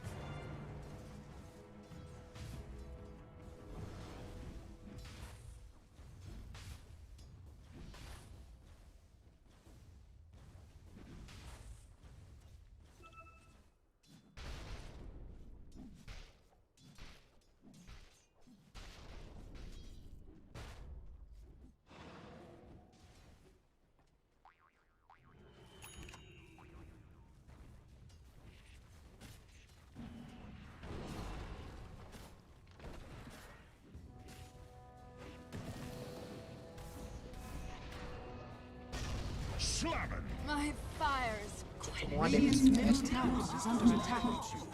You are overrated.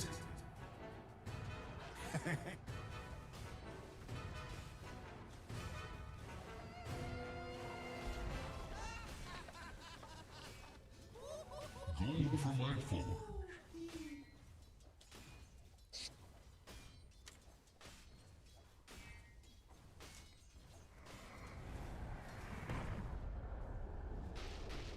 No.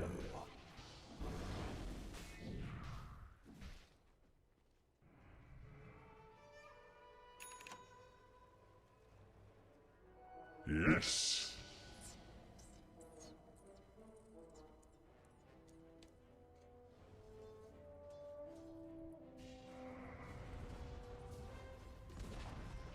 Dire's top tower has been denied.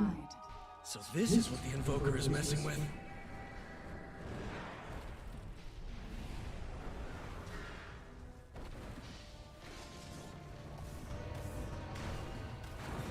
Let the light carry me away. To the Lord with you, to be rewoven.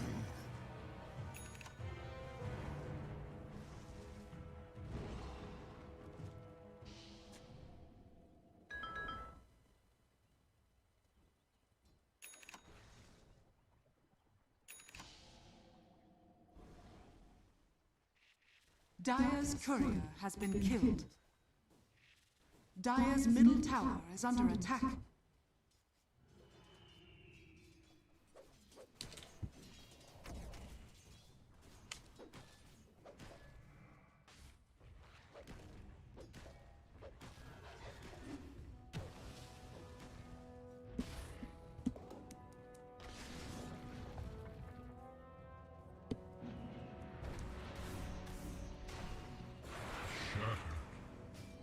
By my horns, you'll not live to see the dawn.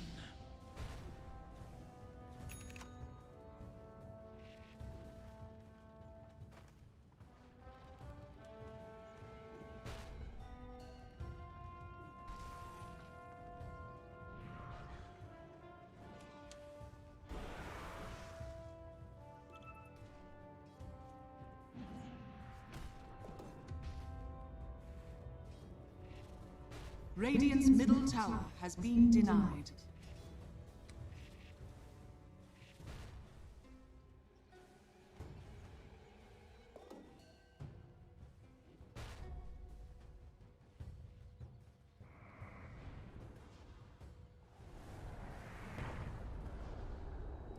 Motherboard.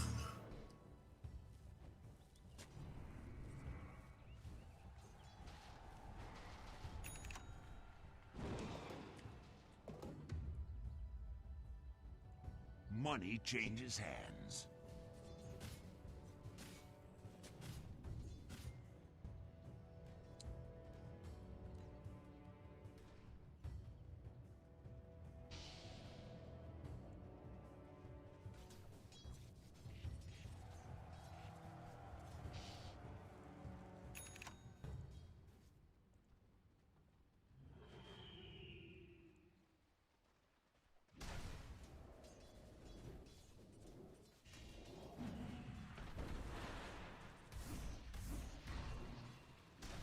Radiant are scanning.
Dire are scanning.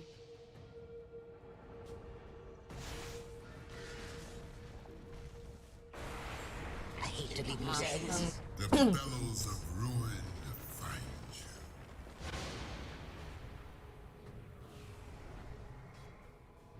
Invisibility. Learn from my example. Death to all betrayers. Killing spree! Own it! Yang pancing ini bangsa.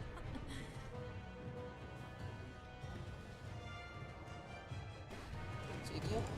Ini juga. Biar kan. Killing spree! I could do this all day.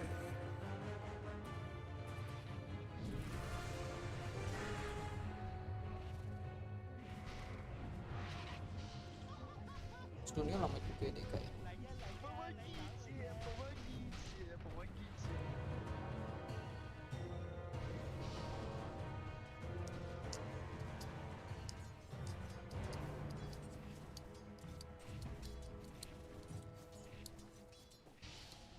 Yes.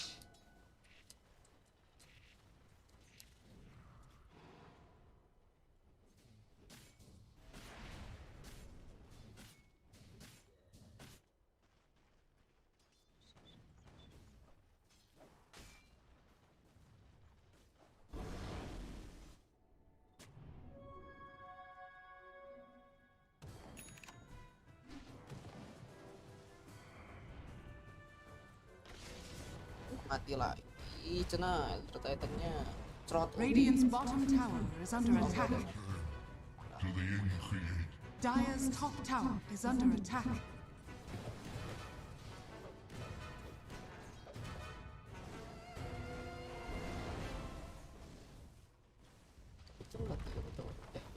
Radiant's bottom tower is under attack. Radiant structures are fortified.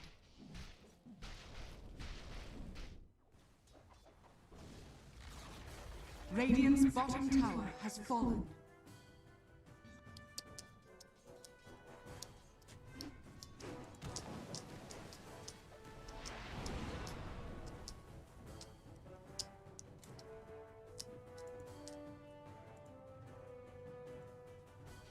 Radiant's bottom tower is under attack.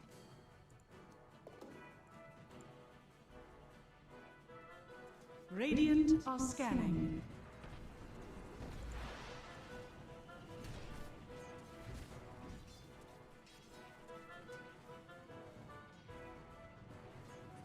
Bounty!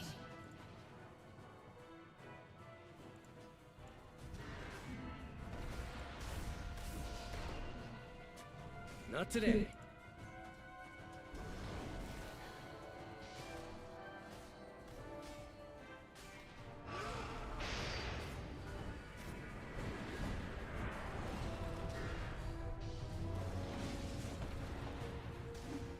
Killing spree!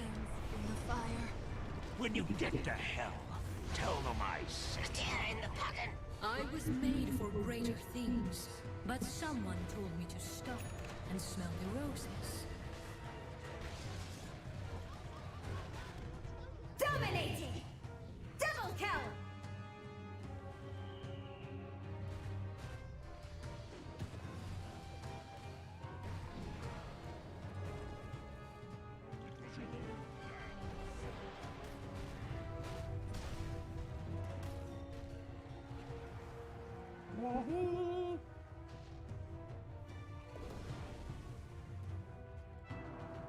Radiant's top tower is under attack.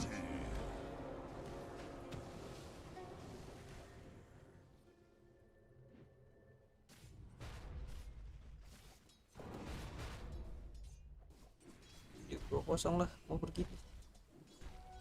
Siap, apa mereka? And coming in.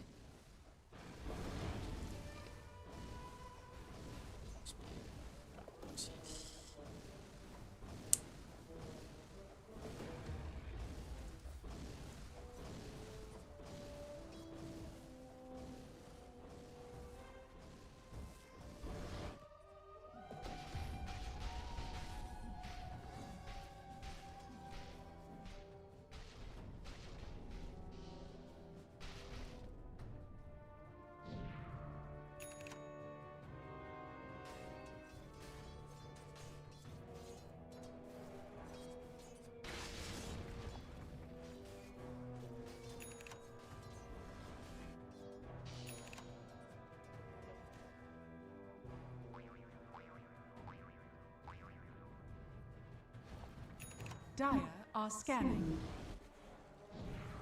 Radiant structures are fortified. Darkness quells my spirit. Shuttle and loom, I weave your doom.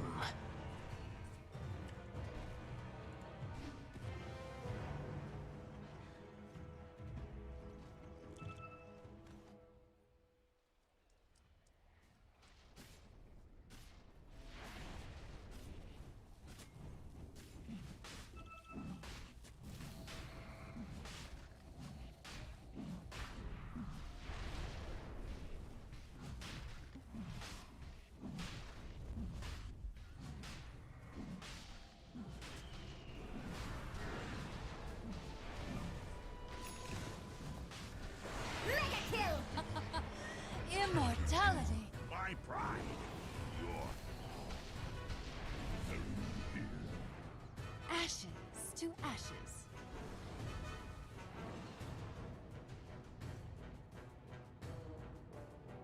money changes hands. Money to burn.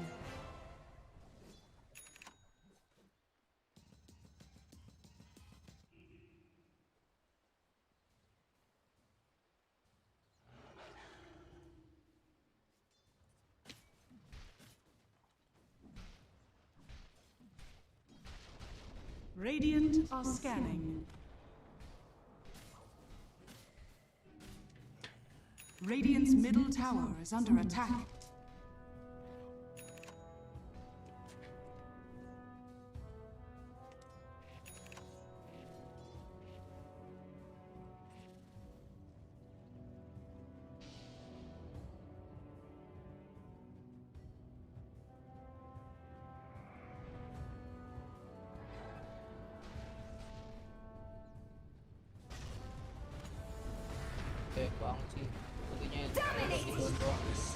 What's the opposite of regicide?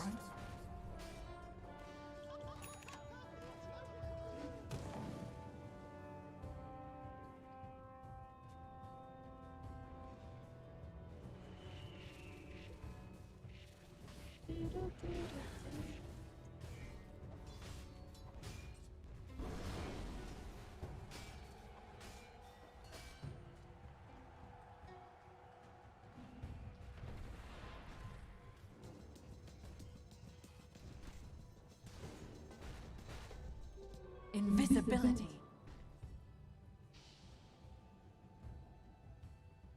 Nanyain peace.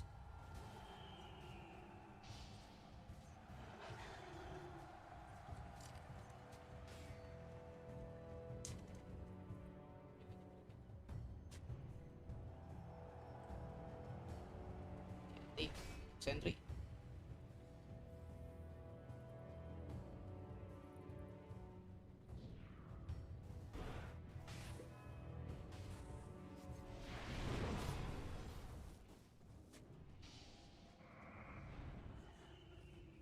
Dire's top tower is under attack. Radiant's middle tower is under attack.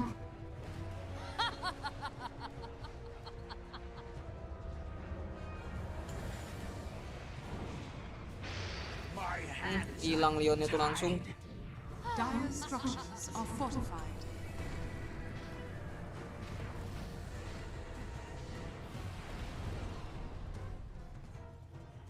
Kenapa loncatin gitu ya? Kenapa kamu loncatin ke belakang gitu? I won't give up. Radiant's bottom tower is under attack. Limitless greed. Dire's top tower is under attack.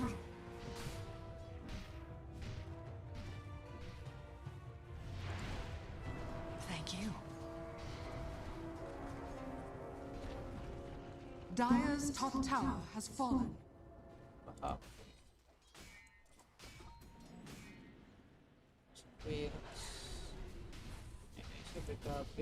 Time to hit him hard.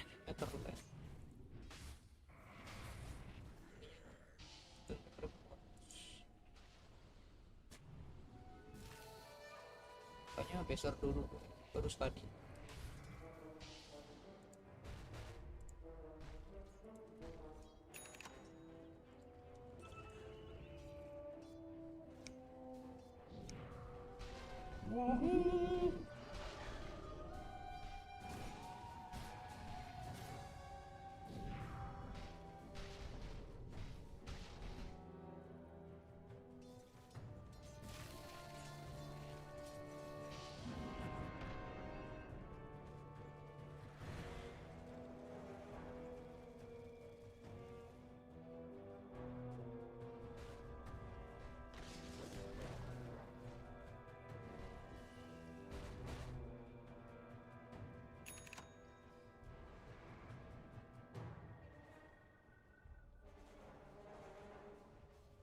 Dire are scanning.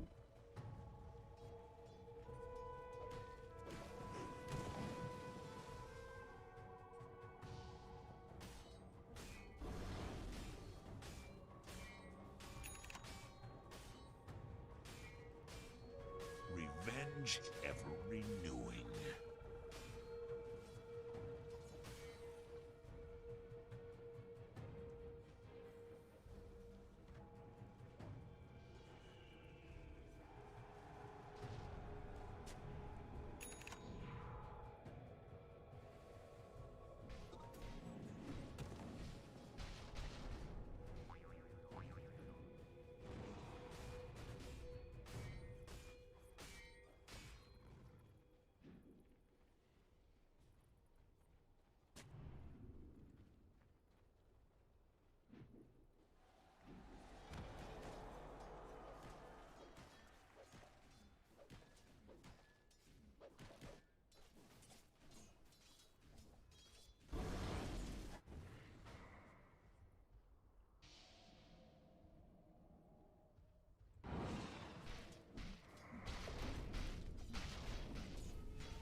Money changes hands.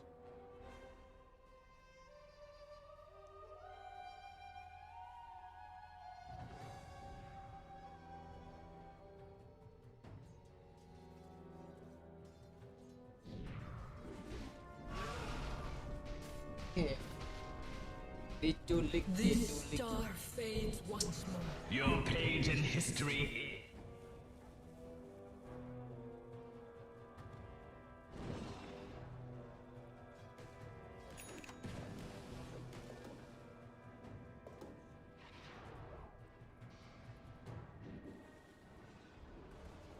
Money to burn. Illusion. Radiant's middle tower is under attack.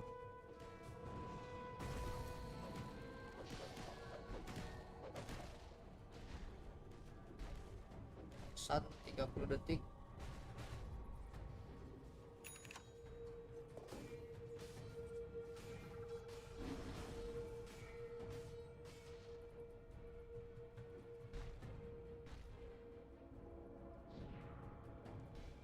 Kalau DK Amlet enak main di core ya.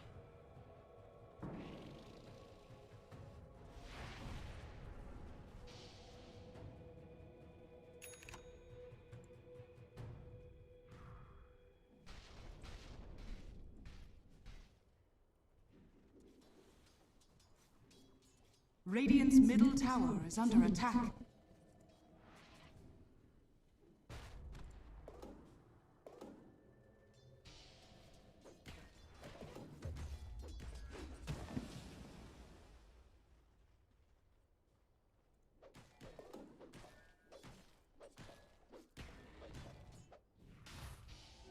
Dire are scanning.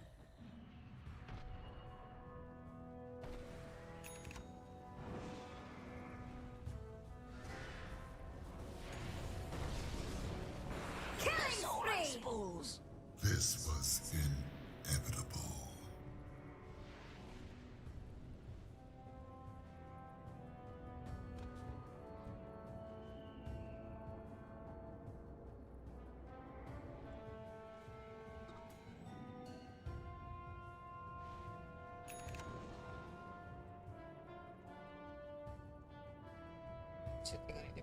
Time is money.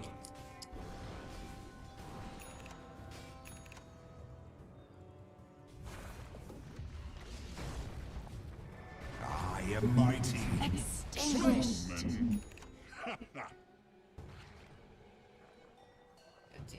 Tidur sudah.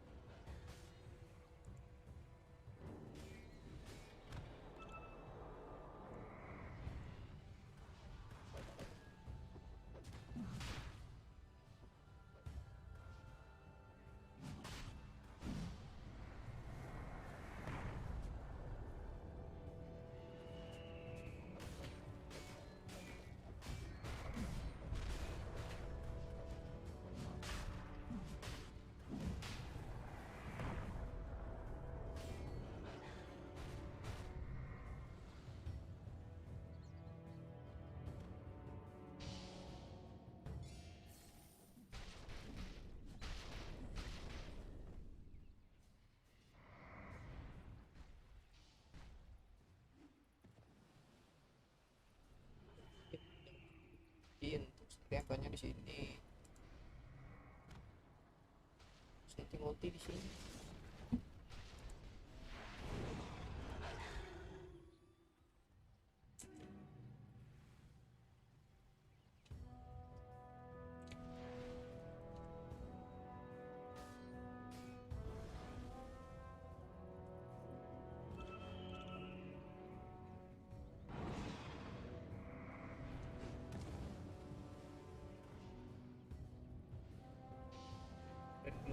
Prefernya memang ngepush lah.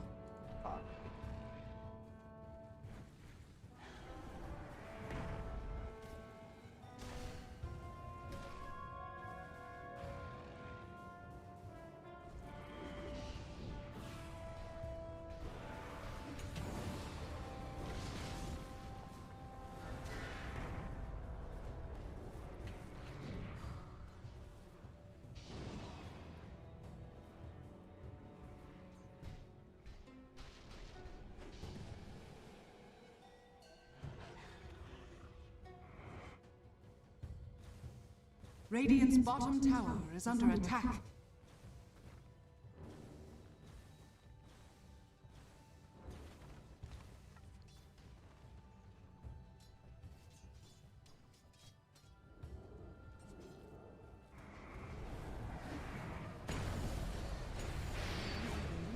My pride.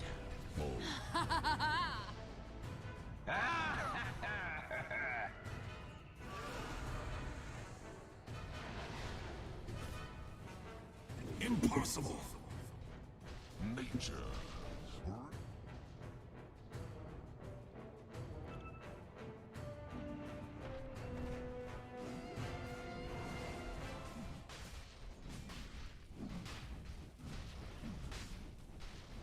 Rasanya kapi lagi.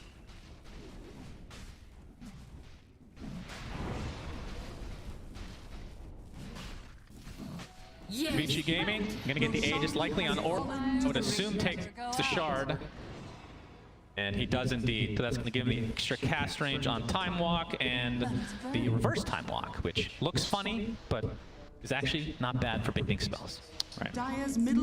It's a very good way of getting vision. I appreciate it. Part of the spell is that you can jump in, gather information, and jump out. It is a little bit hairy against the lion, though. Yeah, it in the can be right tricky for sure. But against most lineups, you will be able to jump in, get a little bit of intel, jump out, and maybe that sets up your team for success. Maybe you break a smoke, maybe you get a spell, like you said, of upsides to this. Vici Gaming taking control of the outpost now, and you can see in terms of the tower pressure, they have top basically down, the tier 1 and 2, so the tier 2 mid will likely be their next choice. But bottom lane at tier 1 is still there, so see what they want with this Aegis. If they attempt to go high ground, again, with a Weaver, with that Axe, I feel like going high ground is not that risky, depending on what T1 can try to do to counteract. That's true. You could put as long as Lina has vision, or perhaps with a Hawk from an angle, she can just a tower from the low ground even. Oh, they have vision here, they know that. Oh, actually, Carl. that's T1's vision. Carl gets He's gonna be spotted. And yep, that's no blink dagger for you. Poyoyo jumps in. Laguna Blade, goodbye, Carl. And even if he bought back, he will not have Dragon form for quite a while. True. Earth Splitter for the fireworks as well. I didn't want to give him any chance there. DY, they throw everything at him, and well, most of it sticks. The only thing that doesn't stick was the one that was too late. So a nice kill for them, and that's going to be at least Tier 1. I don't think Tier 2 is possible. Obviously, the wave bottom Zephyr has done a great job pushing that all the way into the enemy Tier 2.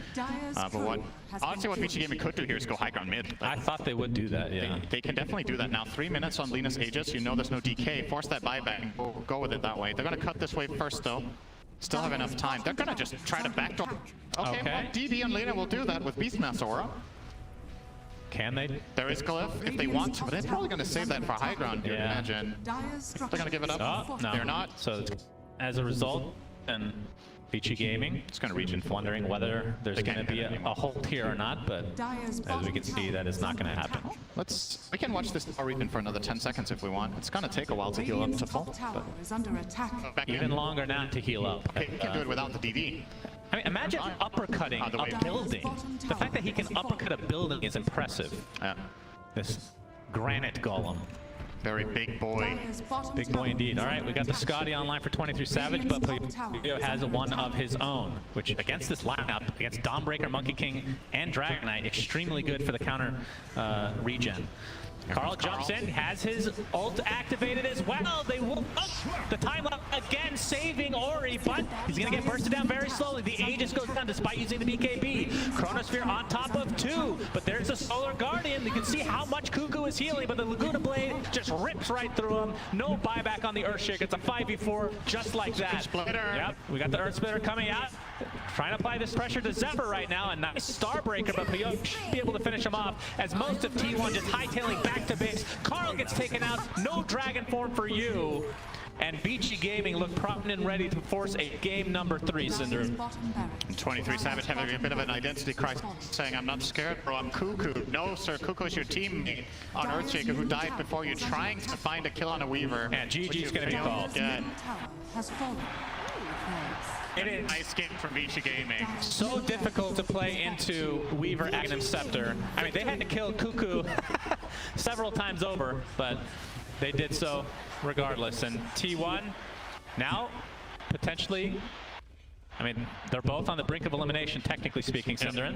Loving the adjustments from Vici Gaming this game. I really think they got a much better game. The key part for me, even though Ori got ganked a bit, again, the tables were turned in the game from the get-go, right? He's winning his lane, he's forcing the rotations onto him from the enemy team, and it just opens up for both the Beastmaster to maybe get a better game than you could have expected, especially both Faceless Void and Weaver crushing the bottom lane as well. As a result of that, they just end up getting so many victories across the map, and that really, to me, is one of the key parts. And Vici Gaming's lineup, just both drafts are great, but ultimately Vici Gaming come out ahead with that awesome team fight, and of course the Weaver save to close it out in the end.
now are all edging on the greedier side these days. Old 11 still less so on the spectrum compared to Cuckoo, but these numbers are more reflective on how dominant Vici Gaming were.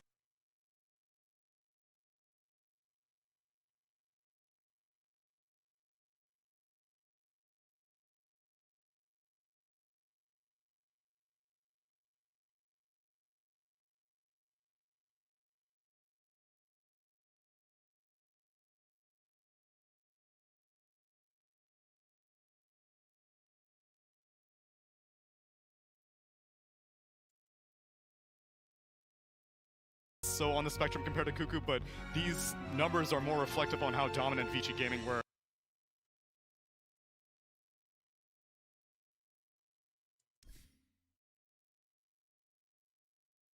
Pretty confusing. But now we have 1-1, right? And Vici Gaming has managed to tie it up. And now both teams are potentially facing this elimination, right? And the winner will go on to guarantee themselves 5th or 6th place. So it's really important for these teams to reset, like we mentioned earlier. And like Vici Gaming said, they want, like the last time that this happened, they didn't do well in their next game. Now, on the other hand, what can T1 do to really reset this? Do they need to change up their strategy a little bit? Aiden, you mentioned earlier that they needed to break out of their comfort zone. Do they return back, or do they keep going out? I thought going into this series that if Vici didn't break out of the comfort zone, it would be very, very hard for them, because I thought T1 was better at basically I felt like both teams do the same thing, but T1 does it better. But I think proven by the second game, you know what, Vici actually can stand their ground in playing like the slow game, or whatever you want to call it, the patient game. For me, I feel like if I was in either draft position and I was like looking at it objectively, I'd say we both are going to just have to try to outscale each other. And when two teams are trying to outscale each other, it comes down a lot to the matchups and what kind of timings you can hit in the game. Because you want to hit a timing that's usually slightly later than your opponents, but stronger. So if they're aiming for like an 18-minute timing, we want to hit a timing at 19. So like our timing comes later, but it's slightly stronger than theirs. That's so specific. To go 1 minute later in timing, how do you figure that out? That's extremely difficult, and I think it's one of the hardest parts of drafting. I think it's all about, like, Dota's like a relative game, right? Like, Right. You talk about these timings, you talk about team fight, anything really. If you can do it just slightly better than your opponent, or you have slightly more of it, you just have all of it more than your opponent. And I think I agree with Insania. That's what's going to happen in this game. I think there's like a choice to be made here. Like, do you double down on this slower pace of Dota, scaling team fight, late game comps? Or do you try to like throw a fast one and just like go all in with a strategy and like, oh, they're gonna have an 18-minute timing, we're gonna go at 10 minutes. You're not even gonna make it to your timing. But I don't think either of the teams will actually do that. I think they're just gonna double down. I say I want to see them split the average. I want to see T1 split the average. I want Carl not on a DK type hero. I want him to carry the baton early on for early to mid game timings. And I don't want 23 Savage on a mid game hero like Monkey King. I want him on the scaling core. I want him to be able to be the late game insurance that T1 might need. And then Cuckoo, Zephyr, and Whitemon can help out accordingly. I imagine Cuckoo, being as greedy as he is, will edge more late game. So let Whitemon and Zephyr play with Carl earlier on. You mentioned Monkey King, and when I think about it, Monkey King is one of like the most picked, most banned, like most contested hero, right? So if they don't give Monkey King, or if they don't pick it, would they ban it because he's been so strong in multiple positions? He's been strong in multiple positions, and it's a Poyoyo favorite as well. Right. So I think targeting it earlier on. I don't remember what the first phase bans were in this game number 2. From Vici? Yeah, from Vici. Trent Wisp. Trent Wisp, okay. And then T1 banned out what? Tiny and oof. Was I it don't Tide remember. or Tiny? I It was don't Tiny remember. +1. I don't think Doom was banned in the first phase. No, I don't think so either. And yet T1 didn't pick it, which was strange. But yeah, I think T1 should. I mean, that's the ultimate scale, right? Exactly. Sorry. Yeah. Please finish your point. No, that's exactly what my point was. So what your point was is that they should have picked Doom. Oh, yeah. But why? Because the Carl signature. I need to see Carl operate. Yeah. It's about the gold, right? Like, Right. if both teams are playing this slow, methodical style, Doom he literally creates gold from nowhere. Right. Like, usually you're limited to your map resources, and you assign farm to different heroes. As you know, Right. the 1, 2, 3, 4, 5 system is how much farm you're supposed to accumulate on each player. But there are heroes that break that, like Alchemist or Doom, who just create gold out of nowhere. And if the game is slow, you're just getting more than your opponent. So on the other hand, you mentioned both Alchemist and Doom. Why not Alchemist? I'm trying to run through like the mind of draft. I think it's for me. It breaks down to this: if you have two teams that both want to sit on their own sides of the map, Yep.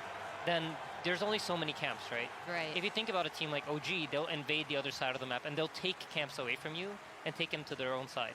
So they're basically increasing their size of the map that they are farming. I think for these two teams, since neither of them are very willing to do it, they'll do it when the timing's right, but generally speaking, they will try to avoid it. Items like Hand of Midas, they're increasing the gold that you get from your side of the map. And Doom's Devour does a very similar thing because you're just getting bonus gold every 60 seconds or whenever you finish devouring that creep. So for that reason, I feel like it's going to be a strong hero for the series. Plus his ultimate scales up very well into any game. So it's just, it feels like the right hero for T1. If I was Vici, I'd be really scared about going up against it.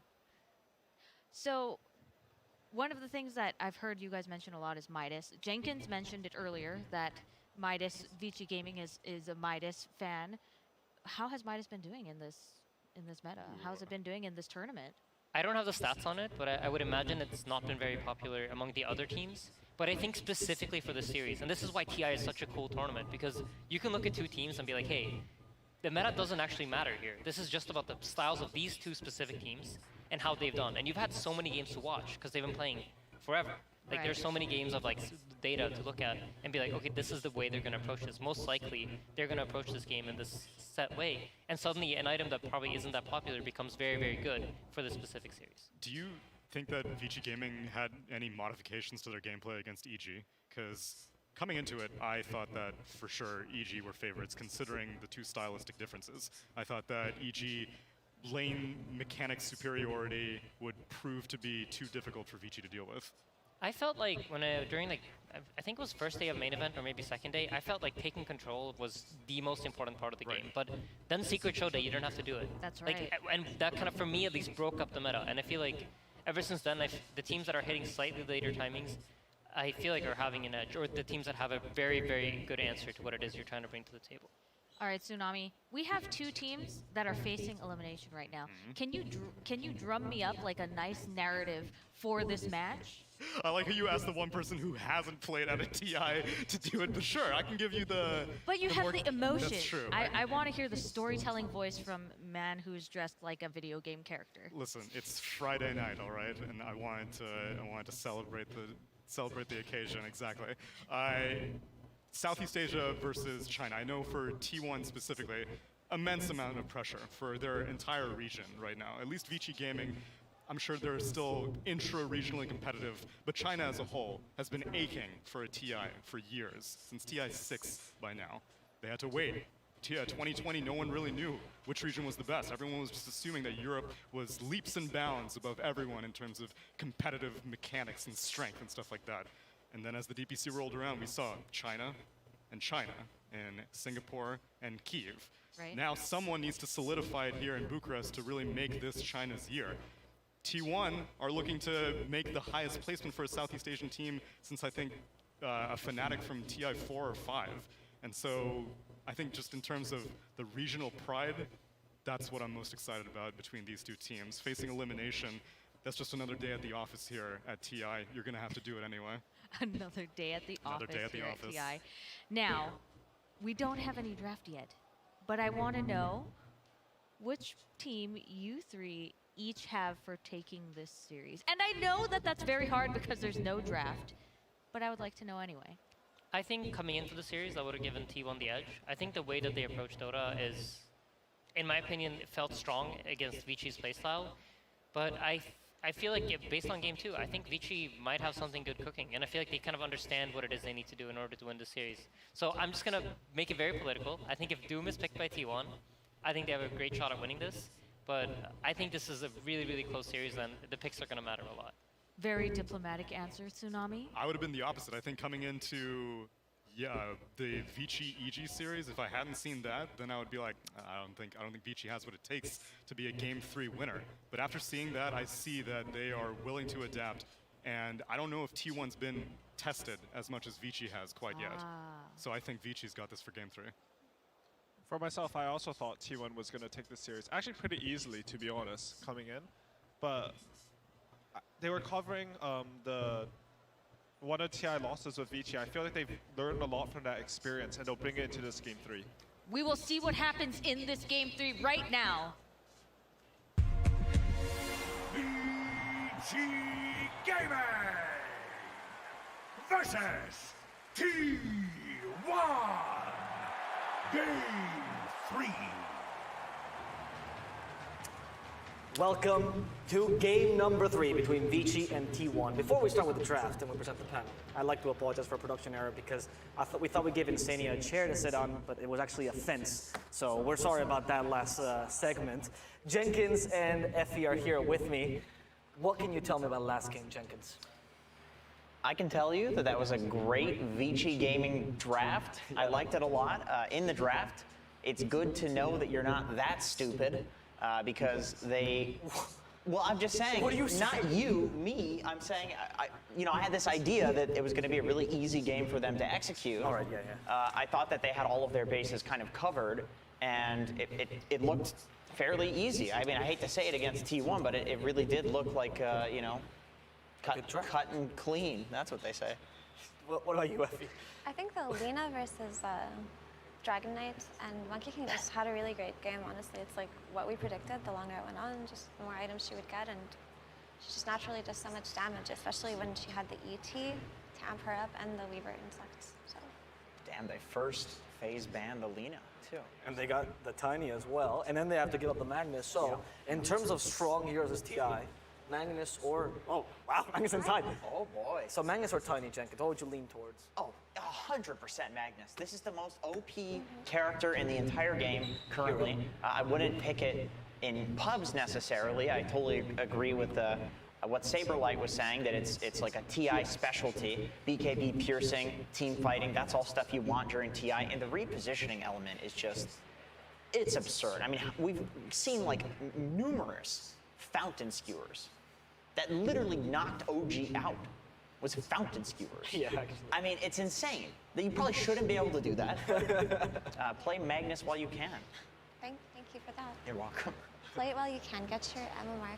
Anyway, the opener and T1, these are both really strong and contested heroes, but we pretty much know that Tidehunter is a support now, right? And while he can be effective, he has to be paired up with a strong lane to make it so that the pick is kind of worth it at this point, because it can be a little bit redundant, but I hope they pair it up with something to amplify it. And I say that it's pretty much a sport at this point because there's no way between a Magnus and a Tide you assign the farm priority to Tide. Because we've seen how effective Magnus can be in the hands of players who play him well, such as Collapse, who we've been singing his praises for all day.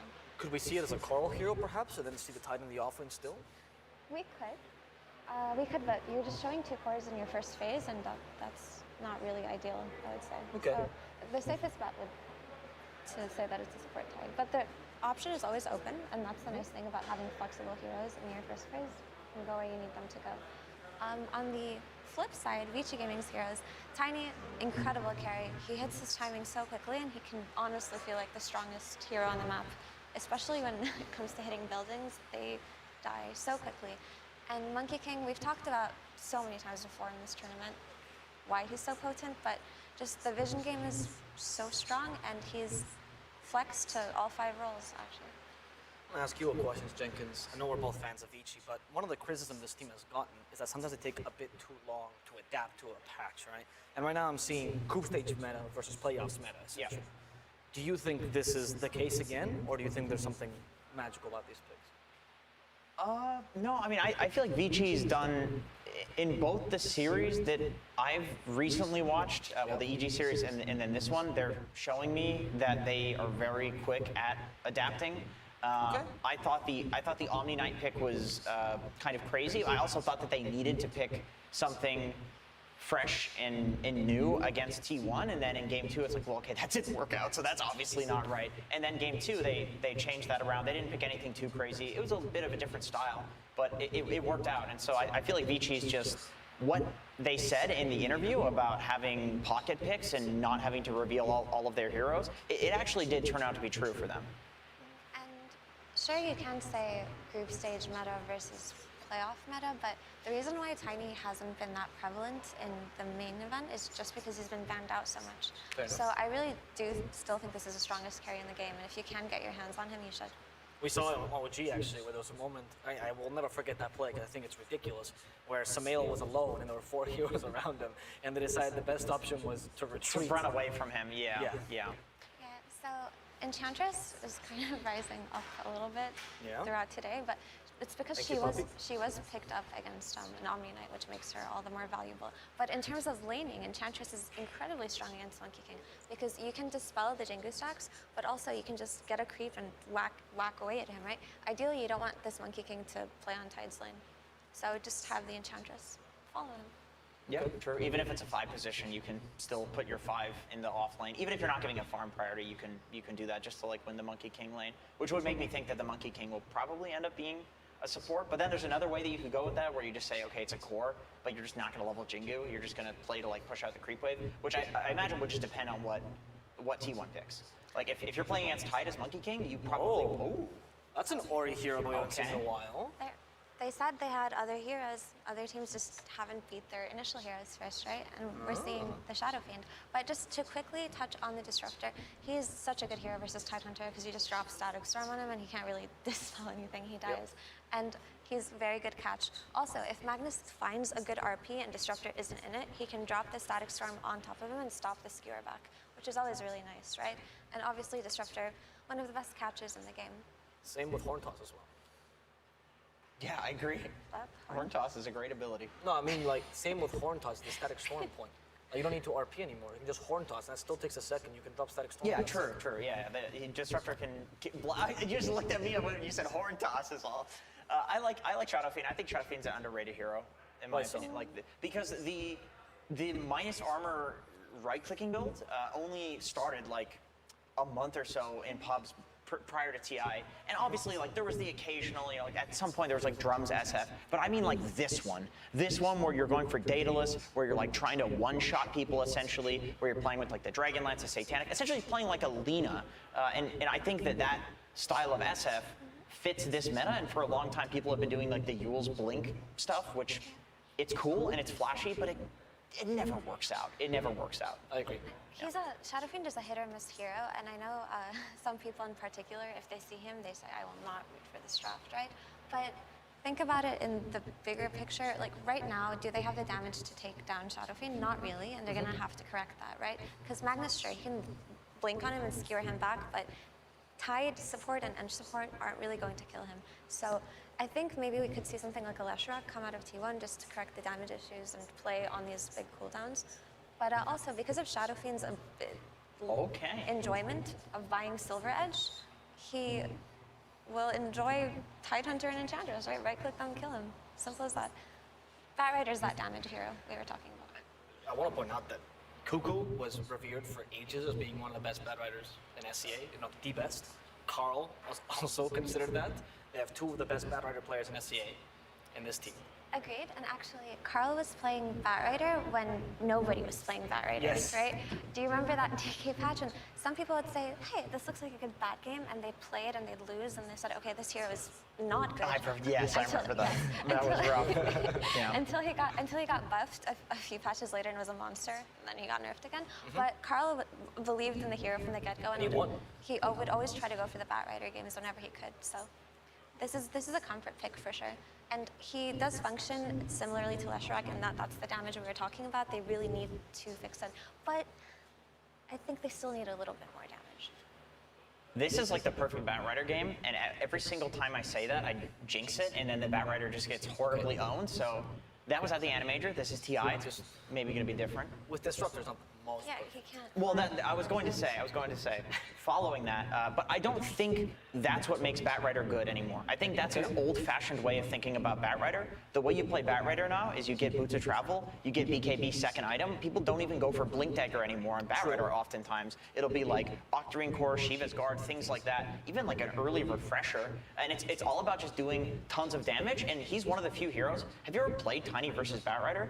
He doesn't care that you exist. He doesn't care that you have 3,000 HP, because Bat Rider, it doesn't matter. You need like magic resistance to deal with the Bat Rider, and you don't get that on a tiny carry. True, and if you just want to look at the laning picture, just Bat Rider should have such an easy time versus Shadow Fiend.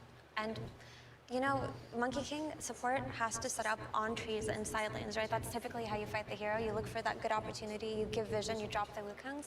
But Bat Rider's just going to break through all It's a hard those counter. trees. It's a hard counter. Yeah, 100%. It functions similarly to Dawn that we've seen being picked against Monkey King, and you just throw the hammer and all the trees are gone. So looking rough for boy Monkey King. Yeah, this is like arguably the worst Monkey King game, at least that I've seen in this tournament, because you have the Enchantress. If you're playing a core Monkey King, you have the Enchantress to purge the Jingu, and then if you're playing a support Monkey King in the trees, you have a Bat Rider that's just going to break you off of the trees and kill you. And you can. The thing with Monkey King is like, the way that you play it is you sit in side lanes and then you push waves out. But Bat Rider built Boots of Travels. He's literally one of the best heroes in the game at killing people who are sitting in side lanes. Like, you cannot play that style of Monkey King versus a Bat Rider.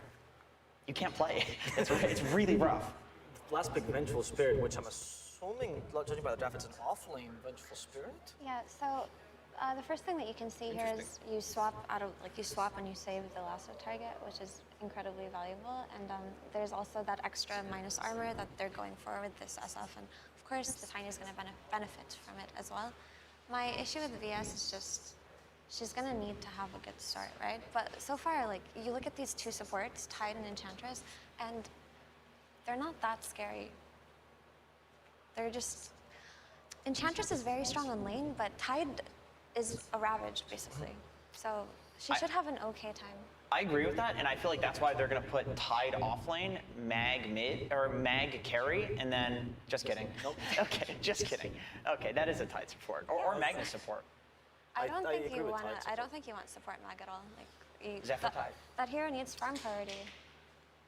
Okay, I mean, so I'm just guessing. Jenkins. So 23 Savage, he loves his Wraith King, one of the only players who really believes in this hero and asks for it. And the way that T1 have played it in this tournament, they just go for Armlet, Deso, and they just run you over, right? And if you pair it up with this Bat Rider, he gets his timings, and this Magnus, who's going to empower 23 Savage to hit his timing earlier, I can see them actually succeeding in doing what they want to. Tell me the strengths of Vici's then. The strength of, I was going to say I really favor the T1. No, T1 tell me the strengths for Vici The strengths for Vici Gaming, well, they have a ton of minus armor and right-click damage in the late game. If the game goes late, they're definitely going to win, but I don't think it's going to go late. Okay, that's a traditional Vici thing. Their Roche potential is like quite high if they get a good fight somewhere, right? And Shadow Fiend can farm quickly enough to hopefully match Bat Rider if he doesn't get ganked, right? So Enchantress and Tide aren't the best heroes in ganking SF, so you can actually guarantee that he's going to have an okay time, right? Well, now that we have gotten the game, we need to find out how to break this game down. And that's why we have the last word segment. And what do you need to get rid of the last word? You need a purge. Incredible throw. I'm really impressed. It's going to be a pretty cool game. We saw the Bat come out at an interesting point in the draft, which is going to put a lot of the Vici heroes on the back foot, because Bat is so effective against the enemy lineup. Against SF, you get on top of him, you don't give him that triple raise. Yeah, he's got some right click, but it's a bit of a downside. So I think the Bat is really going to be the core hero we got to watch this game. How is he going to do in the laning stage? How is he going to do in the mid game with these ganks? Vici did try to offset that a little bit with the Venge pick so that they can actually swap Bat out of position or save whoever gets grabbed. There are tools that they can use to end it, but let's hop into the game here. Take it away, casters. I love it when people throw to us like just casters, just a very anonymous purge. I thought we were closer friends than that. Is it because I berate you for not asking for bacon? Suns fan here with Cinderin. Game 3 of this best of 3 Vici Gaming versus T1. Loser goes home. Winner faces off against the dominant IG. Cinderin, thoughts on this lineup? We get to see Vengeful Spirit. It's been a while. Yep. The minus armor strat with the Shadow Fiend. Looking forward to this one. Yeah, I think there's a lot of upsides to both strategies here, honestly. I will say, from my perspective, I've had a couple of games in this tournament I've been like, wow, this is just an amazing Bat Rider game, and it just hasn't really shown up that much. I do love the way Carl usually plays it, though, so that has me a bit hopeful for T1. I think Bat Rider has to own in this game for it to really work, because if he doesn't, I just foresee the problem of T1 that the damage just becomes overwhelming. This Vici Gaming lineup has so insanely much damage. After they get 1 or 2 key items, we know what Venge Ags does to the game. She will be a terrible target for the RP for once. There's a hero you really don't want to RP. There's a hero you don't want to lasso. And Old 11 can effectively just play as like a frontline vision hero once he gets that Ags. So would imagine T1 will try to play very aggressive around their Bat and see if they can get off to a good start off that lane primarily. I mean, again, Magnus makes it through Cinderin. Tiny makes it through, in fact. Treant Protector Band. Obviously, we saw T1 use that. It didn't have the biggest impact on the game that we specifically cast, but you can see the respect for T1, one of the few teams to bring something like that out. The Magnus again. Treant Protector Band. Obviously, we saw T1 use the biggest impact in the game that we specifically cast, but you can see the respect for T1, one of the few teams to bring something like that out. The Magnus again. Hero of the tournament for sure. As Payoyo is playing the position 1 Tiny this time around, and looks like Cuckoo again, Magnus. No surprise. But we're looking at Carl mid against Ori. This is Batrider versus Shadowfiend. Shadowfiend feels like very susceptible to an early death here, but he has the advantage going right off the bat. Heh.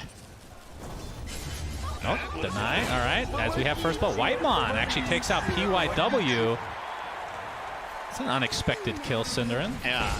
Obviously, Enchantress rotating down here for the 3-man gank will yield some sort of success, and Vici Gaming maybe not expecting this rotation, but yeah, I think it's important for T1 to help out this bottom lane. You're playing Wraith King Tide at the start against Monkey King Venge. I think that's going to be, you know, Venge usually a hero we talk about how much are you going to lose the lane. Can actually win that one, but Zephyr the same thing brought down top. Cuckoo still only level 1 right now, just getting completely harassed out. Throwing the tree, getting him very low. I mean, Monkey King just against any melee hero, pretty rough, in addition to having Tiny to have to worry about. And now the swap again. Vici Gaming are going to send the Disruptor bottom now to Venge instead of that Monkey King with the rotation that Monkey made top. And what this means is you now have double range against Wraith King, something he also doesn't like facing very much. Ench can't find a creep with this enchant. All the camps are blocked here. He has to go very far left to the Centaur camp that is currently presenting itself. Probably will see Whitemon do that, and maybe see if he can look for a backstab move with that into the Wraith King, or off the Wraith King Wraith Fire Blast. But yeah, Whitemon just looked and was like, oh well, guess there's nothing for me. Comes back to lane, and this is good news for Vici Gaming in that bot lane, I think. Venge should have an okay time. And yeah, okay, and that's is enough for Venge a lot. Yeah, we've seen a lot of games with Venge off lane where it actually does horribly in the laning state and still has huge impact once you get the Agnum Scepter. So if you're able to not have a terrible start, then that's just going to make your game even better. But, I mean, what is the reason we haven't been seeing Venge as much? I mean, there was a slight nerf to the Ags, but I feel like it wasn't that big. I still thought Venge was going to be a pretty big pick this tournament. I'm as surprised as you are. Like, I don't know if you're surprised. You just asked the question. Very surprised. Whitemon and company going on top of Old 11. So we talked about the laning stage for this hero as DY looks to be next on the list for T1. Now, one more right click will do it. In fact, the Wraith Fire Blast being expended, so 23 Savage with an early double kill for T1. Yeah, they bring down the Tide there to get that extra kill, but as a matter of fact, Venge just died to the dual lane. They were trying to kill Whitemon, but he obviously has Nature's Attendants and a Fairy Fire, and Venge Disruptor did not have enough in the tank, so regretting that go. They don't necessarily have to kill in this lane, you just need Venge to farm, and you can maybe poke and prod a little bit at the Wraith King, but I think going on Ench is a recipe for getting countered. T1 with a very good response there. It's going to find now a Wild Wing Ripper.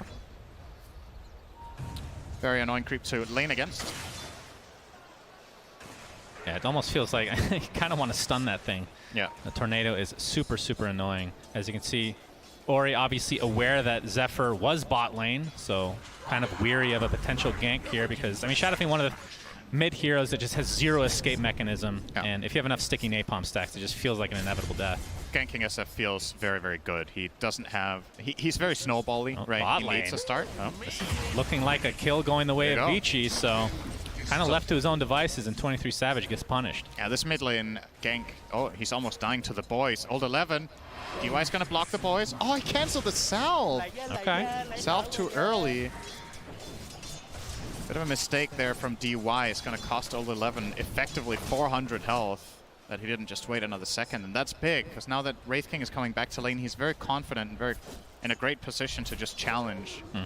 Whereas before he would have to be a little bit careful, and now the rotation's coming in from T1. They're going to find DY. Yeah, Whitemon and Zephyr making the rotation bot. This is looking like a potential another kill onto Old 11 at the very least. You can see the fat, juicy, tanky Zephyr taking a lot of damage. He will be brought down thanks to the rotation of PYW. So it's a 1-for-1 exchange. It's like a roaming Tide Hunter in this game. You don't see that every day. The dynamic in this game is very interesting. There's two heroes in this game that have good farm. Wraith King and Tiny with 27 CS. Yeah. Everyone else, it's getting okay now. Both Bad Rider and Shadow Fiend just got a decent amount of influx from some stacks, but the CS number is relatively low for what we usually see. Magnus sitting on a measly 9 here. Cuckoo has been very having a hard time top from that early tri-lane, and Tiny, of course, challenges him very well in terms of just raw last hit damage with that Quelling Blade and 85. Cuckoo trying to try to cut the wave, will succeed. Dire's top tower is under attack. As mid lane, the push continues now. Zephyr still roaming as this Tidehunter. Whitemon's going to find DY with the tomato creep. He's doing a lot of damage thanks to that Hellbear Smasher ability. Is DY getting chased? Looks like Cuckoo took a tumble in the top lane and getting tipped. Oh boy. Yeah, that is not good. Cuckoo having a really rough time right now. And that is not something that we're used to seeing from T1. It feels like he's one of the more, I mean, everybody's relatively stable, of course, but from their offlane perspective, very much so. It's Carl, Firefly onto PYW. Boundless Strike going to keep him in place for now. Zephyr with that gush, slowing him down to a crawl. And with a bunch of heroes from T1. Absolutely no problem for Carl. He has haste.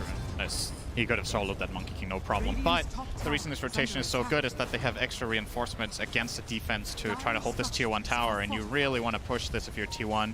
Might even see Enchantress start tanking it and get a second point in Nature's Attendance, but I guess he also would like to have an impetus point at this point. No, he's going to skill it now. So 2 in the heal for Whitemon. Looking to perhaps backstab Ori. Zephyr was coming in, but Thunderstrike is going to spot out Zephyr. He's going to take it 3 Shadow Fiend raises. And Ori in top lane. Credit for that. Poyoyo, okay, going a little bit too deep. As this tower looks to be falling, it will be a deny in favor of T1. He got the enemy offlane tower minute 7 as Tiny. But he did die. He did die, but which is something Cuckoo really needed. Very unusual this early in the game. Yeah, especially solo. Yeah. So Holly feels pretty good about that. We got the glimpse out. Carl at least will get his bottle back. No, he didn't. Wait, he didn't actually give the bottle in time? Where is the bottle? It should be on Tide. Tide doesn't have the bottle either. Okay, it's in the base on the courier. Oh, okay. He doesn't want to walk back to the mid lane, I guess. All right, well, he's got the bottle charged and just delayed, you know, for weather. That's a very common excuse from delivery people, I'm sure. PYW finds Whitemon in the river, gets off the Boundless Strike with the kinetic field. This is going to be an easy one for Vici. Wait, healing up now. PYW continuing to chase. You can see the Nature's Attendance. That's the Crimson Witness, Cinderin, giving extra heal, I'm sure. I think a bit of a mistake there from Ori. He started with the long raise. I think he needs to use the kinetic field to connect the mid raise so that he can hit the long raise afterwards, but doing them in opposite order effectively gave Whitemon a chance to escape, and he will get away. So, nice escape from him there. And a very even game right now, which I think is overall pretty good for Vici Gaming. They weathered the storm against the Bat. Carl hasn't really been dominating yet. They're going to find this time Whitemon will not get away. Oh, that second raise was a little off. Pretty much a tribute to the Breathe Fire. The Breathe Fire. Some fair play here from Ori. The 2 mid laners might need to warm up their mice a little bit, but again, inconsequential in the big picture here. Still find the kill, but the gold will go to Old 11 instead, and honestly that might end up being a blessing in disguise that he misses this raise. I think Venge's Aghanim Scepter is the single biggest item for the Dire to get in this game. It's true. So, yeah, Ori gonna deny mid. Looking to finish his Echo Saber with another 1,000 gold or so. But yeah, you're right. The Venge Ag. I mean, do you just go straight for it these days? I guess so. He already has the Blade of Alacrity. So just treads into Ags is the choice here. Yep. Can't blame him for that at all. As we look for the farm on 23 Savage right now. He's going for the Armlet into Deso build. Hasn't quite finished the Armlet yet. Heavy minus armor is pretty good against, I would say, Tiny and especially Shadow Fiend. It allows them to... You want to have a hero on this T1 lineup that bursts in Lasso so that you can find that kill during the lockdown that you have, or bursts in RP. And when you have Deso as well as Armlet together with Empower, your raw damage output... We have a funny clip from the other day when T1 was playing Alliance and FNG was getting literally one-shot by Wraith King as Lion. You can reach that stage again in this game for Disruptor. I feel like we've seen this before. Whitemon is effectively a scout in this game, kind of playing like a bounty hunter. Trying to invade and get vision and information, gets punished there, but could set up Carl. They have Ops Sentry though, they know Carl is approaching. Yeah. And they're kind of trying to bait him. There's the glimpse. Oh, the glimpse back into the static Storm Kinetic Field combo. This is going to be a really big kill for Vici. And Carl getting absolutely punished. Goes to DY though. Disruptor will finally be getting his boots of speed.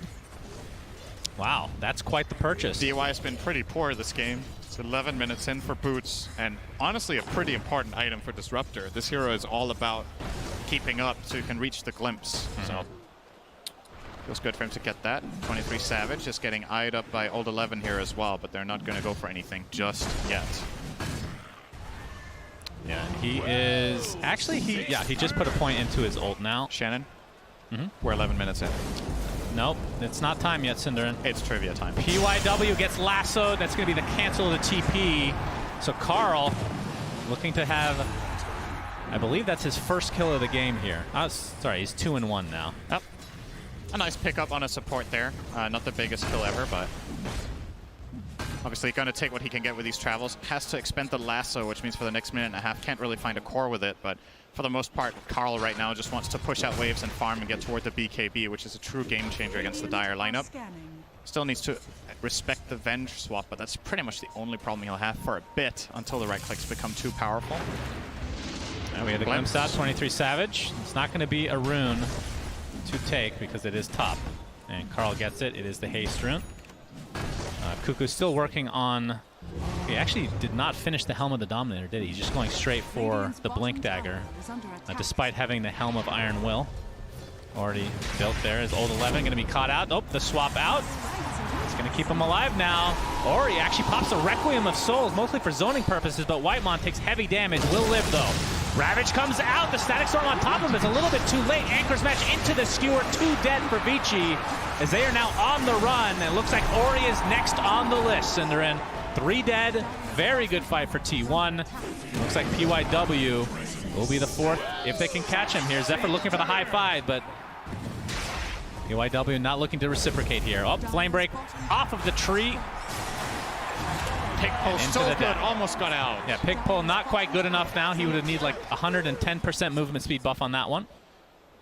Yeah, that was just kind of panic mode from Vici Gaming there. I think if they keep their cool a little bit more, they can find a better Requiem than that one, but obviously he was trying to save Old 11 so they could reset out. Just not happening against this Magnus Batrider combination. They just catch up, find picks, and 23 Savage gets a lot of gold out of this as well, finding a tower. He got the kill on Old 11. So now making a significant gap down to the Tiny here. 1,500 gold ahead. Glimpse. Glimpse back, Whitemon. Oh, look who it is. Indeed, cancel TP. Not tanky enough yet. It's only level 5, 14 minutes in. Gave over the tome to Tide, so Zephyr is level 8.5. Well, the Ravage did pay off, to be fair. Absolutely. Carl was taking out a pretty big stack of creeps there. And just working on his BKB. It's funny how the Batrider build has kind of changed over the years. Used to just be about getting Blink first. Yeah. Then there was an Aether Lens build with Ags. There was drums. Now it's just pretty much every game is Boots of Travel into BKB. Yeah. Travel's BKB is just an insane build in this patch.